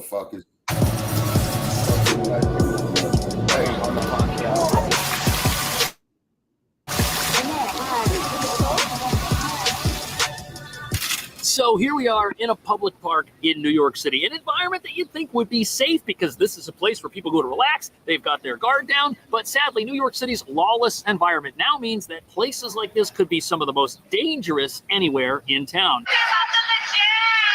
Christian Inga is set to face a Queens judge on a slew of charges linked to an attack in Casino Park. Police say Inga is a migrant from Ecuador who entered the U.S. through Eagle Pass, Texas. So this is an unbelievable story, not only because of the awful deed that was committed, but because of what it took to bring this person to justice. So this story revolves around a recent immigrant from Ecuador who singled out two teenagers in a park the other week, where sadly he attacked them during broad daylight in the middle of the afternoon. But even though this attack took place in an environment many thought to be safe, and even though the teenagers went and got help almost immediately, the perpetrator still escaped from the scene of the crime. And this person would have escaped if it weren't for some incredible detective work by the NYPD, because they were able to obtain security camera footage revealing the suspect's face. And after those images were released to the general public, it didn't take long for locals to figure out who this person was and where to find him. And even though criminals in our city might not be afraid of the police, you definitely don't want to step on the toes of local New Yorkers who are upset with you. This video shows Christian Giovanni Ingolandi on the ground just outside this deli, minutes after Jeffrey Flores says he spotted him. I come and I just grab him out the store. Flores and others in the neighborhood say they'd seen him at the store earlier and waited for hours to see if he'd return. The group says they used this belt to tie. Yeah, so the type of justice this person got when the locals apprehended him is entirely different than the way the justice system in New York normally operates. And what's surprising is not only did this person suffer immediate consequences for their actions before being turned over to police, the district attorney is not prosecuting the Good Samaritans who ended up apprehending this person, which sadly happens a lot to local residents of this city when they defend themselves.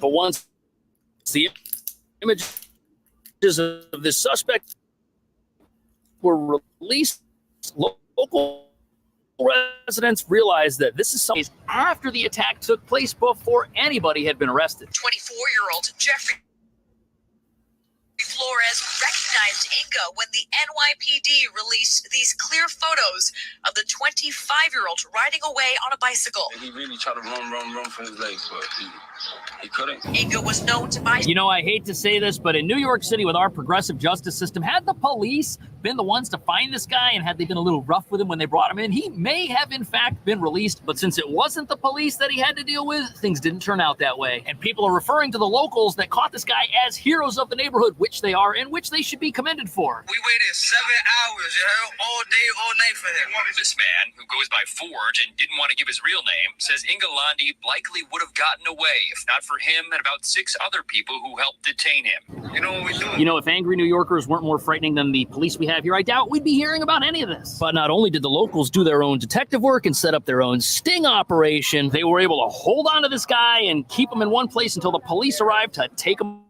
away in handcuffs. But even though it seems the criminal involved in this tragic story may actually face the justice they deserve, that's sadly not something that can be said about the criminals in our next story, who've not only figured out how to take full advantage of New York's generous safety net, but are using that safety net in order to expand their criminal empires right here under our very noses. And critics say what you're about to see is the predictable result of loopholes being exploited in New York's sanctuary city policies and also its sanctuary laws that hide and harbor criminals.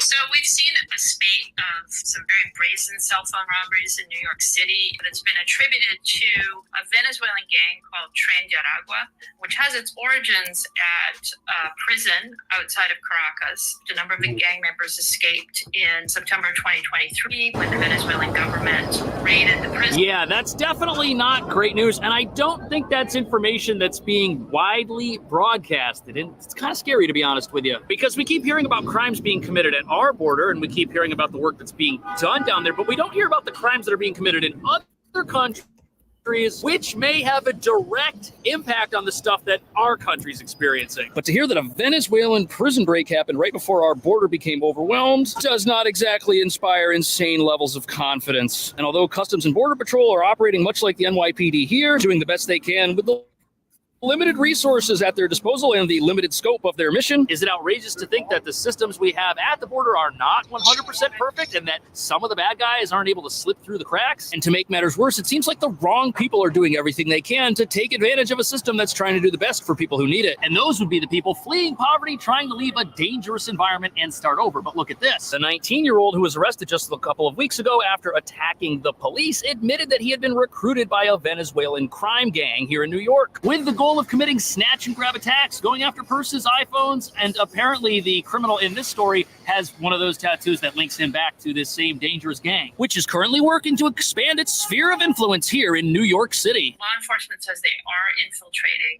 cities in the United States and maybe forming alliances with gangs that are already established here. We're seeing the presence of Tren de Aragua in New York City. We're seeing all these brazen cell phone robberies where two guys on a moped will go onto a sidewalk in Manhattan and they will steal a cell phone out of the hands of somebody who's actually talking on the phone. And apparently they are expanding their operations in the worst way possible. You know those mopeds that you see parked out front of many of the shelters and on pretty much every street corner? Well, those aren't just the delivery vehicle of choice or the commuting vehicle of choice for somebody that wants to save money. They are actually the perfect chariot for a criminal intent on stealing something and riding away quickly. And apparently these criminals single out people who are on their phone distracted in a public space where there's room for them to escape after they get their hands on that person's device while they're riding their bike. Individuals walking with their phone in their pocket with their head on a swivel are much less appealing targets than those who are utterly distracted, possibly even wearing noise-canceling headphones. And to make matters worse, we all carry so much information on these little things right here. If this is gone and they take it from me while it's unlocked and I'm using it to talk to somebody, what they can do, they can open this and I'll never see it again. But the real reason this is frightening is because the asylum-seeking gang member who was first busted earlier this year for running a moped crime spree made a chilling admission when authorities got their hands on him. He warned, and I'm willing to bet dollars to donuts. And his little crew that was operating out of the Bronx. And essentially what you have now are operations all over town of people stealing phones and bringing them back to hideouts where criminals use tools to access them if they're still locked before draining bank accounts and selling these phones overseas. On top of that, if the expensive headphones, credit cards, cash, or even a laptop. But this brings up the real reason why New York is in the middle of a frightening new crime wave. Are sanctuary city laws partly to blame? Well, they certainly don't help. But the real problem is all of these criminals that are getting arrested, a lot of them have prior offenses. And because we don't punish crime in New York, if you commit low-level offenses, like let's say you go out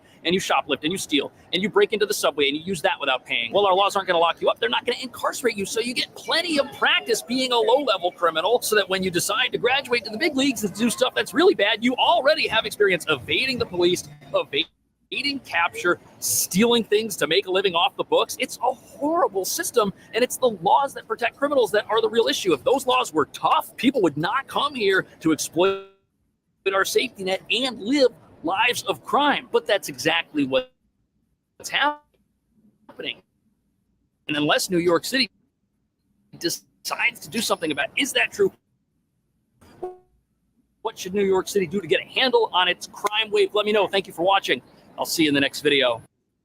Anyone with $10,000 or more in credit card debt or personal loans may you motherfuckers ain't paying us. Fuck your goddamn commercial.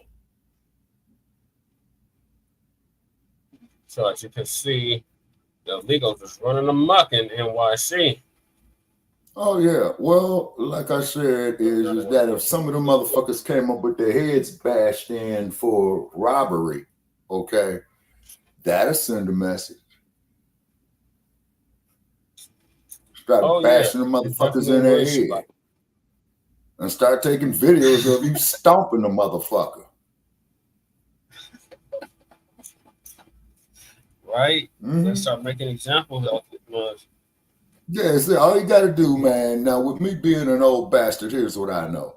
You start making examples out these bastards, man, that shit there will decrease severely. Oh, yeah, big time. So where's the guardian angels at on that one? Nowhere to see found. And they're not going to be found. Yeah, with their buster asses. They're not going to do shit. Yeah, with their buster asses. Yeah. To hell with the guardian angels. I always looked at them as a white supremacist organization anyway. Pretty much. Homelessness. So the mayor just passed more money for the unhoused neighbors. It's definitely not benefiting us. Right. And then I'm going to conclude the show. Okay. And then I'm going to sign out now to save the data because I got a weird feeling we're almost close to the end of our data, you know, until I replenish it in the next couple of days. And we need donations, family. You know what I'm saying? So hit Jesse Parrish's PayPal. Yes, sir. They sweeping Hollywood too. Okay, and then also too, man, if you could send me a few dollars, man, it'd be greatly appreciated. And whenever I can get it, So we got more city funds. I'll do this straight.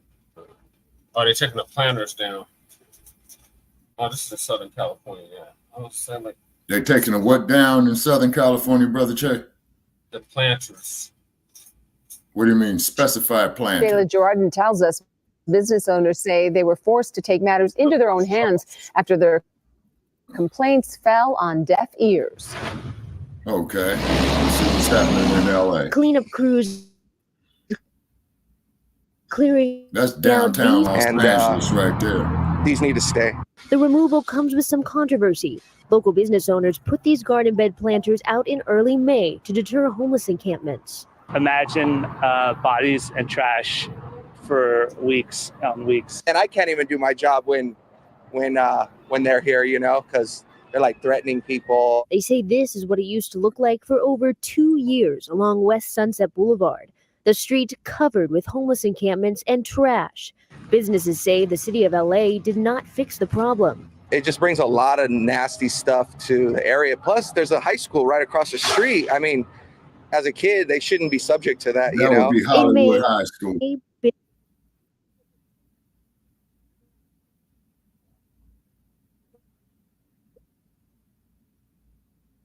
Garden beds out on the sidewalk. They say it cleared the encampment in days. Then the city of LA posting the permits for them. He also says the people who lived here were moved because of the Inside Safe program. Crews finally clearing out the planters this afternoon amid concerns from local businesses. If you're going to remove the planters, put something into place, but or some sort of beautification strategy as opposed to bodies on the ground. This is not a war on homelessness. We love homeless people and want them to be safe. This is a war on neglect. Hello, I'm Mark Brown. Motherfucker, Hollywood don't love no homeless motherfucker. Get the fuck out of here. Right. I'm the West Coast correspondent on that one. That's bullshit. Right. Damn, Mark Brown, you got old in the motherfucker. I've been watching him, man, for the last 50 goddamn years. Damn. He old as hell. Right. Okay. You still there? Yes, sir. Sabati. Oh, okay. Yeah, I'm here. Can you hear me? No, we lost you there for. Yeah. Yeah, well, it's this heat out here that's fucking. Yeah, it's due to the heat conditions all across the country, man. Yeah. Yeah. Okay. So that's a quick update from LA, Hollywood, Hollyweird. Yeah. Yeah, and all our people who get turned out in that place. Okay, now let me say this here about Hollywood, Brother Che, then we're going to go into the next topic. What's happening there in Hollywood is, man, you're getting a lot of people who bum rush that place, man, you know, from all over the country, if not all over the world. And they figure that they're going to be the next big star. And then, of course, when they find out that they ain't, they kick them in the ass, throw them out. You know what I'm saying? So that's what's good. I think that's a factor of your homelessness right there. And in Los Angeles, them executive producers like Warner Brothers, Universal Music Group, and all that, they ought to be putting money off into the homeless situation out there. Because you got a lot of people who don't know LA that just want to get there and get cappuccino and hot chocolate tickets to get there. And it's a whole fuck the commercial, and it's a whole different ball game when you get out there. Because everybody and their mama think they're going to be a big time star out there. Bullshit. In Tinseltown. Exactly. Oh, they say are gonna win call up, man. They said she gonna win her primary. Who is this? Bo Bart, the one that was hugged up on 50 Cent last week or the week before last. Oh yeah, yeah. And then what about that ragged ass broad who is out there gonna use the term nigger freely? In Colorado. Who's that skank? Yeah, I think this fool was in yeah, I saw it I think I saw it up there on Stinky Bird where she was saying that bullshit. Oh, that was in Chicago. You talking about that Karen Lactician. Yeah. Mm-hmm. Yeah, the hell with her too. Yeah. So, ladies and gentlemen, let's be real, Black family. Integration and race relations did not work. I mean, look at the monstrosity of what we read on Henry Louis Gates earlier this evening. Oh, my God. He's more happy to be a victim of having his bloodline contaminated with the white raping, slave trading pedophile as opposed to his African blood. The self-hatred is real. Yep. Okay, Very I got real. I got my little cue going. So I'm gonna get to this cue and then we're gonna end the show. So the first one is Denver to spend $57 million per year on mayor's homelessness initiative. Ever since Mayor Mike Johnson announced this, now how much? Many have wondered how much the city would have to spend on it. On Tuesday, city officials began providing some answers. Now, mind you, this is the same Johnson that spent over $100 million on illegal immigrants. $100 million. There have been growing questions about the cost of Denver Mayor Mike Johnston's homelessness initiative, known as All In Mile High. And thus far, the mayor and his team have been largely silent about the numbers. Well, Denver 7's Brandon Richard with more on the city finally showing some transparency and clarity. Well, ever since the mayor announced his homelessness initiative, many have wondered how much the city would have to spend on it. Well, today, the administration began providing some answers. This week, the U.S. Interagency Council on Homelessness praised Denver Mayor Mike Johnston's efforts to address the city's homelessness crisis, saying Denver's approach through the mayor's All In Mile High initiative is showing the nation that homelessness is solvable, but not everyone is singing the mayor's praises. What I wish is that the mayor's office had slowed down and done this right in the first place. For months, Denver City Council members Amanda Sawyer and Stacey Gilmore have accused the mayor's office of keeping the council and the public in the dark about spending for the All In Mile High initiative. We haven't been transparent to the public through presenting to them and our constituents what the All In Mile High budget is. Tuesday, the mayor's team tried to put those concerns to rest. Good morning, everyone. I'm Jamie Riff. I'm the executive director of the Department of Housing Stability. They said the city spent $13.1 million last year much lower than the $48 million they anticipated. They said many of the expenses weren't finalized until this year, including the purchase of the former Best Western Hotel and the tiny homes in the micro communities. We anticipated they would hit in 2023, but they're actually hitting in 2024, which is a large part of our budget in 2024. Money that didn't get spent last year has rolled over into this year's budget. Moving forward, the city says it will need to spend $57 million a year to support 2,000 people, about $28,000 per person. And this includes services, the temporary housing, the wraparound supports. Yet they're not sure where the money will come from, with pandemic funding drying up. This is probably not a very satisfactory answer to you, but that is something we will have to work through as part of the overall 2025 budget. Don't have an answer. Process. So, all this is prepackaged bullshit. Hey, it's getting stolen idea. He getting praised for a stolen idea he stole from me and Lady Cherry. Yeah, so what they need to do is get some of them script writers that. Yeah, and they need to get some of them screenwriter guild people, man, who can't find work in Hollywood, and start writing prepackaged bullshit for these assholes. Yeah. Mm-hmm. These fools is reading Monday from night, scripts. the city approved a $5 million contract to move about 250 people off the streets of Denver, one of many programs part of the All In Mile High initiative. There's nothing more powerful than you making your thing happen. Really going for It has now been about a year and a half since hundreds of people who were homeless in Denver started to get money every single month from a nonprofit. That group is called the Denver Basic Income Project, and it also studied how the money affected their lives. All new today, the results are in. Matt Marr joining us now to break them down. Matt. Erica, it really would be an understatement to say this cash has dramatically changed a lot of people's lives. The new study shows that the guaranteed income improved where they live, and how they feel. First, let's go through the specifics here. The Denver Basic Income Project gave money to 807 adults who were homeless when this all started. They were broken into three groups. You see them here. Group A got $1,000 a month for a year. Group B got $6,500 up front, then $500 a month for the rest of the year, still a total of $12,000. Group C got $50 per month for a year. Now to some of the results after people had been given the money for about 10 months. About 45% were not homeless anymore and had their own house or apartment. The Basic Income Project says people used public services far less often than they did before, saving some $589,000. Now, specifically with the first two groups, the ones who received a total of $12,000 for the year, the number of people with full-time jobs after 10 months increased. Plus, most reported feeling better about themselves, being more social, and spending more time outside. Here's what some people say the money did for them. I'm able to buy the food I need to have at lunch at my job every day. I don't have to struggle to find the funds for gas or food. And I have new clothes, so I don't have to look like someone who just crawled out of the gutter. The money the people got is given to them unconditionally. The Denver Basic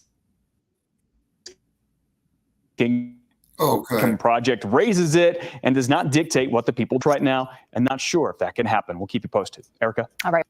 Okay, if I may say, Still Brother in a lot of Che, pain. I have 18 staples because I have to have them. Straight bullet. Go ahead, Spike. Go ahead. Okay, I was just saying, man, when I see shit like this, right, and what really pisses me the fuck off is that you all are more concerned about these goddamn migrants, but you can't give us reparations. Yeah. That part. Yeah, see, that's the part that pisses me off. You don't want to give us reparations. Why do you think my damn avatar says, yeah, reparations now? Right. Yeah, see. And keep in mind, I bought that hat at in Lamar Park when I was in Los Angeles a while back. You know what I'm saying? Yeah, and then I'm glad that Taste the Soul. Yeah, I think it was either near or around. Yeah, I think it was at the Taste of Soul, Brother Check. And we're gonna try to get back out there if our resources allow it to happen. coming up because I think Taste of Stole is either in September or October. I know that. I know it's toward the end of summer. I know that. Okay, but we need funding, people. You know what I'm saying? We need funding bad, you know? Yeah. So definitely break us off, you know what I'm saying? Because this shit here cost us money. We put a lot of time, energy, and effort off into it. And if they're going to sit up there and give money to these goddamn migrants, then surely we need to get some. Right. And that's for real. And you can send it right there. Yeah, right there. To that link right there. So what are your thoughts on the Mayor Johnston, his shenanigans?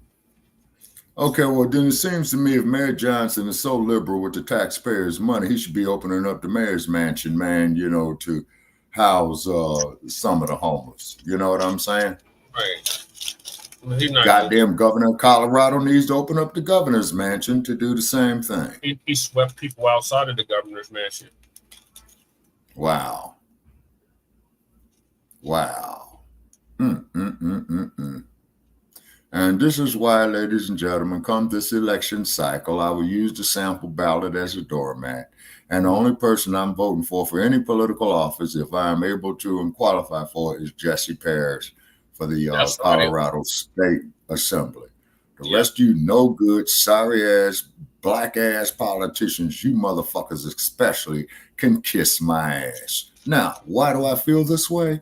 Because all you black-ass politicians from New York to Los Angeles are more worried about some illegal motherfuckers as opposed to breaking bread to the descendants of those who built this goddamn country.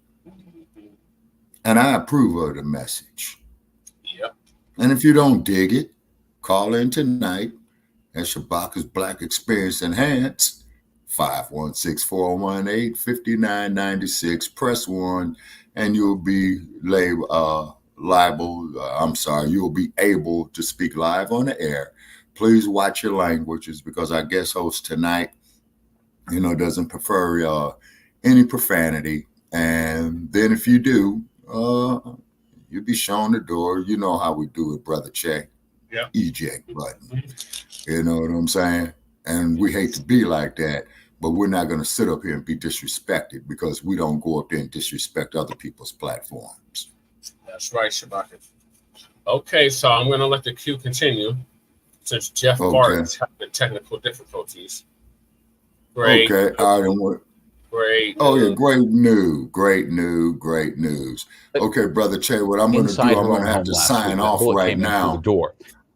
After this story here, you know, to conserve the hotspot for tonight's show. Okay, but I want to see, you know, this segment right here. Denver woman recovering from getting shot by a parent stray bullet. Damn. And the size of that hole right there, that wasn't no 38 either. Identified any suspect. Denver 7's Christian Lopez sat down with the victim today and is working slowly starting to sink in. Cadence Casillas is still trying to make sense of it all. It's still really unreal. How a quiet night at home. I was sitting on my firecrackers. My 1-year-old was asleep, so I'm like, okay, let's shut the door. I didn't want to wake him up. And got up to shut the door, was in the process of shutting the door. Hear another loud pop. That's when it happened. She was struck by gunfire inside her own apartment. Feel this painful, like numb, go down my leg. Her family jumping into action to save her. My 17-year-old holding compressions. My 15-year-old is on the other side of me with his belt. He was doing everything he could to pull the belt tighter. If it wasn't for their quick thinking to do that and my husband's quick thinking to immediately call 911, they all stayed calm enough that if it wasn't for them, I wouldn't be here. The bullets that hit her apartment came from somewhere in this area. This is the Villa Park neighborhood where she's lived for 11 years. This all happened last Wednesday, and police have yet to identify whoever's responsible. Gunshots around this neighborhood happen all the time. We hear off in the distance or pretty nearby. Her home is just 2 miles away from one of 5 areas the city of Denver has identified as a crime hotspot. And DPD confirmed with Denver 7 Wednesday they have increased patrols in that area to try to curb shootings and other crimes. But KILYN says she has yet to see that. I get Denver police especially are stretched thin, but it doesn't mean they can't get a car out to patrol some of the higher risk areas. I have kids. They like being outside. She's hoping more can be done to make her neighborhood safer for everyone. I hope they find who did this. I would like to see more police patrolling. In Denver, I'm Christian Lopez, Denver 7. Terrifying. Denver police are looking for tips about the shooting on the 700 block of North Wolf Street. Anyone with information Anybody that's been in that area, anybody that grew up in that area already know what it is. So she must just move there. Yeah, because you do got some rough spots there in Denver, in the Mile High City. And I'm sorry the woman got shot and what have you. Of course, we wish her well and whatnot. But our priority is a Black first agenda. That's right, Sha'Carri. So we wish her, so. The last video is the Denver City Council is losing faith in the mayor. Oh, I'd love to see that. News. This tiny, strange-looking solar panel here might be able to Man, power fuck your entire goddamn Support commercial. for Denver's massive homelessness initiative is slowly peeling away on city council. Two council members voted against additional funding, as we told you that the program's costing about $60 million more taxpayers are getting for that investment. Welcome to the Denver City Council meeting of Monday, June 17th. It took months of asking the mayor's office how much their homeless initiatives were costing before we finally got an answer. And what I wish is that the mayor's office had slowed down and done this right in the first place. By the time city council members found out the price tag is around $155 million over 18 months, some are already trying to put a stop to the spending. We have to stop approving millions and millions and millions of dollars that are not sustainable. We're signing blank checks away, and we need to have some accountability. Council members Stacey Oh, well, you motherfuckers need to give us a blank check here at Frontline Black News. $5 billion. Shit, we need a blank check. It's a blank check for 5 months. Council members. There it is. They is good and could help the city, yet they voted against it because of how much money the mayor's office Is that by the time this really good contract came in front of us, we had already approved so many other contracts that are not as successful. The mayor's office finally revealed yesterday their all-in Mile High program is costing about $67 million more than originally budgeted. The mayor's office hopes to move 2,000 people indoors by the end of this year, including all the one-time costs like buying hotels and pallet shelters. That brings the total price tag. That buying hotels and pilots and all that shit, that came straight off the Paris plan. By the end of the year, Okay, is there any way you could sue them for that? $7,500 per person For that's been stealing moved your off the intellectual street. If property? you take away all the one-time costs, the city's Department of Housing Stability estimates the yearly price tag is $57.5 million. Earlier this week, did pass through city council with all 8 other members voting in favor of it. The mayor's office argues that it's even more expensive to keep people on the streets than to move them into housing. Kyle, it's hard to add up all those numbers to try and figure out exactly how expensive it is to keep somebody on the streets. Well, the questions just keep coming, though, from you and from city council. Mark. We have whole studies behind it. Too high of a cost.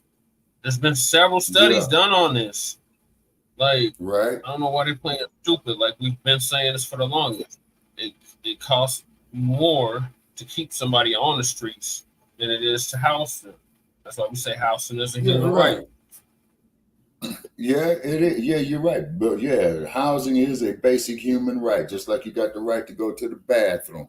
Just like you got a basic human right to keep clean. You see what I mean? Like, you got the right to dignity. And basically, Brother Parrish, that's what it. Yes, sir. And basically, that's what it boils down to is a dignity issue. You know what I'm saying? That's what it boils down to. But yet, though, dignity in housing. Right. And this is why that they are wrong. All these mayors are wrong, to be housing these illegal immigrants. But as we look at more and more studies, there are a lot of these individuals are here illegally doing illegal activities, meaning that they have a war chest of cash. They got cash, and they're probably doing undercover fuckery, bribing these politicians, and particularly these ignorant, stupid ass motherfuckers like. Remember the illegals that went to the mayor talking about we got demands. Yeah, got demands. Ain't got a bit. Demands. Yeah, but then when we demand reparations, you guys are black racist. Nobody is no longer who was a slave. But it ain't just a slavery. It ain't. Yeah, exactly. Yeah, hold on. But it's not just the slavery. It's the Jim Crowism. It's the unlawful police killings of black people. You see what I'm saying? So it ain't just about slavery. And anybody out there in video land, internet land, or what have you, give us a call tonight, 516-418-5996, and let's argue about it. But however we're doing... I got a lot of windows open. You got to hear Gavin Newsom. Yeah, listen to the playback, Sha'Carri, because I played Gavin Newsom's speech earlier. That link that you have posted, Sha'Carri, it's not letting me open it. What, the http tobtr.com is not letting you open it? Yeah, it wasn't initially. I got around it though, so I'm gonna post it now. Okay. So make sure y'all check us out later on in about 5 hours. Actually, we got 4.5 hours roughly. Yeah, I stand corrected. Yeah, so make sure y'all check us out in about 4.5 hours for Sha'Carri's Black Experience Enhanced. There's the link for the online, and this is the number to call in on. Yep, 516-418-5996. And then also too, Brother Che, I think after, I am in the StreamYard right here. I might, go up there to check out old Joe Gibson, see if he's up there. Our usual haters. And Sister Hepsetsu, she will be our guest. It was a very... I'm sorry? Before you do that, though, I'm about to end the stream. But before you do that, make sure you listen to the playback of the stream. Because it was, like I said, I went over Gavin Newsom's State of the State address. Okay. And the reparations heavy. Okay, so Newsom did. Okay, hold on a second. All right, I'm going to Google it right now. Okay. Newsom State of the State Address of California, correct? I just had it pulled up in the chat. I think I closed that tab out. I'll send you the link for the video, Sha'Carri, because I just had it open. Okay. All right. It's about 23 minutes long. Okay.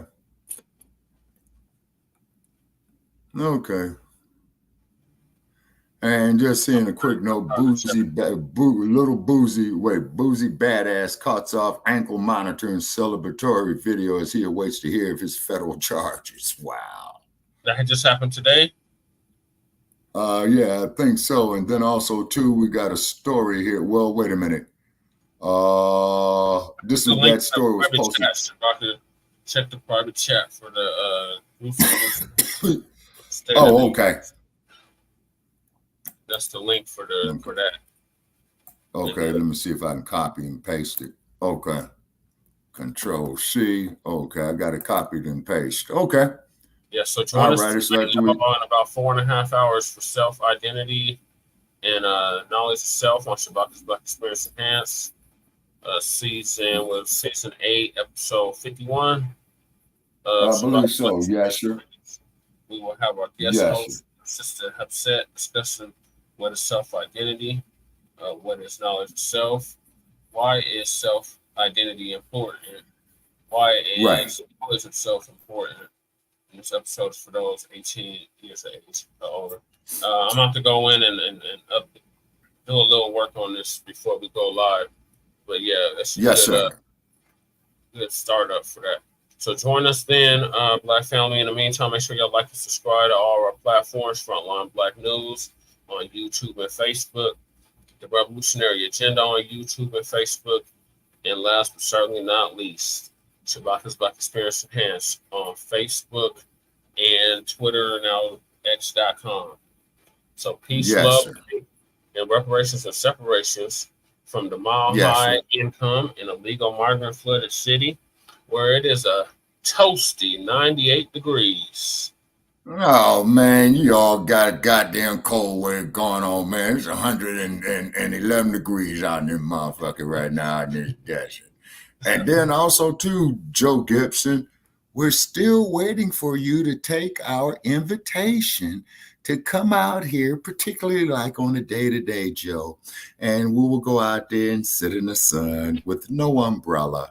But you got to leave your sunscreen at home, Joe. And also, too, please make some notes of what type of medical attention you might be needing, because we will not leave you out there in the desert. We just want to prove a point. But I know damn well your stinking ass will sit there and leave me in a blizzard. Ladies and gentlemen, this is Shabaka St. Corey signing off from Las Vegas, Nevada. Stay black, stay proud, stay dangerous. And like the referee says, protect yourself all times and keep your head on the swivel. Okay, Brother Che, I'll see you in a few hours on Shabaka's Black Experience Enhanced this evening, sir. Okay, thank you for joining us, Shabaka, our West Coast correspondent. We will see you then. Peace, Mac. Peace, Quinn. Jermaine. Who else tapped in? Walter Davis. And anybody else? Oh, Sister Becca. Anybody else that time tapped in? We appreciate y'all. So we'll see y'all in about 4.5 hours right here on StreamYard, because we're going to be simulcasting it on StreamYard as well. So we'll see y'all in about 4.5 hours. So peace. Like I said, from the mile high income and legal migrant flooded city in the sundown town called Aurora, Colorado, where it is closer to 100 degrees. So, yes, sir. Okay. And we're signing off from Sin City. Okay. Take care.